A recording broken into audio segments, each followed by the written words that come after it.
ನಮಸ್ಕಾರ, ನಾನು ವಾಸ್ಕೆ ಮಾತಾಡ್ತಾ ಇದ್ದೀನಿ. ಇವತ್ತು ಆಶ್ರಯ ಸಂಸ್ಥೆಯಿಂದ ಸೈನ್ಸ್ ಕ್ಲಬ್ ಸಂಬಂಧಪಟ್ಟಂತೆ ಒಂದು ಮಾಡ್ಯೂಲ್ ಸಾಂದ್ರತೆ ವಿಚಾರ ಮಾತಾಡೋಣ ಇವತ್ತು. ಓಕೆ, ಬೇರೆ ಬೇರೆ ಮಾಡ್ಯೂಲ್ಸಲ್ಲಿ ಮ್ಯಾಟರ್ ವಿಚಾರ ಮಾತಾಡಿದ್ದೀವಿ, ಆಮೇಲೆ ಲೈಟ್ ವಿಚಾರ, ಮ್ಯಾಗ್ನೆಟ್ಸ್ ವಿಚಾರ, ಆಮೇಲೆ ಇನ್ನೇನು ಮಾಡಿದ್ದೀವಿ, ಲೈಟ್ಸು, ಮ್ಯಾಗ್ನೆಟ್ಸ್, ಗಾಳಿ ವಿಚಾರ ಮಾತಾಡಿದ್ದೀವಿ. ಇದು ಒಂದು ಮಾಡ್ಯೂಲು ಸಾಂದ್ರತೆ ಇಂಗ್ಲೀಷಲ್ಲಿ ಡೆನ್ಸಿಟಿ ಅಂತ ಕರೀತಾರೆ. ಸೊ ಸಾಂದ್ರತೆ ಇದೆಯಲ್ಲ, ಅದು ನೋಡೋಕ್ಕಾಗಲ್ಲ, ಅದನ್ನು ಡೈರೆಕ್ಟಾಗಿ ಅದನ್ನು ಅಳಿಯೋಕ್ಕೂ ಆಗಲ್ಲ. ಓಕೆ, ಆದರೆ ಸಾಂದ್ರತೆ ಒಂದು ವಸ್ತುವಿನ ಒಂದು ಪರಮ ಗುಣಲಕ್ಷಣ. ಗೊತ್ತಾಯ್ತಾ? ಇವಾಗ ಇದು ಒಂದು ಬಾಳೆಹಣ್ಣು ತಗೋತೀನಿ, ಇನ್ನೊಂದು ಸಣ್ಣ ಬಾಳೆಹಣ್ಣು ತಗೋತೀನಿ. ಇದು ಸಣ್ಣ ಬಾಳೆಹಣ್ಣು, ದೊಡ್ಡ ಬಾಳೆಹಣ್ಣು ಚೂರು, ಇದು ಸಣ್ಣ ಬಾಳೆಹಣ್ಣು ಚೂರು. ಗೊತ್ತಾಯ್ತಾ? ಇದು ದೊಡ್ಡ ಸೇಬಿನ ಚೂರು, ಒಂದು ಸಣ್ಣ ಸೇಬಿನ ಚೂರು. ಆದರೆ ಇದು ಗುಣಲಕ್ಷಣವನ್ನು ನೋಡಿದ್ರೆ, ಇದೆರಡನ್ನು ನೋಡಿದ್ರೆ ನಿಮ್ಗೆ ಏನು ಅನ್ಸುತ್ತೆ? ಇದು ದೊಡ್ಡದಾಗಿದೆ, ಸಣ್ಣದಾಗಿದೆ ಅನ್ಸುತ್ತಲ್ವಾ? ಆದರೆ ಇದ್ರ ಗುಣಲಕ್ಷಣ ಒಂದೇ ಅಲ್ವಾ? ಇದರ ಟೇಸ್ಟ್ ಒಂದೇನೆ, ರುಚಿ ಒಂದೇನೆ ಅಲ್ವಾ? ಆಮೇಲೆ ಇದು ಅದು ಹೆಂಗೆ ನಮಗೆ ಅನಿಸುತ್ತೆ ಅದು ಒಂದೇನೆ ಅಲ್ವಾ? ಆದರೆ ಇದು ದೊಡ್ಡದು. ಇವಾಗ ಒಂದು ದೊಡ್ಡ ಸೇಬು ಕೊಂಡ್ಕೊಳಕ್ ಹೋದ್ರೆ ಅದಕ್ಕೆ ಜಾಸ್ತಿ ದುಡ್ಡು ತಗೋಬಹುದು, ಯಾಕಂದ್ರೆ KG ಜಾಸ್ತಿ. ಇವಾಗ ಅಂಗಡಿಗೆ ಹೋಗಿ ಇಷ್ಟು ದೊಡ್ಡ ಸೇಬು ತಗೋತೀವಿ ಅಂತ ಇಟ್ಕೊಳ್ಳೋಣ. ಓಕೆ, ಅದಕ್ಕೆ ಅದು ಬೆಲೆ 1 kg ಪ್ರಕಾರ ಮಾಡ್ತಾ ಇದ್ದಾರೆ ಅಂತ ಇಟ್ಕೊಳ್ಳೋಣ. ಅವಾಗ ಜಾಸ್ತಿ ಇದು ಬೆಲೆ. ಇದು ಸಣ್ಣ ಸೇಬಿಗೆ ಸಣ್ಣ ಬೆಲೆ. ಓಕೆ, ಬಾಳೆಹಣ್ಣು ದೊಡ್ಡದಾಗಿದ್ರೆ ಜಾಸ್ತಿ ಬೆಲೆ, ಬಾಳೆಹಣ್ಣು ಸಣ್ಣಾಗಿದ್ರೆ ಕಡಿಮೆ ಬೆಲೆ ಅಲ್ವಾ? ಆದ್ರೆ ಅದ್ರ ರುಚಿ ಒಂದೇನೆ. ಹಂಗೆ ಸಾಂದ್ರತೆನೂ ಒಂದು ಗುಣಲಕ್ಷಣ. ಹೆಂಗ ರುಚಿ ಒಂದು ಗುಣಲಕ್ಷಣನೋ, ಒಂದು ವಸ್ತುವಿಗೆ, ಒಂದು ಆಹಾರಕ್ಕೆ ರುಚಿ ಒಂದು ಗುಣಲಕ್ಷಣ ಅಲ್ವಾ? ಒಂದು ವಸ್ತುವಿಗೆ ಹಂಗೆ ಸಾಂದ್ರತೆ ಒಂದು ಗುಣಲಕ್ಷಣ. ಅದೇ ಹೆಂಗೆ ಅದೇನು ಸಾಂದ್ರತೆ ಅಂದ್ರೆ ಏನು ಅಂತ ವಿಚಾರ ಮಾತಾಡೋಣ. ಗೊತ್ತಾಯ್ತಾ? ಸೊ ಇವಾಗ ಇದು ವಾಪಸ್ ಇದನ್ನೇ ಇದು ವಿಚಾರನೆ ಮಾತಾಡೋಣ. ಒಂದು ದೊಡ್ಡ ಸೇಬು, ಒಂದು ಸಣ್ಣ ಸೇಬು. ಗೊತ್ತಾಯ್ತಾ? ಒಂದು ದೊಡ್ಡ ಬಾಳೆಹಣ್ಣು, ಒಂದು ಸಣ್ಣ ಬಾಳೆಹಣ್ಣು. ಇವಾಗ ಈ ದೊಡ್ಡ ಸೇಬು, ಇದ್ರ ಗಾತ್ರ ದೊಡ್ಡದು, ಇದ್ರದ್ದು ಗಾತ್ರ ಕಡಿಮೆ. ಗೊತ್ತಾಯ್ತಾ? ಇದು ದೊಡ್ಡ ಸೇಬಲ್ಲಿ ತೂಕನೂ ಜಾಸ್ತಿ ಇರುತ್ತೆ, ಇದು ತೂಕನೂ ಕಡಿಮೆ ಇರುತ್ತೆ. ಇದು ಬಾಳೆಹಣ್ಣು, ದೊಡ್ಡ ಬಾಳೆಹಣ್ಣು ಗಾತ್ರ ಜಾಸ್ತಿ, ತೂಕ ಜಾಸ್ತಿ. ಸಣ್ಣ ಬಾಳೆಹಣ್ಣು, ಸಣ್ಣ ರಸಬಾಳೆ ಅಂತ ಇರುತ್ತಲ್ಲ, ಓಕೆ, ಇದು ಸಣ್ಣ ಬಾಳೆಹಣ್ಣು ಗಾತ್ರ ಜಾಸ್ತಿ, ಗಾತ್ರ ಕಡಿಮೆ, ತೂಕ ಕಡಿಮೆ ಅಲ್ವಾ? ಆದ್ರೆ ಸೊ ಈ ಗಾತ್ರನ ನಾವು ಮೆಷರ್ ಮಾಡ್ಬೋದು ಅಲ್ವಾ? ಈಸಿಯಾಗಿ ಮೆಷರ್ ಮಾಡ್ಬೋದು ಅಲ್ವಾ? ಇದನ್ನ ಗಾತ್ರ ಹೆಂಗ್ ಮೆಷರ್ ಮಾಡೋದು? ಒಂದು ಸ್ಕೇಲ್ ತಗೊಂಡು, ಇದು ಸರ್ಕಲ್ ಆಗಿದ್ರೆ ಇದು ಎಷ್ಟು, ರೇಡಿಯಸ್ ಎಷ್ಟು, ಆಮೇಲೆ ವಾಲ್ಯೂಮು, ಅದು ಗಾತ್ರ, ವಾಲ್ಯೂಮು 4/3 πr³. ಇದು ರೇಡಿಯಸ್ 1 ಇಂಚ್ ಇದ್ರೆ, ಇದರಿಂದ ಸೆಂಟರಿಂದ ಒಂದು ಸೆಂಟರಿಂದ ರೇಡಿಯಸ್ 1 ಇಂಚ್ ಇದ್ರೆ ಅದನ್ನ ರೇಡಿಯಸ್ ಮೆಷರ್ ಮಾಡಿದ್ರೆ ವಾಲ್ಯೂಮ್ ಗಾತ್ರ 4/3 πr³. π ಅಂದ್ರೆ 3.14 ಅಲ್ವಾ? ಮೆಷರ್ ಮಾಡ್ಬೋದು ಈಸಿ. ಆಮೇಲೆ ತೂಕನೂ ಮೆಷರ್ ಮಾಡ್ಬೋದು. ಯಾಕಂದ್ರೆ ತೂಕನ ನಾವು ಅದನ್ನ ಒಂದು ಸ್ಕೇಲ್ ಇಟ್ಕೊಂಡು, ಇದೊಂದು ಸ್ಕೇಲು, ಇದು ಡಿಜಿಟಲ್ ಸ್ಕೇಲ್, ಇದು ಇಟ್ಕೊಂಡು ಇದನ್ನು ಮೆಷರ್ ಮಾಡ್ಬೋದು. ಗೊತ್ತಾಯ್ತಾ? ಓಕೆ, ಇದನ್ನು ಮಾಡ್ಬೋದು. ಇದ್ರ ವಾಲ್ಯೂಮ್ ಇದು 1/2 ಇಂಚ್ ಇರ್ಬೋದು. ಓಕೆ, ಇದನ್ನ ವಾಲ್ಯೂಮ್ ಮೆಷರ್ ಮಾಡ್ಬೋದು. ಆಮೇಲೆ ಇದ್ರ ತೂಕನೂ ಮೆಷರ್ ಮಾಡ್ಬೋದು. ಗೊತ್ತಾಯ್ತಾ? ಓಕೆ, ಆದ್ರೆ ಸೊ ಇದ್ರ ವಾಲ್ಯೂಮ್ ಜಾಸ್ತಿ ಇರುತ್ತೆ ಇದಕ್ಕಿಂತ, ಇದ್ರ ತೂಕನೂ ಜಾಸ್ತಿ ಇರುತ್ತೆ ಇದರಿಂದ. ಆದ್ರೆ ನಾವು ತೂಕನ ಗಾತ್ರದಿಂದ ಭಾಗಿಸಿದ್ರೆ ಇದು ಎರಡು ಒಂದೇ ಇರುತ್ತೆ. ಅದೇ ಸಾಂದ್ರತೆ. ಗೊತ್ತಾಯ್ತಾ? ತೂಕ, ಅದಕ್ಕೆ ಇಂಗ್ಲಿಷಲ್ಲಿ ಮಾಸ್, M ಅಂತ ಕರೀತಾರೆ. ಗಾತ್ರ, ವಾಲ್ಯೂಮ್, V ಅಂತ ಕರೀತಾರೆ. Mass divide by volume, M divide by V. ಗೊತ್ತಾಯ್ತಾ? ತೂಕ ಡಿವೈಡ್ ಬೈ ಗಾತ್ರ. ಓಕೆ, ಇದು ತೂಕ ಇದಕ್ಕಿಂತ ಜಾಸ್ತಿ, ಇದ್ರ ಗಾತ್ರ ಇದಕ್ಕಿಂತ ಜಾಸ್ತಿ. ಆದ್ರೆ ತೂಕದಿಂದ ಗಾತ್ರ ಭಾಗಿಸಿದ್ರೆ ಆ ತೂಕ ಡಿವೈಡ್ ಬೈ ಗಾತ್ರನೇ ಸಾಂದ್ರತೆ. ಗೊತ್ತಾಯ್ತಾ? ಸಾಂದ್ರತೆ ಈಕ್ವಲ್ ಟು ತೂಕ ಡಿವೈಡ್ ಬೈ ಗಾತ್ರ. ಆ ಸಾಂದ್ರತೆ ಎರಡು ಸೇಬಿಗೂ ಒಂದೇ ಇರುತ್ತೆ.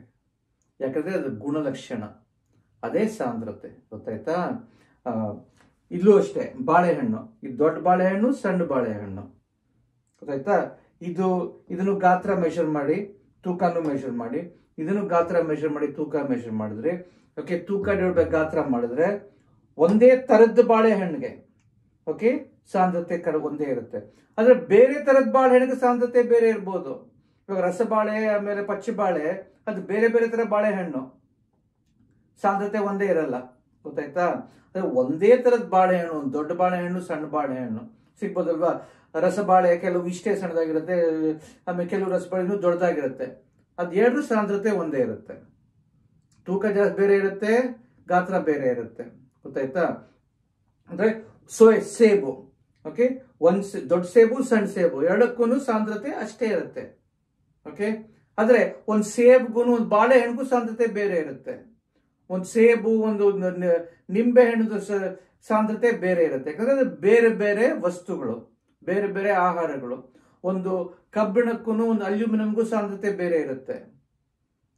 ಆದ್ರೆ ಒಂದು ಕಬ್ಬಿಣದ ದೊಡ್ಡ ಬಾಲು ಸಣ್ಣ ಬಾಲ್ಗೆ ಸಾಂದ್ರತೆ ಒಂದೇ ಇರುತ್ತೆ, ಆದ್ರೆ ತೂಕ ಗಾತ್ರ ಬೇರೆ ಇರುತ್ತೆ. ಒಂದೇ ವಸ್ತುಗೆ ಅದು ಯಾವ ಸೈಜ್ ಆಗ್ಲಿ, ಯಾವ ತೂಕ ಆಗ್ಲಿ, ಅದು ಸಾಂದ್ರತೆ ಒಂದೇನೆ, ಒಂದೇ ವಸ್ತುಗೆ. ಅದು ವಸ್ತುವಿನ ಗುಣಲಕ್ಷಣ, ಅದೇ ಸಾಂದ್ರತೆ. ಗೊತ್ತಾಯ್ತಾ? ಅದು ಯಾತಕ್ಕೆ ಇಂಪಾರ್ಟೆಂಟು? ನಾವು ಒಂದು ಯಾವ್ದಾರ ಒಂದು ವಸ್ತುವನ್ನ ನಾವು ಆಯ್ಕೆ ಮಾಡುವಾಗ ಅದು ಯಾವ ವಸ್ತು ತಗೋಬೇಕು. ಇವಾಗ ಒಂದು ಮನೆ ಕಟ್ತೀವಿ, ಮರದಲ್ಲಿ ಕಟ್ಟಣವೋ ಇಲ್ದರೆ ಇಟ್ಕೆಲ್ ಕಟ್ಟಣವೋ. ಓಕೆ, ಒಂದು ಪಾತ್ರೆ ತಗೋತೀವಿ, ಅಲ್ಯೂಮಿನಿಯಂ ಪಾತ್ರೆ ತಗೊಂಡ್ಮೋ ಐರನ್ ಪಾತ್ರೆ ತಗೊಂಡ್ಮೋ, ಅದು ನಾವು ತೂಕದ ಮೇಲೆ ಗಾತ್ರದ ಮೇಲೆ ಡಿಸೈಡ್ ಮಾಡಲ್ಲ. ಅದು ಸಾಂದ್ರತೆ, ಯಾವ್ದು ಸಾಂದ್ರತೆ ಕಡಿಮೆ ಇದೆ ಅದ್ರ ಮೇಲೆ ಡಿಸೈಡ್ ಮಾಡ್ತೀವಿ. ಸಾಂದ್ರತೆ ಕಡಿಮೆ ಇದ್ರೆ ಲೈಟ್ ಆಗಿರುತ್ತೆ, ಅದು ಸೇಮ್ ಸೈಜ್ಗೆ ಲೈಟ್ ಆಗಿರುತ್ತೆ. ಒಂದು ಕಬ್ಬಣದ ಒಂದು ಪಾತ್ರೆ, ಅಲ್ಯೂಮಿನಿಯಂ ಪಾತ್ರೆ ಒಂದೇ ಸೈಜ್ ಅಲ್ಲಿ ಇದು ಲೈಟ್ ಆಗಿರುತ್ತೆ, ಯಾಕಂದ್ರೆ ಸಾಂದ್ರತೆ ಕಡಿಮೆ. ಸೊ ನಾವು ಆಯ್ಕೆ ಮಾಡೋದು ಯಾವಾಗ್ಲೂ ಸಾಂದ್ರತೆ ಉಪಯೋಗಿಸ್ಕೊಂಡು, ತೂಕ ಉಪಯೋಗಿಸ್ಕೊಂಡಲ್ಲ. ಯಾಕಂದ್ರೆ ತೂಕ ಗಾತ್ರದ ಮೇಲೆ ಅವಲಂಬಿಸಿರುತ್ತೆ, ಗಾತ್ರ ಜಾಸ್ತಿ ಇದ್ದಷ್ಟು ತೂಕ ಜಾಸ್ತಿ ಇದ್ದೇ ಇರುತ್ತೆ. ಬಟ್ ಸಾಂದ್ರತೆ ಒಂದೇ ಇರುತ್ತೆ. ಒಂದು ವಸ್ತುವಿಗೆ ಯಾವುದೇ ಗಾತ್ರ ಆಗ್ಲಿ ಯಾವುದೇ ತೂಕ ಆಗ್ಲಿ ಸಾಂದ್ರತೆ ಒಂದೇ ಇರುತ್ತೆ. ಅದು ಉಪಯೋಗಿಸ್ಕೊಂಡು ನಾವು ಡಿಸೈಡ್ ಮಾಡ್ತೀವಿ. ಗೊತ್ತಾಯ್ತಾ? ಇವಾಗ ಸಾಂದ್ರತೆ ಸಂಬಂಧಪಟ್ಟಂತೆ 7 ಗುಣಲಕ್ಷಣಗಳ ವಿಚಾರ ಮಾತಾಡೋಣ. ಗೊತ್ತಾಯ್ತಾ? ಸೊ ಮೊದಲನೇದು ಅದು ಎಲ್ಲದಕ್ಕೂ ರಿಯಲ್ ಲೈಫ್ ಎಕ್ಸಾಂಪಲ್ಸ್ ವಿಚಾರ ಮಾತಾಡ್ತೀನಿ, ಆಮೇಲೆ ಎಲ್ಲಿ ಅದನ್ನು ಉಪಯೋಗಿಸ್ತೀವಿ ಅಂತ ಮಾತಾಡ್ತೀನಿ, ಆಮೇಲೆ ಪ್ರಯೋಗಗಳು ಮಾಡೋಣ. ಗೊತ್ತಾಯ್ತಾ? ಸೊ ಮೊದಲನೇದು ನಾವೆಲ್ಲ ಹೇಳಿದ್ವಲ್ಲ, ಸಾಂದ್ರತೆ ಈಕ್ವಲ್ ಟು ತೂಕ ಡಿವೈಡ್ ಬೈ ಗಾತ್ರ. ಗೊತ್ತಾಯ್ತಾ? ತೂಕನ ಗಾತ್ರದಿಂದ ಭಾಗಿಸಿದ್ರೆ ಸಾಂದ್ರತೆ ಬರುತ್ತೆ. ಅಂಡ್ ಒಂದು ವಸ್ತುವಿಗೆ ಎಷ್ಟು ಸೈಜ್ ಆದ್ರೂ, ಯಾವ ಗಾತ್ರ ಆದ್ರೂ, ಯಾವ ತೂಕ ಆದ್ರೂ ಪರವಾಗಿಲ್ಲ, ಒಂದು ವಸ್ತುಗೆ ಸಾಂದ್ರತೆ ಒಂದೇ ಇರುತ್ತೆ.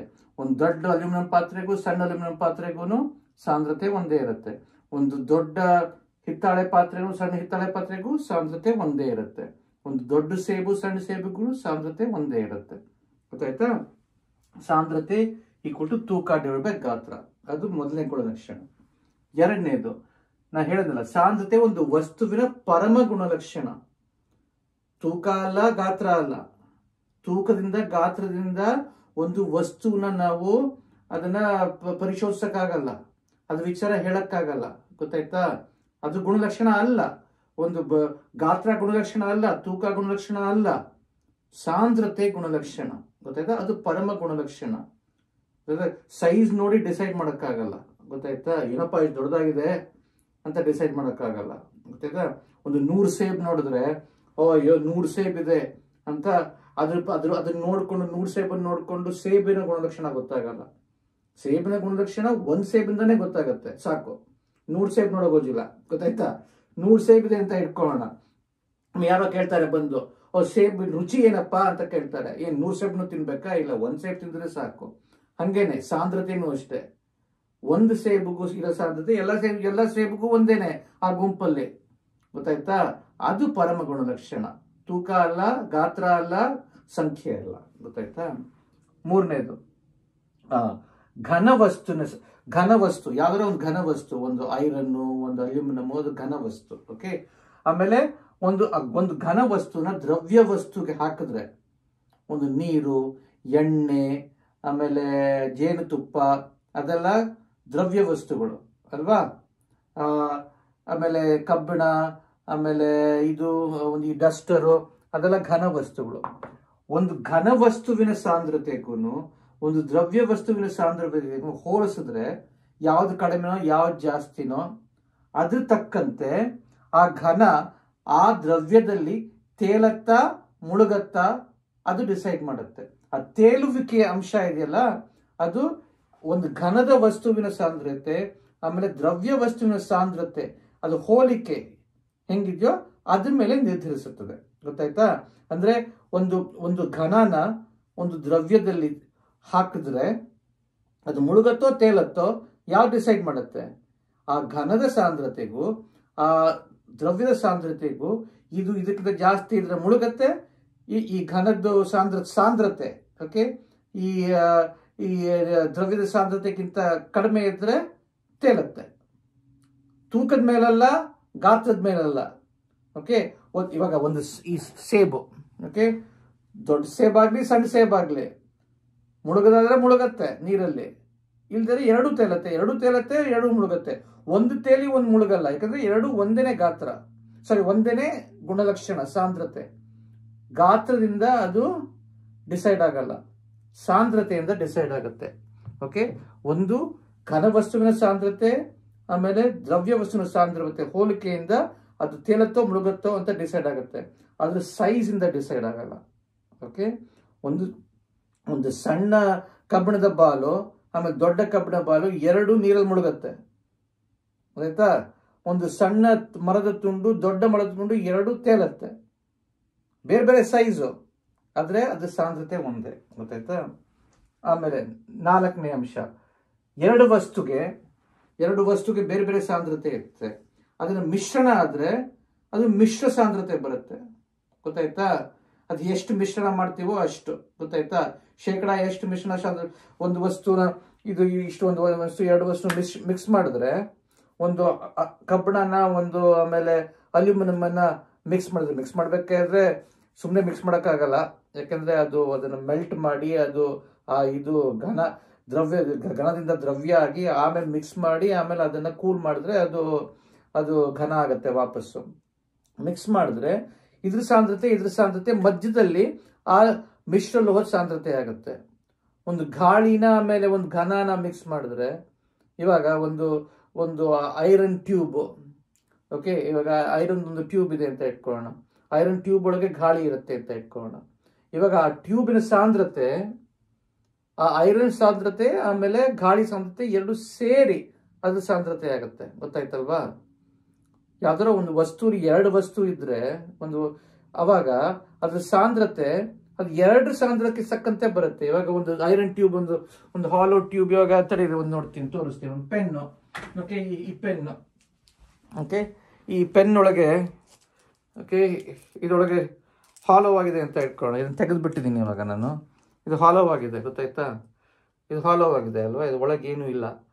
ಇವಾಗ ಇದ್ರ ಸಾಂದ್ರತೆ ನೋಡ್ಬೇಕಾದ್ರೆ ಇದು ಬರೀ ಆ ಪ್ಲಾಸ್ಟಿಕ್ದಲ್ಲ ಸಾಂದ್ರತೆ, ಯಾಕಂದ್ರೆ ಒಳಗೆ ಗಾಳಿ ಇದೆ. ಸೊ ಇದ್ರ ಸಾಂದ್ರತೆ ಈ ಪ್ಲಾಸ್ಟಿಕ್ಕು ಈ ಗಾಳಿದು ಮಿಶ್ರಣದಿಂದ ಸಾಂದ್ರತೆ ಆಗುತ್ತೆ. ಗೊತ್ತಾಯ್ತಾ? ಸೊ ಎರಡು ವಸ್ತು ಮಿಶ್ರಣ ಮಾಡಿ ಇನ್ನೊಂದು ವಸ್ತು ಮಾಡಿದ್ರೆ ಆ ಮಿಶ್ರ ವಸ್ತುವಿನ ಸಾಂದ್ರತೆ ಆ ಎರಡು ವಸ್ತು ಸೇರ್ಕೊಂಡು ಸಾಂದ್ರತೆ ಆಗುತ್ತೆ. ಗೊತ್ತಾಯ್ತಾ? ಸೊ ಅದು ವಿಚಾರ ಮಾತಾಡೋಣ ಆಮೇಲೆ. ಓಕೆ, ಆಮೇಲೆ ಸಾಂದ್ರತೆ ತಾಪಮಾನದಿಂದ ಬದಲಾಯಿಸುತ್ತೆ. ತಾಪಮಾನ ಜಾಸ್ತಿ ಮಾಡಿದಷ್ಟು ಸಾಂದ್ರತೆ ಕಡಿಮೆ ಆಗುತ್ತೆ. ಒಂದು ದ್ರವ್ಯ ವಸ್ತು ನೀರನ್ನ ಬಿಸಿ ಮಾಡಿದ್ರೆ ಅದ್ರ ಸಾಂದ್ರತೆ ಕಡಿಮೆ ಆಗುತ್ತೆ. ಓಕೆ, ಯಾಕೆ ಕಡಿಮೆ ಆಗುತ್ತೆ ಅದು ವಿಚಾರ ಮಾತಾಡೋಣ.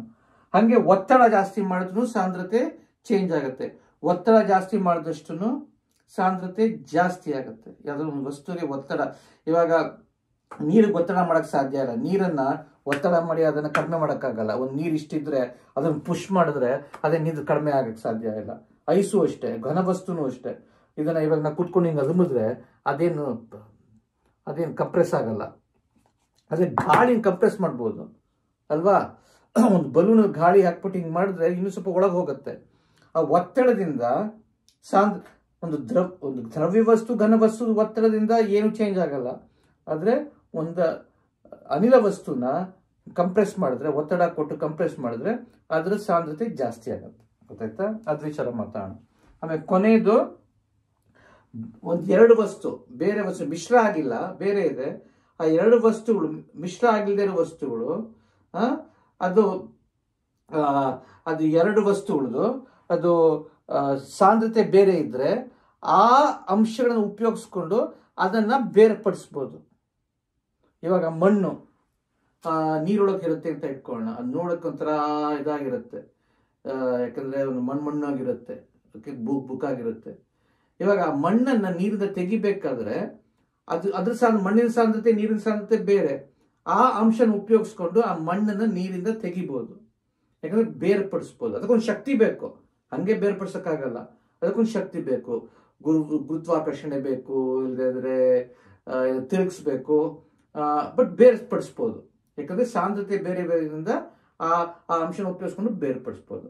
ಅದು 7 ಅಂಶಗಳು ಸಾಂದ್ರತೆ ಸಂಬಂಧಪಟ್ಟಂತೆ ಒಂದೊಂದಾಗಿ ರಿಯಲ್ ಲೈಫ್ ಎಕ್ಸಾಂಪಲ್ಸ್, ಆಮೇಲೆ ಉಪಯೋಗಗಳ ವಿಚಾರ ಮಾತಾಡೋಣ ನೆಕ್ಸ್ಟ್. ಆಯ್ತಾ?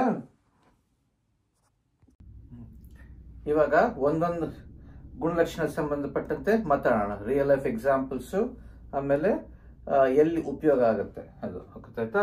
ಸೊ ಫಸ್ಟ್ ನಾವೇನ್ ಹೇಳಿದ್ವಿ, ಸಾಂದ್ರತೆ ಇಸ್ ಈಕ್ವಲ್ ಟು ತೂಕ ಡಿವೈಡ್ ಬೈ ಗಾತ್ರ. ಅಂದ್ರೆ ತೂಕನ ಗಾತ್ರದಿಂದ ಭಾಗಿಸಿದ್ರೆ ಸಾಂದ್ರತೆ ಸಿಗುತ್ತೆ.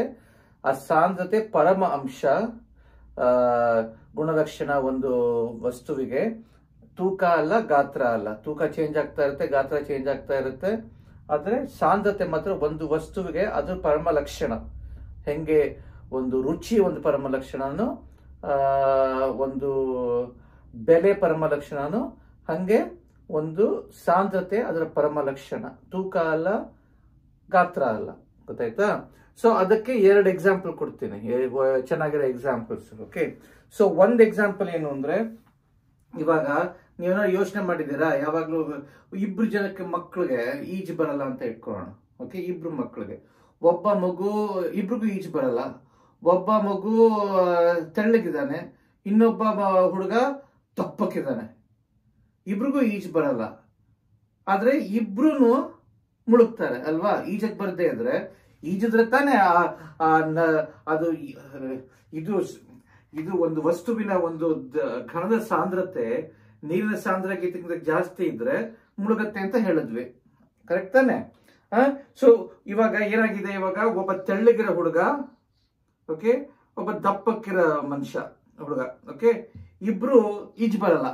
ಈಜು ಬಂದ್ರೆ ಅದು ಹೆಂಗೆ ಅದು ಗುರುತ್ವಾಕರ್ಷಣೆ ಅದನ್ನ ಕೆಳಗೆ ತಳ್ಳಕ್ ಮಾಡುತ್ತೋ, ನಾವು ಈಜ್ಕೊಂಡು ಅದನ್ನ ಗುರುತ್ವಾಕರ್ಷಣೆ ವಿರುದ್ಧವಾಗಿ ನಾವು ಒಂದು ಬಲ ಮಾಡಿಸ್ಕೊಂಡು ನಾವು ತೇಲ್ತೀವಿ ಅಲ್ವಾ?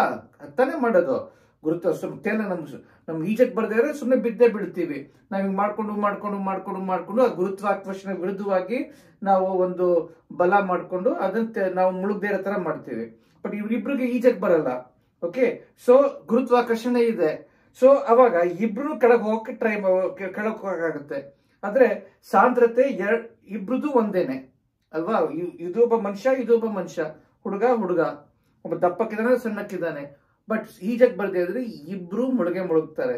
ಯಾಕಂದ್ರೆ ಮುಳುಗೋ ಅಂಶ ಅದು ಯಾವ್ದ್ರಿಂದ ನಿರ್ಧರಿಸುತ್ತೆ?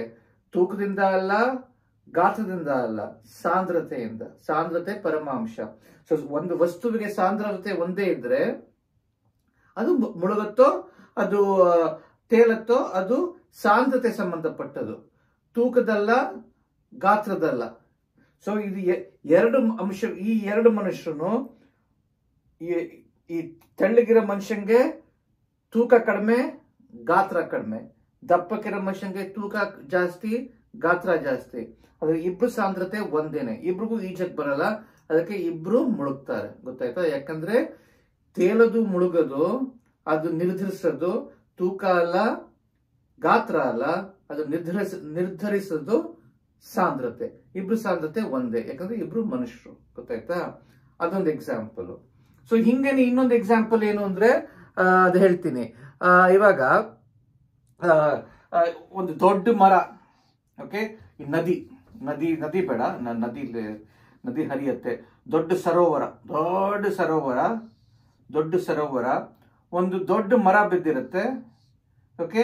ಆಮೇಲೆ ಸಣ್ಣ ಮರ ತುಂಡು ಬಿದ್ದಿರುತ್ತೆ. ಎರಡರ ಸಾಂದ್ರತೆನೂ ನಾ ಏನ್ ಹೇಳಿದೆ, ತೂಕ ಅಲ್ಲ ಗಾತ್ರ ಅಲ್ಲ ನಿರ್ಧರಿಸೋದು ಅದು ಮುಳುಗತ್ತೋ ತೇಲುತ್ತೋ ಅಂತ.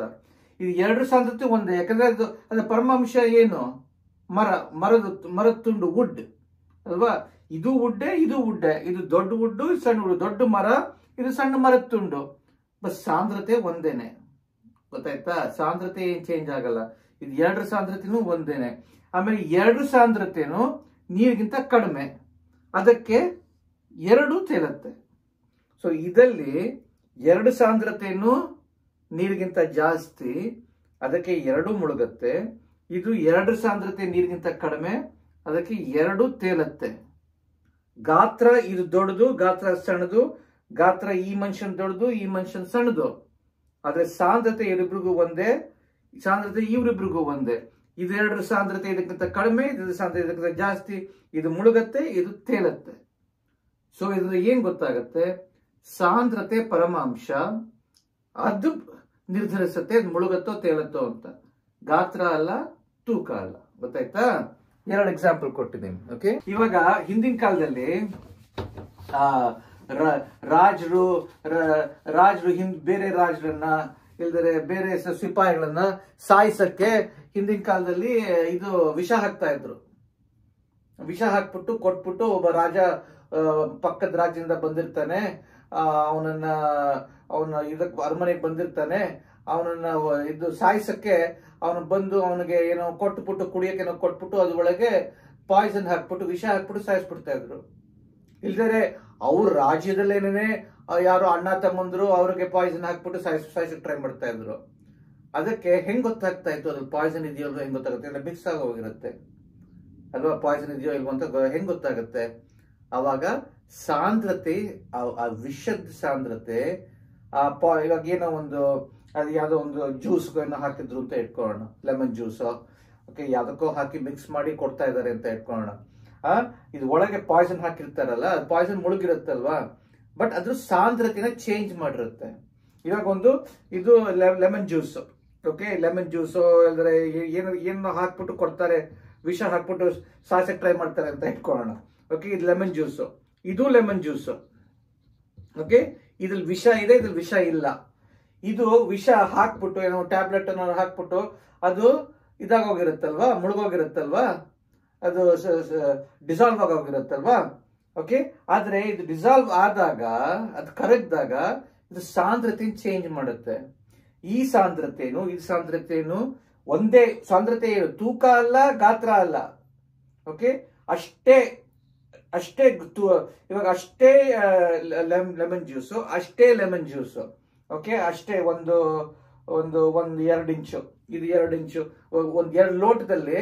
ಓಕೆ, ಈ 2 ಲೋಟ, ಓಕೆ, ಈ 2 ಲೋಟ ಅಷ್ಟೇ, ಒಂದು ಲೋಟದಲ್ಲಿ ಅಷ್ಟೇ ಲೆಮನ್ ಜ್ಯೂಸು, ಇದರಲ್ಲಿ ಇನ್ನೊಂದು ಲೆಮನ್ ಜ್ಯೂಸು. ಇದು ನಮ್ ಲೆಮನ್ ಜ್ಯೂಸಲ್ಲಿ ವಿಷ ಇಲ್ಲ ಅಂತ ಗೊತ್ತು, ಇದ್ರಲ್ಲಿ ವಿಷ ಇದೆಯೋ ಇಲ್ವೋ ಅಂತ ಗೊತ್ತಿಲ್ಲ. ಸೊ 2 ಲೋಟ ಸೇಮ್ ಸೈಜು. ಓಕೆ, ಇದ್ರಲ್ಲಿ ಲೆಮನ್ ಜ್ಯೂಸು ವಿಷ ಇಲ್ಲ ಅಂತ ಗೊತ್ತು, ಇದ್ರಲ್ಲಿ ವಿಷ ಇದೆಯೋ ಇಲ್ವೋ ಅಂತ ಗೊತ್ತಿಲ್ಲ. ಅದ್ ಎರಡರದು ಸಾಂದ್ರತೆ ಹೆಂಗ್ ಮೆನ್ಷನ್ ಮಾಡೋದು, ನಾವ್ ಹೇಳಿದ್ವಲ್ಲ, ಮಾಸ್ ಡಿವೈಡ್ ಬೈ ವಾಲ್ಯೂಮ್. ಒಂದೇ ಗಾತ್ರ ಆದ್ರೆ ಅದು ಸಾಂದ್ರತೆ, ತೂಕ ಅಷ್ಟೇ ಇರ್ಬೇಕಲ್ವಾ. ಒಂದೇ ಗಾತ್ರ ಆದ್ರೆ ತೂಕ ಅಷ್ಟೇ ಇರಬೇಕು. ಅದ್ ಎರಡನ್ನು ಮೆಷರ್ ಮಾಡಿ ನೋಡಿದ್ರೆ ವ್ಯತ್ಯಾಸ ಏನಾದ್ರು ಇದ್ರೆ, ವಿಷದ ಇದು ವಿಷ ಇದೆಯೋ ಇಲ್ವೋ ಗೊತ್ತಿಲ್ಲ, ಅದು ಇದು. ಓಕೆ, ಈ ಟಂಬ್ಲರ್ ಅಲ್ಲಿ, ಇನ್ನೊಂದು ಟಂಬ್ಲರ್ ಅಲ್ಲಿ ವಿಷ ಇಲ್ಲ ಅಂತ ಗೊತ್ತು. ಇದು ಎರಡರ ಸಾಂದ್ರತೆ, mass divide by volume measure ಮಾಡಿದ್ರೆ ಸಾಂದ್ರತೆ ವ್ಯತ್ಯಾಸ ಇದ್ರೆ ಅವಾಗ ಗೊತ್ತಾಗತ್ತೆ ಇದರಲ್ಲಿ ಏನು ಬೆರಕೆ ಆಗಿದೆ ಅಂತ ಗೊತ್ತಾಗತ್ತೆ. ಯಾಕಂದ್ರೆ ಅದು ಆ ವಿಷ ಕರಗಿದಾಗ ಅದು ಸಾಂದ್ರತೆ ಚೇಂಜ್ ಮಾಡುತ್ತೆ. ಆ ವಿಷದ ಸಾಂದ್ರತೆ ಆ ನೀರಿನ ಸಾಂದ್ರತೆ ಜಾಸ್ತಿ ಇರುತ್ತೆ. ಸೊ ಈ ಸಾಂದ್ರತೆನ ಮಿಶ್ರಣ ಸಾಂದ್ರತೆ ಇನ್ಕ್ರೀಸ್ ಮಾಡುತ್ತೆ ಅಲ್ವಾ.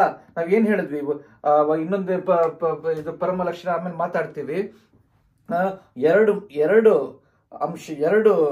ವಸ್ತುಗಳು, ಓಕೆ, ಒಂದು ದ್ರವ್ಯ ಇರ್ಬೋದು, ಒಂದು ಘನ ಇರ್ಬೋದು, 2 ಘನ ಇರ್ಬೋದು, 2 ದ್ರವ್ಯ ಇರ್ಬೋದು, ಮಿಕ್ಸ್ ಮಾಡಿದ್ರೆ ಆ ಮಿಕ್ಸ್ ಆಗಿರೋ ಸಾಂದ್ರತೆ, ಇದು ಎರಡರ ಸಾಂದ್ರತೆ ಆವರೇಜ್ ಅಲ್ಲಿ ಇರುತ್ತೆ ಅಲ್ವಾ.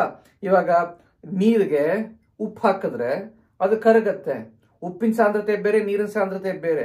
ಅದು ಎರಡು ಮಿಕ್ಸ್ ಮಾಡಿದ್ರೆ ಇದದ್ದು ಅದ್ರದ್ದು ಸಾಂದ್ರತೆ ಸೇರ್ಕೊಂಡು ಒಂದು ಸಾಂದ್ರತೆ ಆಗುತ್ತೆ.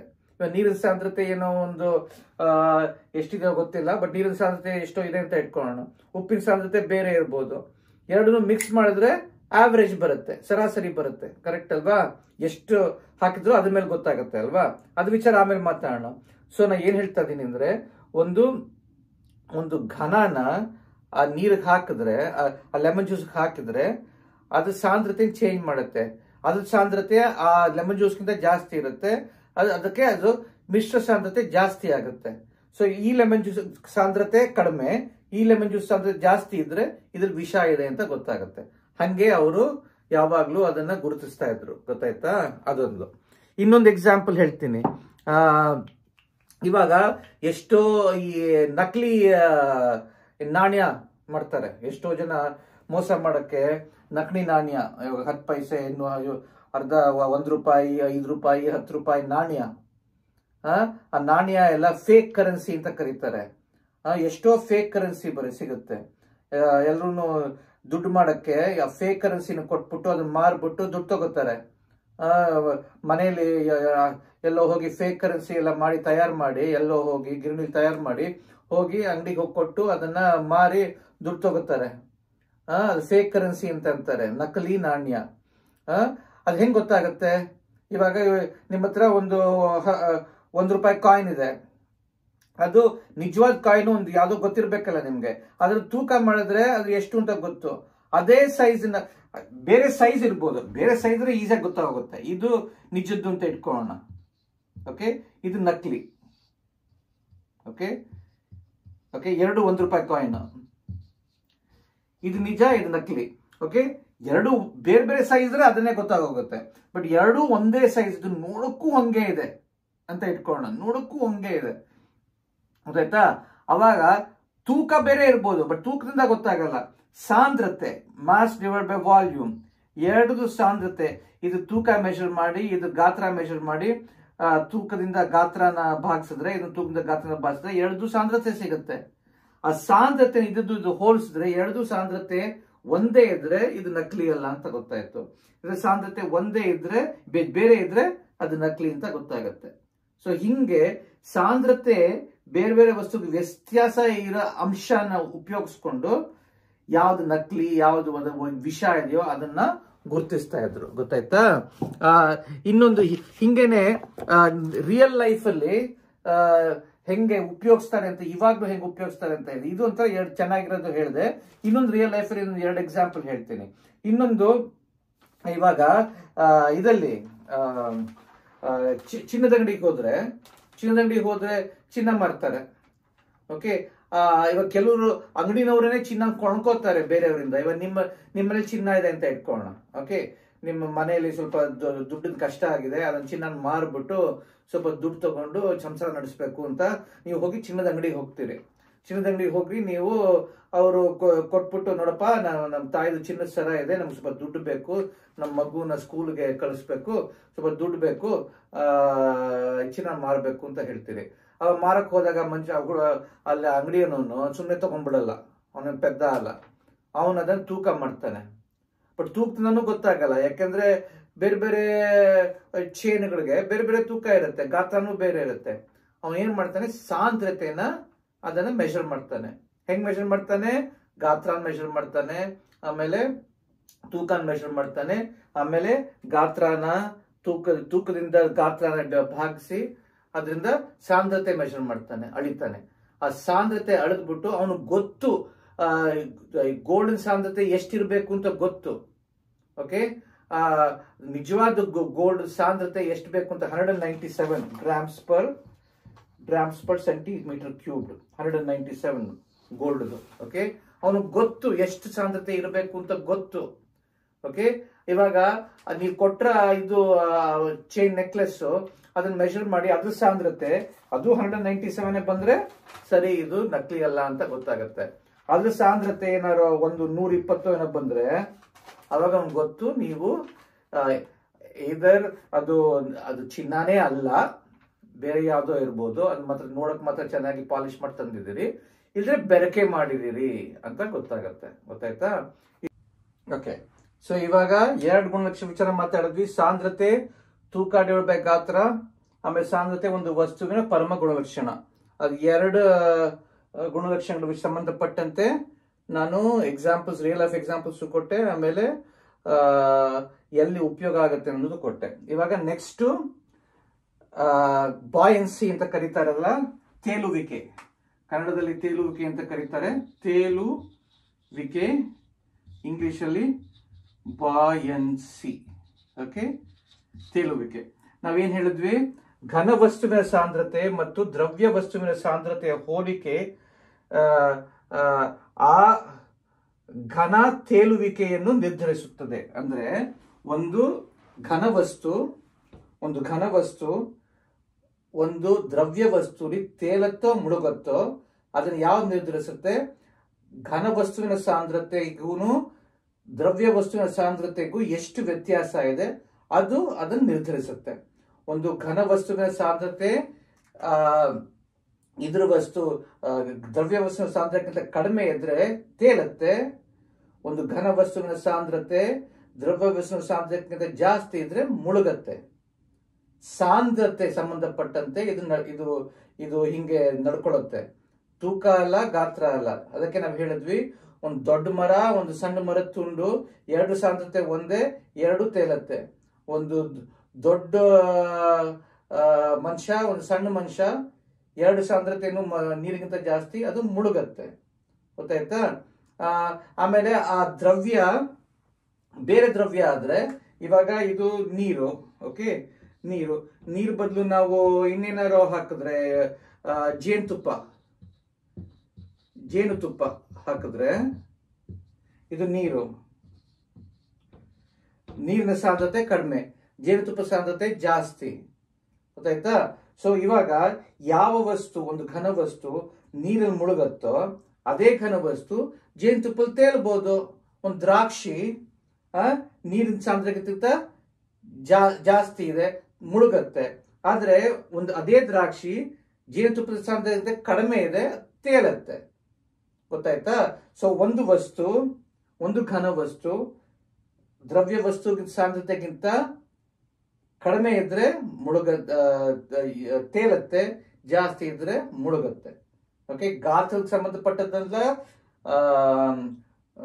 ತೂಕ ಸಂಬಂಧಪಟ್ಟಂತೆ ಅಲ್ಲ, ಸಾಂದ್ರತೆ ಸಂಬಂಧಪಟ್ಟಂತೆ. ಗೊತ್ತಾಯ್ತಾ? ಅದು ಹೇಳಿದ್ವಿ, ಅದೇ ತೇಲುವಿಕೆ. ಓಕೆ, ಗೊತ್ತಾಯ್ತಾ? ತೇಲುವಿಕೆ ನಿರ್ಧರಿಸೋದು.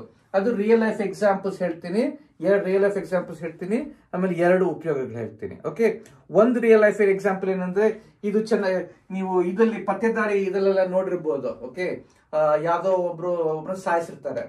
ಓಕೆ, ನಾವು ಎರಡನೇ ಹೇಳ್ತಾ ಇದೀವಿ, ವಿಚಾರನೂ ಮಾತಾಡಿದೆ, ಬೇಜಾರು ಮಾಡ್ಕೊಬೇಡ್ರಿ. ಯಾರೋ ಪತ್ತೆದಾರಿ ಇದರಲ್ಲಿ ಯಾರೋ ಒಬ್ರು ಸಾಯಿಸಿರ್ತಾರೆ. ಓಕೆ, ಸಾಯಿಸ್ಬಿಟ್ಟು ನೀರಲ್ಲಿ ಹೋಗಿ ಬಿಸಾಕ್ಬಿಟ್ಟಿರ್ತಾರೆ. ಓಕೆ, ನೀರಲ್ಲಿ ಹೋಗಿ ಬಿಸಾಕ್ಬಿಟ್ಟಿರ್ತಾರೆ.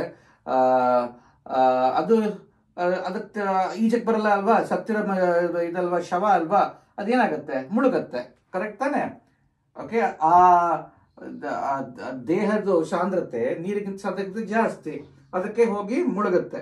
ಮುಳುಗ್ಬಿಟ್ಟು ಅಲ್ಲಿ ಕೆಳಗೆ ಹೋಗಿ ನದಿಲೋ ಇಲ್ಲದ್ರೆ ಸರೋವರದಲ್ಲಿ ಹಾಕ್ಬಿಟ್ಟು ಹೊಟ್ಟೋಗಿರ್ತಾರೆ. ಓಕೆ, ಅವಾಗ ನೋಡಕ್ ಹೋಗ್ತಾರೆ, ಎಲ್ಲಪ್ಪ ಕಾಣೇನೇ ಇಲ್ಲ, ಎವಿಡೆನ್ಸೇ ಇಲ್ಲ, ಇದರಿಂದ ಹೆಂಗಪ್ಪ ಹಿಡಿಯೋದು? ಪೊಲೀಸ್ ಎಲ್ಲ ನೋಡ್ತಾರೆ, ಡೆಡ್ ಬಾಡಿನೇ ಇಲ್ಲ. ಯಾರನ್ನ ಹಿಡಿಯಕ್ ಸಾಧ್ಯ?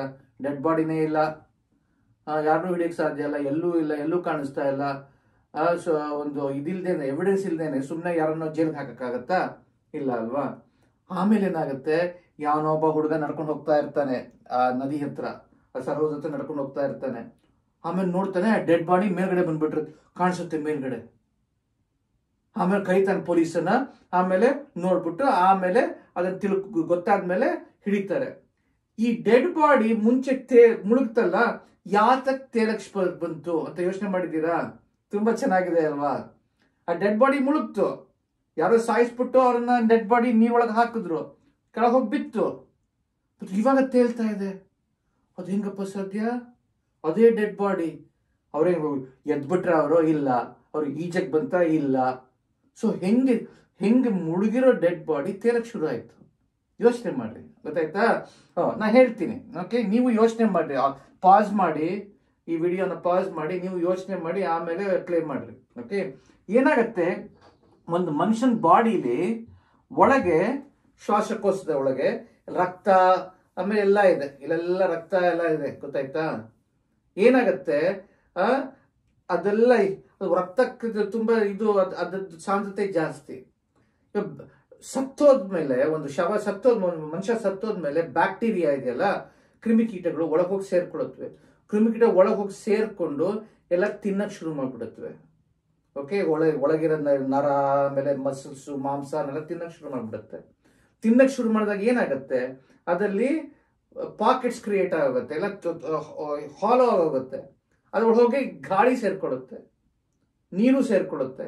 ಇವಾಗ ಏನಾಗುತ್ತೆ, ಇದ್ರದ್ದು ಆ ಶವದ ಸಾಂದ್ರತೆ ಕಡಿಮೆ ಆಗಿ ಶುರು ಆಗುತ್ತೆ. ಮಿಶ್ರ ಸಾಂದ್ರತೆ ಹೇಳಿದ್ನಲ್ಲ ನಾನು, ಎರಡು ವಸ್ತುವನ್ನ ಬೆರಕೆ ಮಾಡಿದ್ರೆ ಅದ್ರ ಸಾಂದ್ರತೆ ಅದದ್ದು ಸರಾಸರಿ ಬರುತ್ತೆ ಅಂತ ಹೇಳಿದೆ ಅಲ್ವಾ?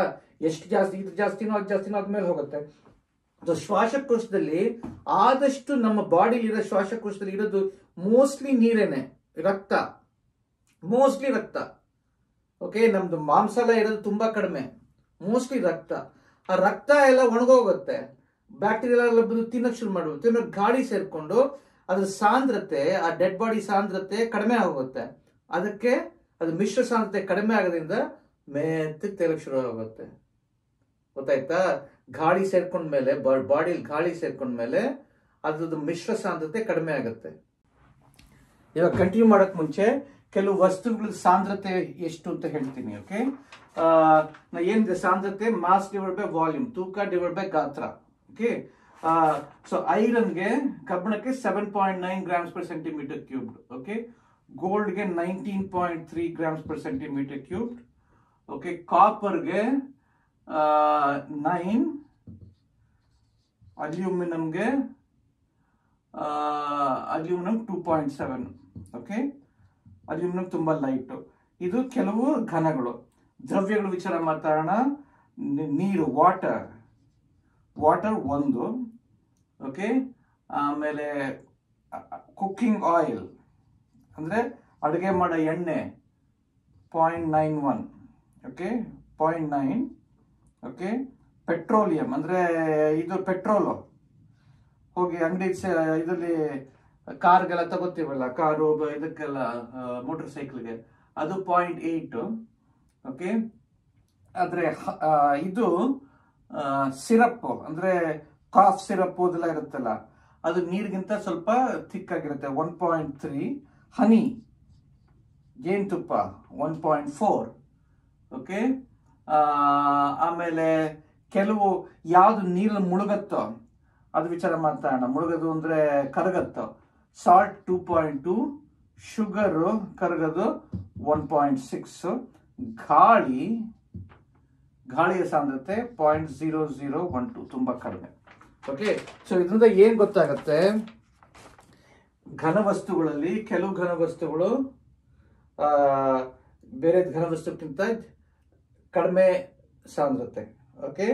ಆಮೇಲೆ ದ್ರವ್ಯಗಳಲ್ಲಿ ಇದು ಎಣ್ಣೆ ನೀರಿಗಿಂತ ಕಡಿಮೆ, ಜೇನುತುಪ್ಪ ಥಿಕ್ಕಾಗಿರುತ್ತಲ್ಲ ಅದು ನೀರಿಗಿಂತ ಜಾಸ್ತಿ, ಓಕೆ? ಸಾಲ್ಟ್ಗೆ, ಶುಗರ್ಗೆ ನೀರಿಗಿಂತ ಜಾಸ್ತಿ. ಅದಕ್ಕೆ ಬೆರಕೆ ಆದ್ರೆ ನೀರೊಳಗೆ ಸಾಲ್ಟ್ ಹಾಕಿದ್ರೆ ಅದ್ರ ಸಾಂದ್ರತೆ ಇದಕ್ಕಿಂತ ಜಾಸ್ತಿ, ಮಿಶ್ರಣ ಆಗುತ್ತೆ ಅಲ್ವಾ? ಅದೇ ಹೇಳಿದ್ನಲ್ಲ, ಎರಡು ವಸ್ತುವನ್ನ ಬೆರಕೆ ಮಾಡಿದ್ರೆ, ಒಟ್ಟಿಗೆ ಮಿಕ್ಸ್ ಮಾಡಿದ್ರೆ ಅದ್ರ ಸಾಂದ್ರತೆ ಇದ್ರದ್ದು ಸರಾಸರಿ ಬರುತ್ತೆ. ಅಂದ್ರೆ 1 ಸ್ಪೂನ್ ಸಾಲ್ಟ್ಗೆ 1 ಸ್ಪೂನ್, ಸೊ 1 ಸ್ಪೂನ್ ವಾಟರ್ಗೆ 1 ಸ್ಪೂನ್ ಸಾಲ್ಟ್ ಹಾಕಿದ್ರೆ ಇದು ಪರ್ಫೆಕ್ಟ್ ಸರಾಸರಿ ಆಗುತ್ತೆ ಅಲ್ವಾ? 1 ಸ್ಪೂನ್ ನೀರು 1 ಸ್ಪೂನ್ ಸಾಲ್ಟ್ ಹಾಕಿದ್ರೆ 1.0 divide by plus 2.2 divide by 2, 1.1 ಬರುತ್ತೆ. ಸಾರಿ, 1.6 ಬರುತ್ತೆ, ಗೊತ್ತಾಯ್ತಾ? ಬಟ್ ನೀವು ಒಂದು ಸ್ಪೂನ್ ನೀರಿಗೆ 1 ಸ್ಪೂನ್ ಸಾಲ್ಟ್ ಹಾಕ್ತಾರ, ಒಂದು 40 ಸ್ಪೂನ್ ನೀರಿಗೆ 2 ಸ್ಪೂನ್ ಸಾಲ್ಟ್ ಹಾಕಿದ್ರೆ ಅವಾಗ ಅಷ್ಟು ಇದು ವ್ಯತ್ಯಾಸ ಬರಲ್ಲ. ಒಂದಕ್ಕಿಂತ ಸ್ವಲ್ಪ ಜಾಸ್ತಿ 1.1 ಆಗ್ಬೋದು. ಜಾಸ್ತಿ ನೀವು ಸಾಲ್ಟ್ ಹಾಕೊಂಡು ಹೋಗ್ತಾ ಇದ್ರೆ ಮಿಶ್ರಣ ಜಾಸ್ತಿ ಆಗ್ತಾ ಇರುತ್ತೆ. ಆ ರೇಷಿಯೋ ಅಂದ್ರೆ ಎಷ್ಟು ನೀರಿದೆ ಎಷ್ಟು ಉಪ್ಪಿದೆ ಆ ರೇಷಿಯೋ ಜಾಸ್ತಿ ಹಾಕೊಂಡು ಹೋಗ್ತಾ ಇರುತ್ತೆ. ನೀವು 40 ಸ್ಪೂನ್ ವಾಟರ್ಗೆ 1 ಸ್ಪೂನ್ ಸಾಲ್ಟ್ ಹಾಕಿದ್ರೆ ಜಾಸ್ತಿ ನೀರಷ್ಟೇ ಸಾಂದ್ರತೆ ಇರುತ್ತೆ, ಸ್ವಲ್ಪ ಮೂವ್ ಆಗುತ್ತೆ ಸಾಲ್ಟ್ ಕಡೆಗೆ, ಅಷ್ಟು ಮೂವ್ ಆಗಲ್ಲ. ಓಕೆ, ಬಟ್ ಅರ್ಧಕ್ಕರ್ಧ ಮಾಡಿದ್ರೆ 1.6 ಆಗುತ್ತೆ, ಮಿಶ್ರ ಆಗುತ್ತೆ. ಗೊತ್ತಾಯ್ತಲ್ವಾ? ನೀವು ಜಾಸ್ತಿ ಯಾವ್ದು ಸಾಂದ್ರತೆ ಜಾಸ್ತಿ ಇರುತ್ತೋ ಅದು ಜಾಸ್ತಿ ಹಾಕೊಂಡು ಹೋಗ್ತಾ ಇದ್ರೆ ಅದು ಸಾಂದ್ರತೆ ಕಡೆ ಹೋಗುತ್ತೆ. ಗೊತ್ತಾಯ್ತಾ? ತುಂಬಾ ಇವಾಗ ಏನು ಉಪ್ಪೆ ಹಾಕ್ತಾ ಇದ್ರೆ 1.0 ಇರುತ್ತೆ ನೀರಲ್ಲಿ, ಸ್ವಲ್ಪ 1 ಸ್ಪೂನ್ ಹಾಕಿದ್ರೆ 1.05 ಆಗ್ಬೋದು, ಆಮೇಲೆ 1.1 ಆಗ್ಬೋದು, 1.2 ಆಗ್ಬೋದು. ಗೊತ್ತಾಯ್ತಾ? ಬಟ್ ಅರ್ಧಕ್ಕರ್ಧ ಸಾಲ್ಟ್ ನೀರು ಹಾಕಿದ್ರೆ 1.6 ಆಗುತ್ತೆ. ಗೊತ್ತಾಯ್ತಲ್ವಾ?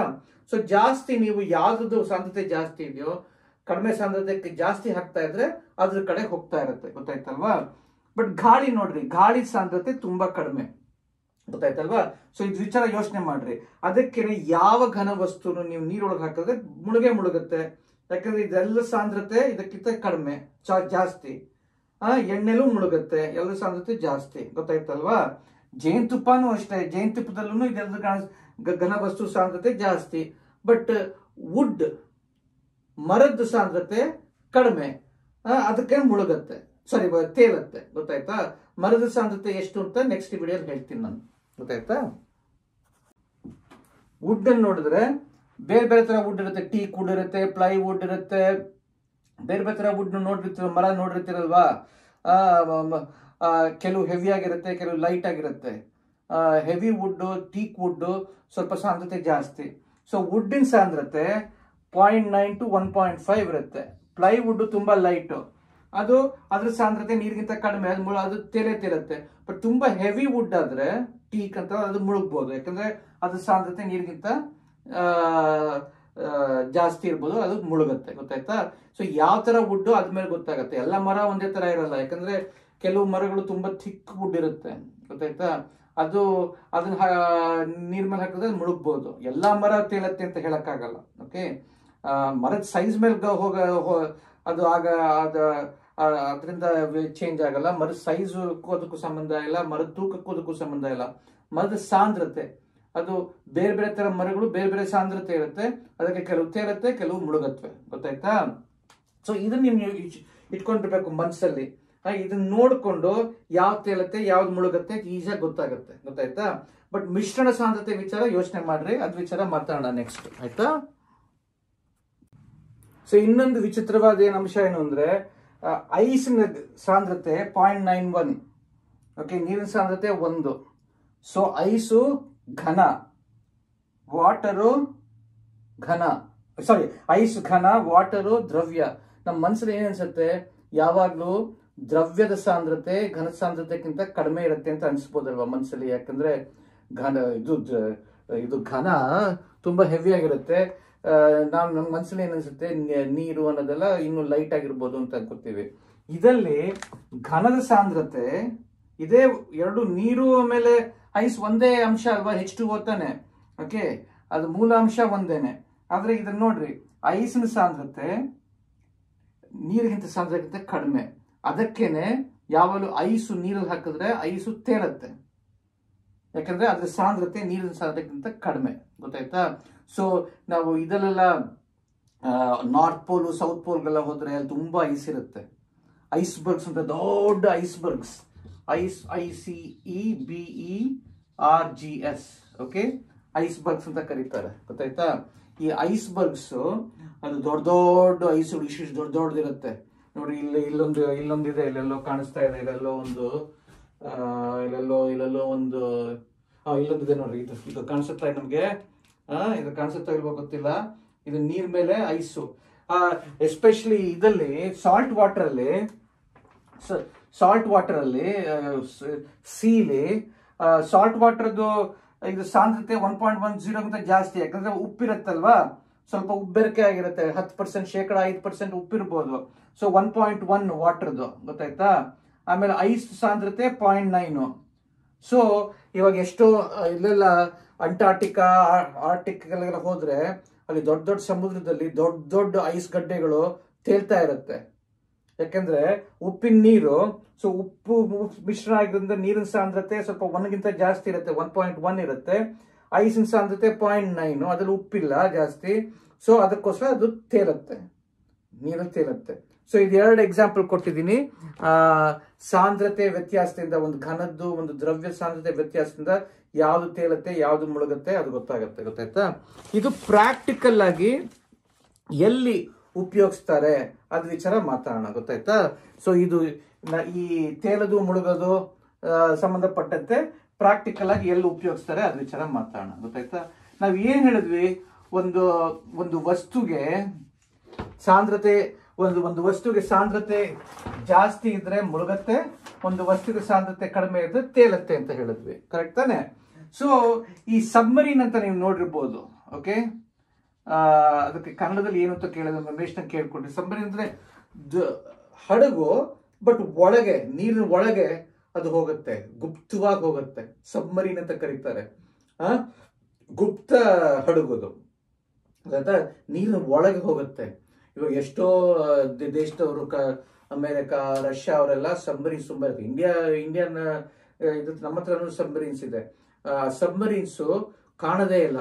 ಇವಾಗ ಎಷ್ಟೋ ಬೇರೆ ಬೇರೆ ದೇಶಕ್ಕೆ ಹೋಗತ್ವೆ, ಇದರ ಯುದ್ಧದಲ್ಲೆಲ್ಲ ಉಪಯೋಗಿಸ್ತಾರೆ ಸಬ್ಮರೀನ್ಸ್.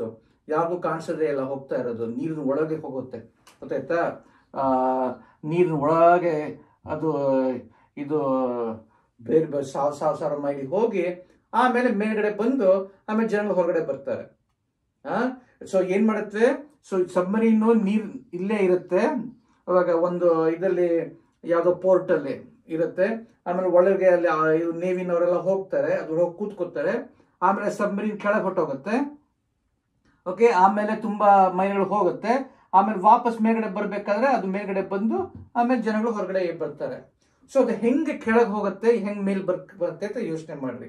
ಇದು ಸಾಂದ್ರತೆ ಸಂಬಂಧ, ಆ ಅಂಶನ ಉಪಯೋಗಿಸ್ಕೊಂಡು ಅದು ಆಗುತ್ತೆ. ಈಗ ಏನ್ ಮಾಡ್ತಾರೆ ಇದರಲ್ಲಿ, ಈ ಸಬ್ಮರೀನ್ ಅಲ್ಲಿ ನೀರಿನ ಟ್ಯಾಂಕ್ ಇರುತ್ತೆ. ಓಕೆ, ನಾ ಏನ್ ಹೇಳಿದೆ, ಮಿಶ್ರಣ ಸಾಂದ್ರತೆ, ಎರಡು ವಸ್ತುಗಳನ್ನು ಮಿಶ್ರಣ ಮಾಡಿದ್ರೆ ಅದ್ರದ್ದು ಸರಾಸರಿ ಸಾಂದ್ರತೆ ಆಗತ್ತೆ ಅಂತ ಹೇಳಿದೆ. ಓಕೆ, ಸೊ ಏನ್ ಮಾಡ್ತಾರೆ, ಒಂದು ಸಬ್ಮರೀನ್ ಒಳಗೆ ಟ್ಯಾಂಕ್, ಬ್ಯಾಲೆಸ್ಟ್ ಟ್ಯಾಂಕ್ ಅಂತ, BALLAST ಬ್ಯಾಲೆಸ್ಟ್ ಟ್ಯಾಂಕ್ ಇರುತ್ತೆ. ಓಕೆ, ಆ ಬ್ಯಾಲೆಸ್ಟ್ ಟ್ಯಾಂಕ್ ಅಲ್ಲಿ ನೀರು ತುಂಬಿಟ್ಟಿರ್ತಾರೆ, ವಾಟರ್. ಓಕೆ, ಆಮೇಲೆ ಇದು ಘನ, ಇದು ಐರನ್, ಇದು ವಾಟರ್ ಟ್ಯಾಂಕ್. ಗೊತ್ತಾಯ್ತಾ? ಸೊ ಘನ ಏನಾಗತ್ತೆ, ಐರನ್ ಏನಾಗತ್ತೆ, ಮುಳುಗತ್ತೆ ಅಲ್ವಾ? ಸೊ ಇದು ನೀರು, ಇದ್ರೊಳಗೂ ನೀರಿರುತ್ತೆ. ನೀರಿನ ಸಾಂದ್ರತೆ, ಇಲ್ಲಿ ನೀರಿದೆ. ಓಕೆ, ಇದು ಘನ, ಇದು ಐರನ್. ಗೊತ್ತಾಯ್ತಾ? ಸೊ ಇದು ನೀರಿದೆ, ಈ ನೀರಿನ ಸಾಂದ್ರತೆ ನೀರಷ್ಟೇ ಅಲ್ವಾ, ಹೊರಗಡೆನೂ ನೀರು ಒಳಗಡೆನೂ ನೀರು, ಅದ್ರ ಸಾಂದ್ರತೆ ಕ್ಯಾನ್ಸಲ್ ಆಗುತ್ತೆ. ಇದು ಘನದ ಸಾಂದ್ರತೆ ಜಾಸ್ತಿ, ಸೊ ಅದಕ್ಕೆ ಅದು ಮುಳುಗತ್ತೆ. ಅದನ್ನ ವಾಪಸ್ ಮೇಲೆ ತರಿಸ್ಬೇಕಾದ್ರೆ ಏನ್ ಮಾಡ್ತಾರೆ, ಅದನ್ನ ನೀರನ್ನ ಒಂದು ಟ್ಯೂಬ್ ಇಂದ ಬಿಟ್ಬಿಡ್ತಾರೆ ಹೊರಗಡೆಗೆ. ಗೊತ್ತಾಯ್ತಾ? ಟ್ಯಾಂಕ್ ಅಲ್ಲಿ ಇರುತ್ತಲ್ಲ, ಒಳಗೆ ಟ್ಯಾಂಕ್ ಇರುತ್ತಲ್ಲ, ಆ ಟ್ಯಾಂಕ್ ಇಂದ ನೀರನ್ನ ಹೊರಗಡೆ ಬಿಟ್ಬಿಡ್ತಾರೆ ಟ್ಯೂಬ್ ಇಂದ. ಅವ್ ಬಿಟ್ಟಾಗ ಏನಾಗುತ್ತೆ, ಗಾಳಿ ಬಂದು ಸೇರ್ಕೊಳ್ಳುತ್ತೆ. ಗೊತ್ತಾಯ್ತಾ? ಗಾಳಿ ಸೇರ್ಕೊಳ್ಳೋವಾಗ ಏನಾಗುತ್ತೆ, ಆ ನೀರಲ್ಲಿ ಗಾಳಿ ಬಂದು ಸೇರ್ಕೊಳ್ಳುತ್ತೆ. ಅವಾಗ ಏನಾಗುತ್ತೆ, ಅದು ಲೈಟ್ ಆಗೋಗುತ್ತೆ, ಅದು ಮೇಲ್ಗಡೆ ಬರುತ್ತೆ. ಯಾಕಂದ್ರೆ ಮಿಶ್ರ ಸಾಂದ್ರತೆ ಆಗೋಗುತ್ತೆ. ಈ ಘನ ಐರನ್ನು, ಆಮೇಲೆ ಒಳಗೆ ಈ ಟ್ಯಾಂಕ್ ಇರುತ್ತೆ, ಟ್ಯಾಂಕ್ ದೊಡ್ಡದಾಗಿರುತ್ತೆ, ಅದ್ರ ಸಾಂದ್ರತೆ ಕಡಿಮೆ, ಅದು ತೂಕ ಕಡಿಮೆ ಆಗೋಯ್ತಲ್ವಾ, ಅದ್ರ ಸಾಂದ್ರತೆ ಕಡಿಮೆ ಆಗೋಯ್ತು. ಸೊ ಇದದ್ದು ಮಿಶ್ರ ಸಾಂದ್ರತೆ ಕಡಿಮೆ ಆಯ್ತು, ಕಡಿಮೆ ಆಗಿತ್ತು, ನೀರಿಗಿಂತ ಕಡಿಮೆ ಆಗೋಗುತ್ತೆ, ಅದಕ್ಕೆ ಮೇಲ್ಗಡೆ ಬರುತ್ತೆ. ಸೊ ವಾಪಸ್ ಮೇಲ್ಗಡೆ ಹೋದ್ಮೇಲೆ ನೀರು ವಾಪಸ್ ತುಂಬ್ತಾರೆ, ಅದು ಕೆಳಗೆ ಬರುತ್ತೆ, ತೆಗಿತಾರೆ, ಮೇಲ್ಗಡೆ ಬರುತ್ತೆ. ಸೊ ಹಿಂಗೆ ಆ ಟ್ಯಾಂಕ್ ನೀರಿದೆಯೋ ಇಲ್ವೋ ಅದ್ರ ಸಂಬಂಧ ಅದನ್ನ ನೋಡ್ಕೊಂಡು ಅಳವಡಿಸ್ಕೊಂಡು ಅದು ಸಬ್ಮರೀನ್ ಕೆಳಗೆ ಹೋಗುತ್ತೆ, ಅದ್ರ ಮೇಲ್ಗಡೆ ಬರುತ್ತೆ. ಗೊತ್ತಾಯ್ತಾ? ಯಾಕಂದ್ರೆ ಮಿಶ್ರ ಸಾಂದ್ರತೆನ ಅದನ್ನ ನಾವು ಚೇಂಜ್ ಮಾಡ್ಕೋಬಹುದು. ಗೊತ್ತಾಯ್ತಾ? ಟ್ಯಾಂಕ್ ನೀರು ಹಾಕಿದ್ರೆ ಮಿಶ್ರ ಸಾಂದ್ರತೆ ಜಾಸ್ತಿ ಆಗುತ್ತೆ, ಟ್ಯಾಂಕ್ ಇಂದ ನೀರು ತೆಗೆದ್ರೆ ಮಿಶ್ರ ಸಾಂದ್ರತೆ ಕಡಿಮೆ ಆಗುತ್ತೆ. ಗೊತ್ತಾಯ್ತಾ? ಸೊ ಇದು ಒಂದು ಪ್ರಾಕ್ಟಿಕಲ್ ಎಕ್ಸಾಂಪಲ್, ಎಲ್ಲಿ ಮಿಶ್ರ ಸಾಂದ್ರತೆ, ಇದನ್ನ ಸಾಂದ್ರತೆ ಸಂಬಂಧ ಅಳವಡಿಸ್ಕೊಂಡು ತೇಲುತ್ತೋ ಮುಳುಗುತ್ತೋ, ಆ ಸಾಂದ್ರತೆ ಚೇಂಜ್ ಮಾಡಿಕೊಂಡು ಒಂದು ವಸ್ತುನ ಸಾಂದ್ರತೆ ಚೇಂಜ್ ಮಾಡಿಕೊಂಡು, ಆ ಮಿಶ್ರ ಸಾಂದ್ರತೆ ಚೇಂಜ್ ಮಾಡಿಕೊಂಡು ಆ ವಸ್ತು ತೇಲ ವಸ್ತುನ ಮುಳುಗಿಸ್ಬೋದು, ಮುಳುಗಿಸೋ ವಸ್ತುನ ತೇಲಿಸ್ಬೋದು. ಸೊ ಇನ್ನೊಂದು ಎಕ್ಸಾಂಪಲ್ ಕೊಡ್ತೀನಿ ಹಿಂಗೇನೆ. ಓಕೆ, ಈ ಹಡಗುಗಳು ಯೋಚನೆ ಮಾಡಿದ್ದೀರಾ, ಹಡಗುಗಳು ಐರನ್ ಅಲ್ಲಿ ಮಾಡಿರ್ತಾರೆ, ವುಡ್ ಅಲ್ಲಿ ಮಾಡಿರಲ್ಲ. ಸಣ್ಣ ಸಣ್ಣ ದೋಣಿಗಳೆಲ್ಲ ವುಡ್ ಅಲ್ಲಿ ಮಾಡಿರ್ತಾರೆ, ದೊಡ್ಡ ದೊಡ್ಡ ಹಡಗುಗಳು ಐರನ್ ಅಲ್ಲಿ ಮಾಡಿರ್ತಾರೆ ಅಲ್ವಾ. ನಿಮಗೆ ಗೊತ್ತು ಐರನ್ ಘನ ಅಲ್ವಾ, ಐರನ್ ಸಾಂದ್ರತೆ ಎಷ್ಟು? 7.9. ನೀರಿನ ಸಾಂದ್ರತೆ 1. ಸೊ ಮುಳುಗಬೇಕು. ಸೊ ಒಂದು ಐರನ್ ತಟ್ಟೆನ ಇಲ್ಲ ಒಂದು ಐರನ್ ಬಾಲನ್ನು ನೀರಲ್ಲಿ ಬಿಟ್ಟರೆ, ಮುಳುಗತ್ತಲ್ವಾ. ಆದರೆ ಐರನ್ ಶಿಪ್, ದೊಡ್ಡ ಹಡಗು ಮುಳುಗಲ್ಲ. ಯಾಕೆ ಯೋಚನೆ ಮಾಡಿದ್ದೀರಾ? ನಾ ಏನು ಹೇಳಿದೆ, ಒಂದು ವಸ್ತುವಿನ ಸಾಂದ್ರತೆ ಗುಣಲಕ್ಷಣ, ತೂಕ ಅಲ್ಲ, ಗಾತ್ರ ಅಲ್ಲ. ಗೊತ್ತಾಯ್ತಾ? ಸೊ ಇವಾಗ ಐರನ್, ನಾ ಏನು ಹೇಳಿದೆ, ಐರನ್ ಸಾಂದ್ರತೆ ಜಾಸ್ತಿ, ಸೊ ಮುಳುಗಬೇಕು. ಯಾಕೆ ತೇಲತ್ತದು? ಐರನ್ ಮಾತ್ರ ಮುಳುಗತ್ತೆ. ಒಂದು ಐರನ್ ಬಾಲ್ ಹಾಕಿದ್ರೆ ಮುಳುಗತ್ತೆ, ಆದ್ರೆ ಇದು ಮಾತ್ರ ತೇಲತ್ತೆ, ಹಡಗು ತೇಲತ್ತೆ. ಯಾಕೆ? ಇದು ಮಿಶ್ರ ಸಾಂದ್ರತೆ ಸಂಬಂಧಪಟ್ಟಿತ್ತು. ನಾ ಏನ್ ಹೇಳಿದೆ, ಒಂದು ವಸ್ತುವಿನ ಸಾಂದ್ರತೆ 2 ಮಿಶ್ರಣ ಮಾಡಿದ್ರೆ ಮಿಶ್ರ ಸಾಂದ್ರತೆ ಬರುತ್ತೆ. ಈ ಹಡಗನ್ನ ಹಿಂಗ್ ತಟ್ಟೆ ತರ ಮಾಡಿರಲ್ಲ ಅಲ್ವಾ. ಈ ಹಡಗನ್ನ ಹೆಂಗ್ ಶೇಪ್ ಮಾಡಿರ್ತಾರೆ? ಹಿಂಗ್ ಶೇಪ್ ಮಾಡಿರ್ತಾರೆ ಅಲ್ವಾ. ಸೊ ಇದ್ರ ಸಾಂದ್ರತೆ ಜಾಸ್ತಿ. ಅದ್ರ ಸಾಂದ್ರತೆ ಎಷ್ಟು? 7.9. ಆದ್ರೆ ಇದು ಒಳಗೆಲ್ಲ ಏನಿದೆ? ಇಲ್ಲಿ ಗಾಳಿ ಸಾಂದ್ರತೆ ಎಷ್ಟು? 0.00012, ತುಂಬಾ ಕಡಿಮೆ. ಸೊ ಇದು ಇಷ್ಟನ್ನು ನೋಡಿದ್ರೆ, ನಾವು ಹೋಲಿಸ್ಕೊಂಡ್ರೆ ಮಿಶ್ರ ಸಾಂದ್ರತೆ 7.9 ತುಂಬಾನೇ ಕಡಿಮೆ ಆಗೋಯ್ತು. ಯಾಕಂದ್ರೆ ಮುಕ್ಕಾಲೆಲ್ಲ ಬರೀ ಗಾಳಿನೇ ಅಲ್ವಾ, ಬರೀ ಇಷ್ಟು ಮಾತ್ರ ಕಬ್ಬಣ. ಒಳಗೆಲ್ಲ 90% ಗಾಳಿ, 10% ಇಲ್ಲಿ ಕಬ್ಬಣ. ಸೊ ಕಬ್ಬಣದ 7.9, ಗಾಳಿದು 0.0012. ಸೊ ಎರಡದು ಮಿಶ್ರ ಮಾಡಿದ್ರೆ ಕಬ್ಬಣ ತೂಕ ಜಾಸ್ತಿ ಇದ್ರೂ ಇದು ಬರೀ ಗಾಳಿ ಇರೋದ್ರಿಂದ ಏನಾಗುತ್ತೆ, ಅದು ಮಿಶ್ರ ಸಾಂದ್ರತೆ 0.7 0.8 ಇರುತ್ತೆ, ಅದು ಮಿಕ್ಸ್ ಆಗಿ. ಅದರಿಂದ ಅದು 0.7 0.8 ವಾಟರ್ಗಿಂತ ಕಡಿಮೆ, ಅದಕ್ಕೆ ತೇಲುತ್ತೆ. ಅದ್ರ ಶೇಪ್ ಮೇಲೆ ಅಳವಡಿಸ್ಕೊಂಡು ಅದು ತೇಲಕ್ಕೆ ಟ್ರೈ ಮಾಡಿಸ್ತಾರೆ. ಗೊತ್ತಾಯ್ತಾ? ಒಂದು ವಸ್ತುವನ್ನ ಬೇರೆ, ಅದೇ ಒಂದು ವಸ್ತುವಿನ ಸಾಂದ್ರತೆ ಯಾವ್ದಿದೆಯೋ ಅದನ್ನ ಶೇಪ್ ಚೇಂಜ್ ಮಾಡಿದ್ರೆ ಅವಾಗ ಅದ್ರ ಸಾಂದ್ರತೆ ಚೇಂಜ್ ಆಗುತ್ತೆ. ಅದಕ್ಕೇನೆ ನಾವು ಪೇಪರ್ ಬೋಟ್ ಮಾಡ್ತಾ ಇದ್ವಿ.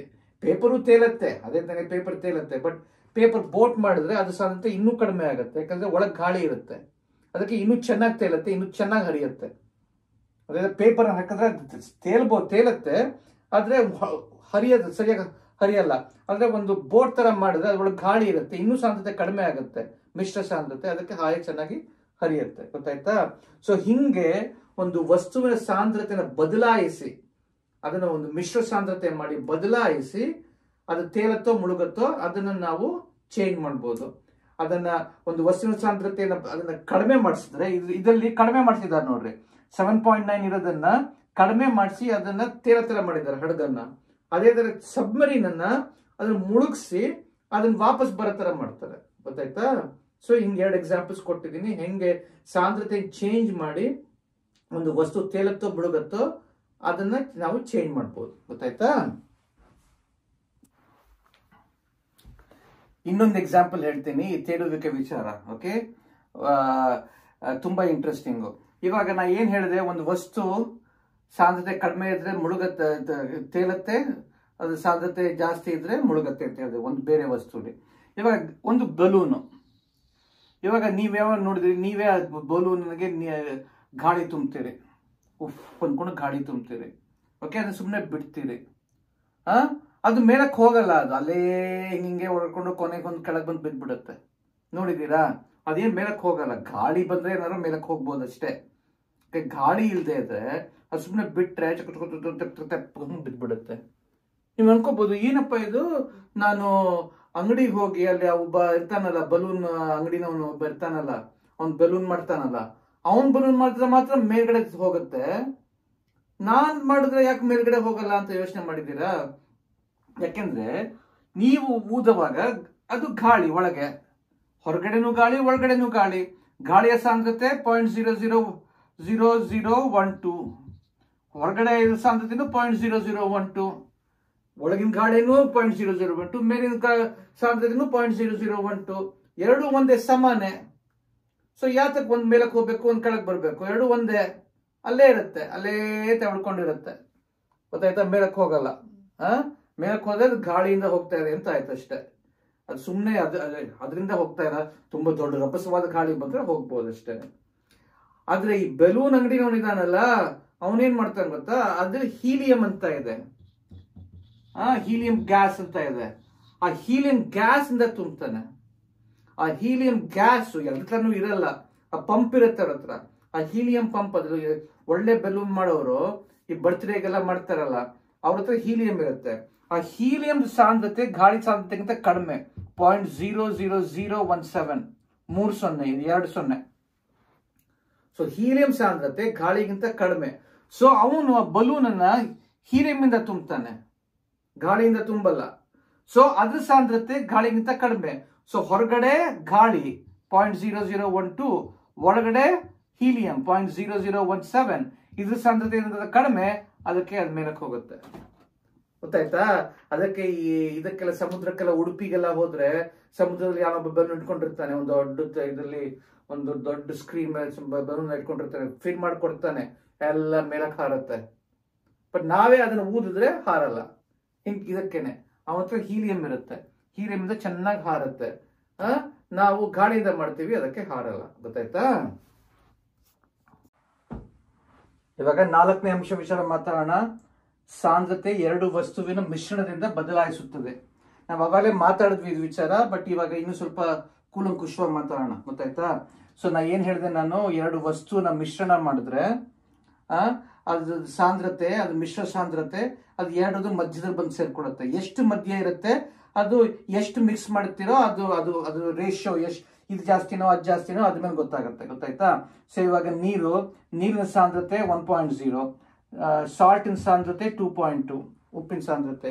ಇವಾಗ ಶೇಕಡ ಒಂದು ದೊಡ್ಡ ಬಕೆಟ್ ನೀರಲ್ಲಿ ಒಂದು ಸ್ಪೂನ್ ಸಾಲ್ಟ್ ಹಾಕಿದ್ರೆ ಅದು 2.2 ಹೊಟ್ಟೋಗಲ್ಲ, ಏನೋ 1.02 ಏನೋ ಹೋಗುತ್ತೆ, ಸ್ವಲ್ಪ ಚೇಂಜ್ ಆಗುತ್ತೆ.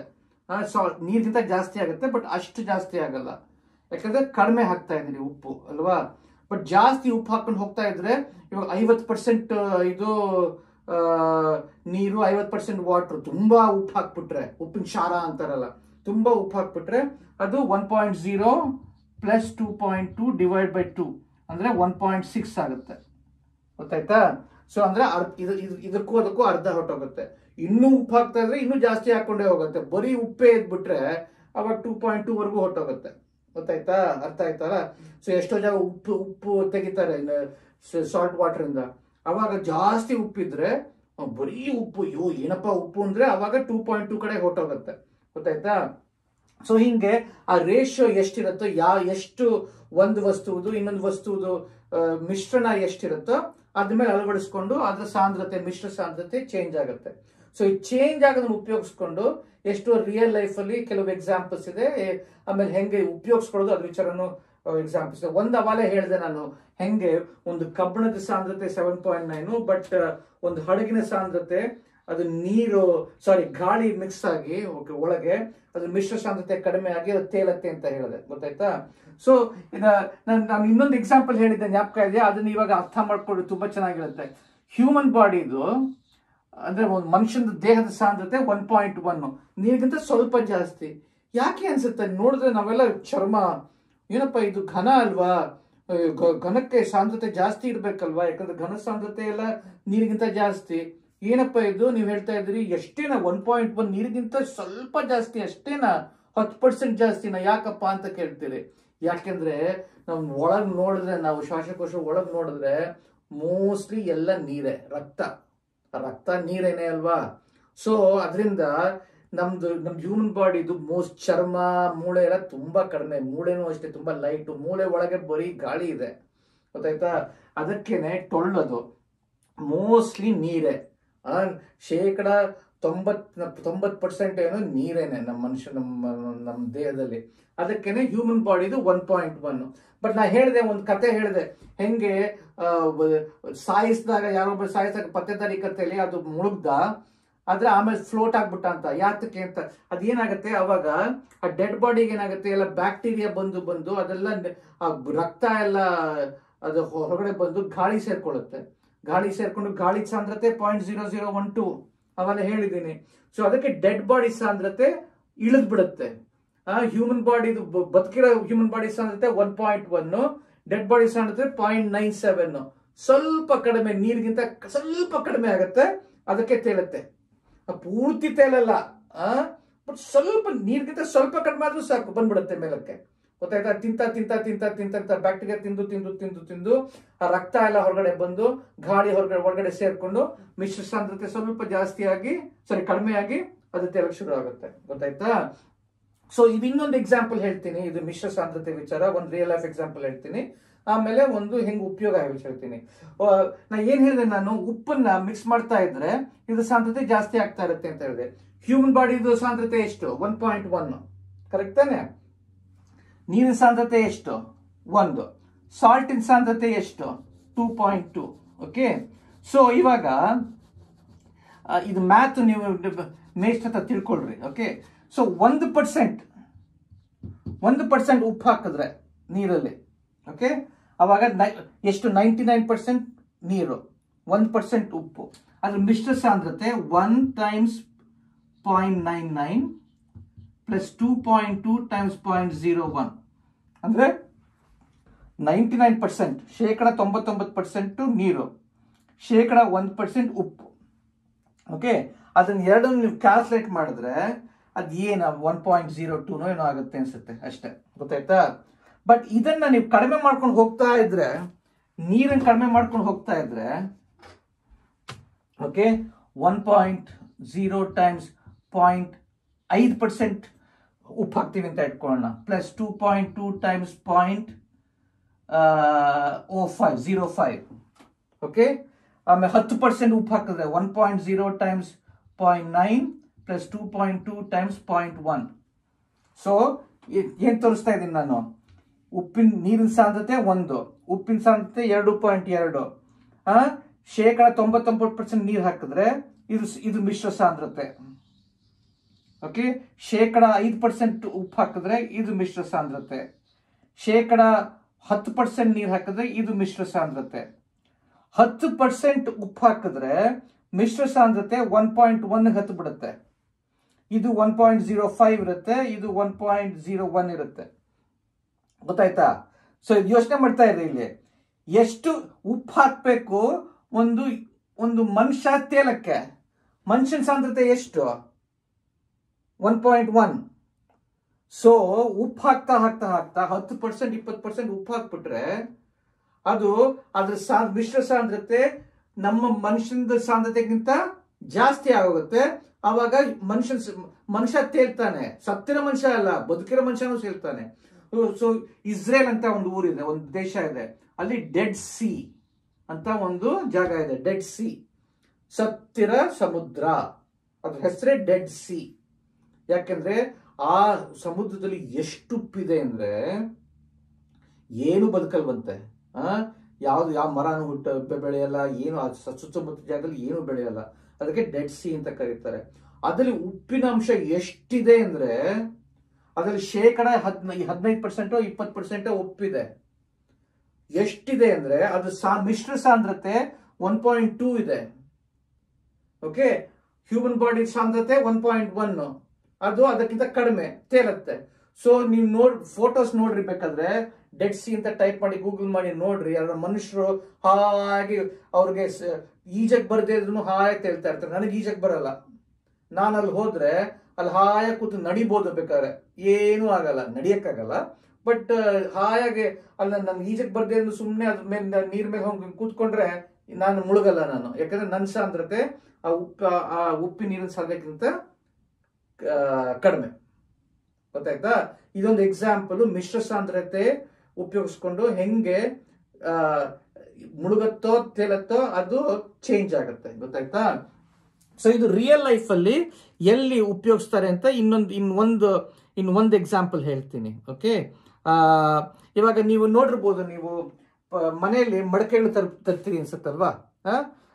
ಮನೆಯಲ್ಲಿ ಇನ್ನೊಂದು ಎಕ್ಸಾಂಪಲ್ ಇದೆಯಾ, ಇನ್ನೊಂದು 2 ಎಕ್ಸಾಂಪಲ್ ಹೇಳ್ತೀನಿ. ಓಕೆ, ಅದು ರಿಯಲ್ ಲೈಫಲ್ಲಿ ಏನು ಮಾಡ್ತಾರೆ ಅಂತ. ಓಕೆ, ಎಲ್ಲಿ ಉಪಯೋಗಿಸ್ಕೊತಾರೆ ಅಂತ.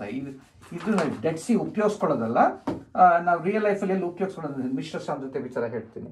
ಸೊ ಒಂದು ಇದು ಮನೆಗೆ ನೀವು ಮೊಟ್ಟೆಗಳು ತರ್ತೀರಿ ತಿನ್ನಕ್ಕೆ, ತುಂಬ ಚೆನ್ನಾಗಿರುತ್ತೆ, ಆಮೇಲೆ ರುಚಿಕರವಾಗಿರುತ್ತೆ, ಆಮೇಲೆ ಇದು ಶಕ್ತಿನೂ ಕೊಡುತ್ತೆ. ಓಕೆ, ಬಟ್ ಮೊಟ್ಟೆ ತಂದಿರ್ತೀರಿ, ಕೆಲವು ಸತಿ ಅದು ಹಳೇದಾಗೋಗುತ್ತೆ. ಹಳೇದಾದ್ಮೇಲೆ ತಿಂದು ಕುಡ್ದಲ್ವಾ, ಕೆಟ್ಟದಲ್ವಾ, ಆಮೇಲೆ ಹೊಟ್ಟೆ ನೋವು ಬಂದು ಅದು ಬ್ಯಾಕ್ಟೀರಿಯಾ ಇದ್ರೆ ಆಮೇಲೆ ಅದು ತಿಂದು ಹೊಟ್ಟೆ ನೋವೆಲ್ಲ ಬಂದು ಎಷ್ಟೋ ಜನಕ್ಕೆ ಹುಷಾರ್ ತಪ್ಪೋಗ್ತಾರೆ. ಸೊ ಫ್ರೆಶ್ ಆಗಿರಬೇಕು ಮೊಟ್ಟೆ ತಂದಿರ್ತಾರೆ. ಆಮೇಲೆ ನಿಮ್ಮ ಮನೇಲೇ ಇದಿದ್ರೆ ಕೋಳಿ ಇದ್ರೆ ಮನೆಯಿಂದ ಕೋಳಿಯಿಂದಾನೇ ಮೊಟ್ಟೆಗಳು ಬಂದಿರುತ್ತೆ, ಇಟ್ಟಿರ್ತೀರಿ. ಫ್ರಿಡ್ಜ್ ಎಲ್ಲ ಇರಲ್ಲ, ಬಡವ್ರ ಮನೇಲಿ ಫ್ರಿಡ್ಜ್ ಇರಲ್ಲ, ಸೊ ಹೊರಗಡೆ ಇಟ್ಟಿರ್ತಾರೆ. ಓಕೆ, ಅದು ಹೆಂಗೆ ಗೊತ್ತಾಗುತ್ತೆ ಅದನ್ನು ತಿನ್ಬೋದೋ ಇಲ್ವೋ, ಕೊಳ್ತೋಗಿದೆಯೋ ಇಲ್ವೋ ಅಂತ? ಮೊಟ್ಟೆನ ನೀರೊಳಗೆ ಹಾಕಿದ್ರೆ, ಓಕೆ, ಮೊಟ್ಟೆ ನೀರೊಳಗೆ ಹಾಕಿದ್ರೆ ಮೊಟ್ಟೆ ಯೂಶ್ವಲಿ ಮೊಟ್ಟೆ ಸಾಂದ್ರತೆ ನೀರಿಗಿಂತ ಜಾಸ್ತಿ, ಅದು ಮುಳುಗತ್ತೆ. ಓಕೆ, ಎಷ್ಟು ಅಂತ ಗೊತ್ತಿಲ್ಲ, ಬಟ್ ತಿಳ್ಕೊಬೇಕು. ಡೆಫಿನೆಟ್ಲಿ ನೀರಿಗಿಂತ ಜಾಸ್ತಿ ಮೊಟ್ಟೆ ಸಾಂದ್ರತೆ, ಅದು ಮುಳುಗತ್ತೆ, ಗೊತ್ತಾಯ್ತಾ? ಬಟ್ ಫ್ರೆಶ್ ಆಗಿದ್ರೆ. ಆದರೆ ಅದು ಸ್ವಲ್ಪ ಇದು ಒಳಗೆಲ್ಲ ಬ್ಯಾಕ್ಟೀರಿಯಾ ಎಲ್ಲ ಸೇರ್ಕೊಂಡು ತುಂಬಾ ದಿವಸ ಆಗ್ಬಿಟ್ಟಿದ್ರೆ, ಕೊಳತೋಗಿದ್ರೆ ಒಳಗೆಲ್ಲ ಬ್ಯಾಕ್ಟೀರಿಯಾ ಸೇರ್ಕೊಂಡ್ಬಿಟ್ಟಿರುತ್ತೆ. ಏನ್ ಮಾಡಿದೆ ಅಂತ ಹೇಳಿದೆ ನಾನು, ಬ್ಯಾಕ್ಟೀರಿಯಾ ತಿನ್ನಕ್ ಶುರು ಮಾಡ್ಬಿಡುತ್ತೆ. ಓಕೆ, ಆ ಬ್ಯಾಕ್ಟೀರಿಯಾ ಒಳಗಿರೋದೆಲ್ಲ ಇದರಲ್ಲಿ ಇದು ಆ ಎಗ್ಗಲ್ಲಿರೋದು ಒಳಗೆ ಇದು ಇದು ಇರುತ್ತಲ್ಲ, ಅದನ್ನ ತಿನ್ನಕ್ ಶುರು ಮಾಡ್ಬಿಡುತ್ತೆ. ಅದು ತಿನ್ನಕ್ ಶುರು ಮಾಡಿದ್ರೆ ಅದು ಜಾಗ ಬಿಟ್ಕೊಂಡ್ಬಿಡುತ್ತೆ. ಜಾಗ ಬಿಟ್ಕೊಂಡು ಅದು ಟೊಳ್ಳಾಗೋಗುತ್ತೆ.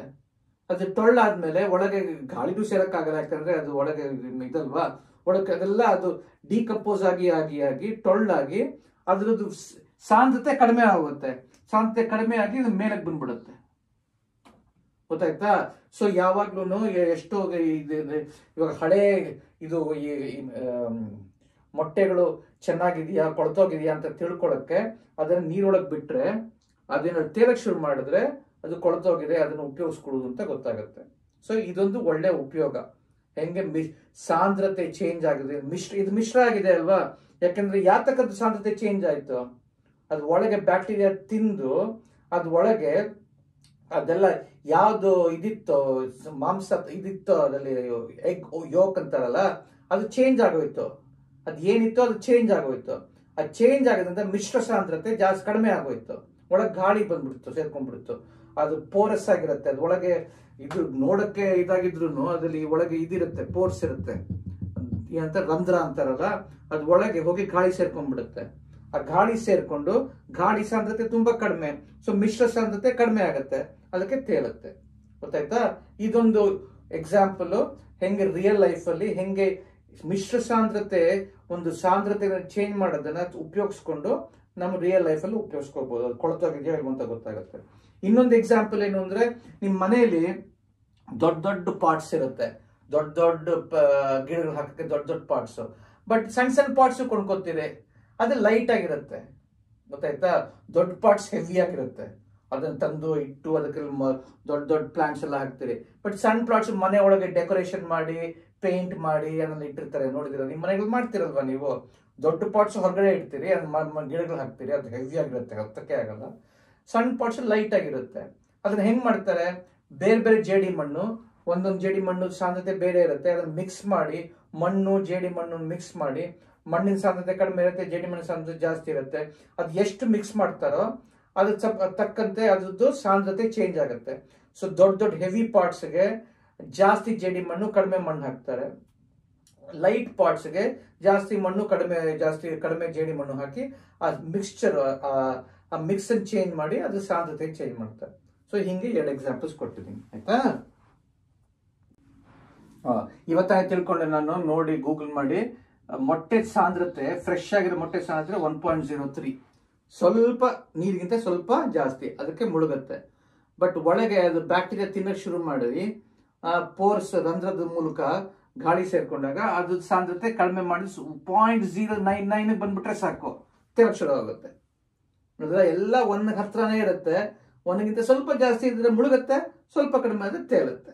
ಗೊತ್ತಾಯ್ತಾ? ಆ ಮಿಶ್ರದಿಂದ ಇದು ಚೇಂಜ್ ಆಗುತ್ತೆ. ಅದ್ರದ ಹೆಂಗೆ ನಡತೆನೇ ಚೇಂಜ್ ಆಗುತ್ತೆ ಮಿಶ್ರದಿಂದ. ಸ್ವಲ್ಪ ಚೇಂಜ್ ಆದ್ರೂ ಸಾಕು. ಗೊತ್ತಾಯ್ತಾ? ಓಕೆ, ಇವಾಗ 5ನೇ ಅಂಶದ ವಿಚಾರ ಮಾತಾಡೋಣ. ಸಾಂದ್ರತೆ ತಾಪಮಾನದಿಂದ ಬದಲಾಯಿಸುತ್ತದೆ. ಓಕೆ, ಒಂದು ವಸ್ತುದ ಸಾಂದ್ರತೆ ನಾವು ಏನ್ ಹೇಳಿದೆ ಒಂದೇ ತರ ಇರಬೇಕು, ಅದೇ ಅದ್ರ ಪರಮ ಅಂಶ ಅಂತ ಹೇಳಿದೆ. ಆದ್ರೆ ಸಾಂದ್ರತೆ ಒಂದು ಘನ ಸ್ಥಿತಿಯಿಂದ ಆಮೇಲೆ ದ್ರವ್ಯ ಸ್ಥಿತಿಯಿಂದ ಅನಿಲ ಸ್ಥಿತಿಗೆ ಹೋದ್ರೆ ಸಾಂದ್ರತೆ ಚೇಂಜ್ ಆಗುತ್ತೆ. ಗೊತ್ತಾಯ್ತಾ? ಯಾಕಂದ್ರೆ ಗಾತ್ರ ಚೇಂಜ್ ಆಗುತ್ತೆ. ಇವಾಗ ಒಂದು ಐಸ್ ಸಾಂದ್ರತೆ 0.91 ಅಂತ ಹೇಳಿದೆ, ನೀರಿನ ಸಾಂದ್ರತೆ 1.0. ಬಟ್ ಅನಿಲ ಸಾಂದ್ರತೆ ತುಂಬಾ ಕಡಿಮೆ, 0.001 ಏನೋ. ಏರ್ಗಿಂತ ಸ್ವಲ್ಪ ಜಾಸ್ತಿ, ಗಾಳಿಗಿಂತ ಸ್ವಲ್ಪ ಜಾಸ್ತಿ. ಯಾಕಂದ್ರೆ ಅದು H2O ಇದು ಮಾಯಿಶ್ಚರ್ ಇರುತ್ತಲ್ವಾ, ಆವಿ ಇರುತ್ತಲ್ಲ, ನೀರಿಗಿಂತ ಗಾಳಿಗಿಂತ ಜಾಸ್ತಿ, ಬಟ್ ತುಂಬಾ ಕಡಿಮೆ. ಯಾಕಕ್ಕೆ ಹಿಂಗೆ? ಸೊ ಐಸ್ ಸಾಂದ್ರತೆ ನೀರಿಗಿಂತ ಕಡಿಮೆ, ಆವಿ ಸಾಂದ್ರತೆ ನೀರಿಗಿಂತ ತುಂಬಾ ಕಡಿಮೆ. ಯಾಕೆಂದ್ರೆ ಅದು ದ್ರವ್ಯ ಸ್ಥಿತಿಯಿಂದ ಅನಿಲ ಸ್ಥಿತಿಗೆ ಹೋಗುವಾಗ ಅದು ಒಳಗಿರೋ ಇದೆಲ್ಲ ಇರುತ್ತಲ್ಲ, ಪರಮಾಣುಗಳು ಸ್ಪ್ರೆಡ್ ಆಗಕ್ಕೆ ಶುರು ಆಗುತ್ತೆ, ದೂರ ಹೋಗಕ್ಕೆ ಶುರು ಆಗುತ್ತವೆ. ದೂರ ಹೋಗೋದ್ರಿಂದ ಅದೇ ತೂಕಕ್ಕೆ ಗಾತ್ರ ಜಾಸ್ತಿ ಆಗುತ್ತೆ. ಎಷ್ಟು ನೀರಿತ್ತೋ, ಇಷ್ಟು ನೀರಿತ್ತು ಅಂತ ಇಟ್ಕೊಳ್ಳೋಣ, ಇಷ್ಟು ನೀರು, ಅದನ್ನ ನೀರನ್ನ ನೀವು ಹೀಟ್ ಮಾಡಕ್ ಶುರು ಮಾಡಿದ್ರೆ ಎಲ್ಲ ಆವಿ ಆಗುತ್ತೆ. ಅದೇ ಗಾತ್ರ ಏನ್ ಚೇಂಜ್ ಆಗಲ್ಲ ಅಲ್ವಾ? ಇವಾಗ ಸ್ವಲ್ಪ ಹೀಟ್ ಮಾಡ್ತಾ ಇದ್ರೆ ಪೂರ್ತಿ ನೀರು ಆವಿ ಆಗುತ್ತೆ. ತೂಕ ಅಷ್ಟೇನೆ, ಆ ತೂಕ ಎಲ್ಲೂ ಹೋಗಕ್ ಸಾಧ್ಯ ಇಲ್ಲ. ಅದು ದೊಡ್ಡ ಗಾತ್ರ ಜಾಸ್ತಿ ಆಗುತ್ತೆ. ಯಾಕಂದ್ರೆ ಈ ಪರಮಾಣುಗಳೆಲ್ಲ ಸ್ಪ್ರೆಡ್ ಆಗಕ್ಕೆ ಶುರು ಆಗುತ್ತೆ. ಸೊ ತೂಕ ಅಷ್ಟೇನೆ, ಮಾಸ್ ಒಂದೇನೆ, ಬಟ್ ಗಾತ್ರ ಜಾಸ್ತಿ ಆಗ್ತಾ ಇದೆ. ಸೊ ಗಾತ್ರ ಜಾಸ್ತಿ ಆಗೋದ್ರಿಂದ m/v ಕಡಿಮೆ ಆಗುತ್ತೆ. ಸೊ ಅದಕ್ಕೇನೆ ಆವಿಯ ಸಾಂದ್ರತೆ ನೀರಿನ ಸಾಂದ್ರತೆಗಿಂತ ತುಂಬಾ ಕಡಿಮೆ. ಗೊತ್ತಾಯ್ತಾ? ಸೊ ಬಟ್ ಅದಿನ್ನೂ ಆವಿ ಆಗದೆ ಇದ್ರೂನು ಆವಿ ಆಗಿ ಹೋಗ್ತಾ ಇದೆ. ಅದನ್ನ ಬಿಸಿ ಮಾಡ್ತಾ ಇದ್ದೀರಿ. ಓಕೆ, ಸೊ ಏನಾಗುತ್ತೆ? ಸೊ ತಣ್ಣೀರು 1.0, ಗೊತ್ತಾಯ್ತಾ? ಅದನ್ನ ಸ್ವಲ್ಪ ಹೀಟ್ ಮಾಡಿದ್ರೆ, ಸೊ ಇದು ಪರಮಾಣುಗಳು ಹಿಂಗಿದ್ದು ಒಟ್ಟಿಗಿದ್ದು ಅಂತ ಇಟ್ಕೊಳ್ಳೋಣ. ಸ್ವಲ್ಪ ಹೀಟ್ ಮಾಡಕ್ ಹೋದ್ರೆ ಸ್ವಲ್ಪ ದೂರ ಹೋಗುತ್ತವೆ, ಇನ್ನು ಹೀಟ್ ಮಾಡಿದ್ರೆ ಇನ್ನೂ ಸ್ವಲ್ಪ ದೂರ ಹೋಗುತ್ತವೆ, ಇನ್ನು ಹೀಟ್ ಮಾಡಿದ್ರೆ ಇನ್ನೂ ದೂರ ಹೋಗುತ್ತವೆ. ಪೂರ್ತಿ ಆವಿ ಆಗೋದ್ರೆ ಪೂರ್ತಿ ದೂರ ಹೊಟ್ಟೋಗುತ್ತೆ. ಸೊ ಹೀಟ್ ಮಾಡ್ತಾ ಈ ಪರಮಾಣುಗಳು ದೂರ ಹೋಗ್ತಾ ಇರತ್ವಲ್ಲ, ಆ ಪರಮಾಣು ದೂರ ಹೋಗ್ತಾ ಇರೋದ್ರಿಂದ ಅದ್ರ ಸಾಂದ್ರತೆ ಕಡಿಮೆ ಆಗುತ್ತೆ. ಸೊ ನೀರಿನ ಸಾಂದ್ರತೆ ಅದು ಹೀಟ್ ಮಾಡ್ತಾ ಇದ್ರೆ ಸ್ವಲ್ಪ ಕಡಿಮೆ ಆಗ್ತಾ ಇರುತ್ತೆ. ಎಣ್ಣೆ ಸಾಂದ್ರತೆನೂ ಅಷ್ಟೇ, ಅದನ್ನ ಹೀಟ್ ಮಾಡಿದ್ರೆ ಸಾಂದ್ರತೆ ಕಡಿಮೆ ಆಗುತ್ತೆ. ಗೊತ್ತಾಯ್ತಾ? ಅದಕ್ಕೇನೆ ಇದನ್ನ ನಾವು ಬೋಂಡ ಮಾಡ್ತೀವಿ. ಓಕೆ, ಬೋಂಡದ ಸಾಂದ್ರತೆ ಅದೇನಾಗಿರುತ್ತೆ, ಅದು ಮೇಲ್ಗಡೆ ಹಾಕಿದ್ರೆ ಹಂಗೆ ಸ್ವಲ್ಪ ತೇಲ್ತಾ ಇರ್ಬೋದು. ಬಟ್ ಅದು ಹೀಟ್ ಮಾಡಿದಾಗ ಎಣ್ಣೆಯ ಸಾಂದ್ರತೆ ಇನ್ನೂ ಕಡಿಮೆ ಆಗುತ್ತೆ.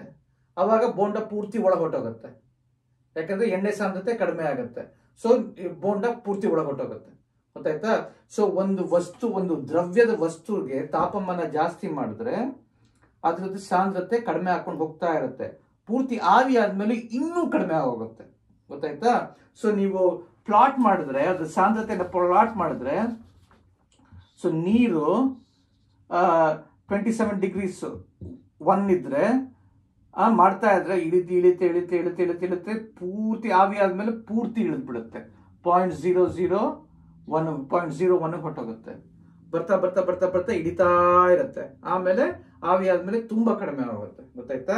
ಸೊ ಎಷ್ಟು ಹಿಂಗಿರ್ಬೋದು, ಮುಖಾಲ್ಪಾಲ್ ಹಿಂಗಿರುತ್ತೆ ಅನ್ಸುತ್ತೆ. ಸರಿ, ಒಂದು ನಿಮಿಷ, ಹಿಂಗ್ ಕಾಣುತ್ತೆ. ಗೊತ್ತಾಯ್ತಾ? ಸರಿ. ಸೊ 1 ಇರುತ್ತೆ 27 ಡಿಗ್ರೀಸ್ ಅಲ್ಲಿ, ಇಳಿತಾ ಇರುತ್ತೆ. ನೀರಾಗಿದ್ರೆ 100 ಡಿಗ್ರಿ ಸೆಂಟಿಗ್ರೇಡ್ ಆದ್ಮೇಲೆ ಪೂರ್ತಿ ತಪಕ್ ಅಂತ ಬಿದ್ದ್ಬಿಡುತ್ತೆ 0.01. ಓಕೆ, ಸೊ ನೀರಾಗಿರೋವರೆಗೂ ಅಷ್ಟು ಕಡಿಮೆ ಆಗಲ್ಲ, ಬಟ್ ಇಳಿತಾ ಇರುತ್ತೆ. ಓಕೆ, ಎಷ್ಟಾಗುತ್ತೋ ಗೊತ್ತಿಲ್ಲ, 0.9 ಹೋಗ್ಬೋದು, 0.85 ಹೋಗ್ಬೋದು. ಓಕೆ, ಬಟ್ ಆವಿ ಆದ ತಕ್ಷಣ 0.01 ಇಳಿದ್ ಬಿಡುತ್ತೆ. ಗೊತ್ತಾಯ್ತಾ? ಸೊ ಒಂದು ದ್ರವ್ಯ ವಸ್ತುನ ತಾಪಮಾನ ಇನ್ಕ್ರೀಸ್ ಮಾಡ್ತಾ ಇದ್ರೆ ಅದು ಪರಮಾಣುಗಳು ಸ್ಪ್ರೆಡ್ ಹಾಕೊಂಡು ಹೋಗ್ಕೊಂಡು ಅದ್ರದ ಸಾಂದ್ರತೆ ಕಡಿಮೆ ಹಾಕೊಂಡು ಹೋಗುತ್ತೆ. ಬಟ್ ಆವಿ ಆದ ತಕ್ಷಣ ಇನ್ನೂ ಪೂರ್ತಿ ಕಡಿಮೆ ಆಗುತ್ತೆ. ಗೊತ್ತಾಯ್ತಾ? ಸೊ ಇದನ್ನ ಎಲ್ಲಿ ನಾವು ಇದು ಹೆಂಗೆ ಬರೀ ದ್ರವ್ಯ ವಸ್ತು ಮಾತ್ರ ಅಲ್ಲ, ಅನಿಲ ವಸ್ತುಗೂ ಅಷ್ಟೇ. ಒಂದು ಗಾಳಿ ಸಾಂದ್ರತೆ 0.0012, ಅದು ಹೀಟ್ ಆದ್ರೆ ಅದ್ರ ಸಾಂದ್ರತೆಯನ್ನು ಅದು ಪರಮಾಣುಗಳು ಸ್ಪ್ರೆಡ್ ಹಾಕೊಂಡು ಅದ್ರ ಸಾಂದ್ರತೆಯನ್ನು ಕಡಿಮೆ ಹಾಕೊಂಡು ಹೋಗುತ್ತೆ. ಸೊ ಇದು ಎಲ್ಲಿ ಕಾಣಿಸ್ಕೊಳ್ಳುತ್ತೆ ಅಂತ ಯೋಚನೆ ಮಾಡೋಣ, ಗೊತ್ತಾಯ್ತಾ? ಸೊ ಒಂದು ಎಕ್ಸಾಂಪಲ್ ನಾ ಹೇಳ್ತೀನಿ ನಾನು. ಇವಾಗ ಒಂದು ಎಕ್ಸ್ಪೆರಿಮೆಂಟ್ ಮಾಡೋಣ. ಅದಾದ್ಮೇಲೆ ಒಂದು ಒಂದು ಯಾವ್ದಾದ್ರು ಒಂದು ಎಗ್ಗದ ಸಾಂದ್ರತೆ ಎಷ್ಟಿದೆ ಅಂತ ಹೇಳಿದ್ವಿ, 1.03. ಸೊ ಅದಿಲ್ಲ ಇಲ್ಲ ಅದು ಏನು ಚೇಂಜ್ ಆಗಲ್ಲ.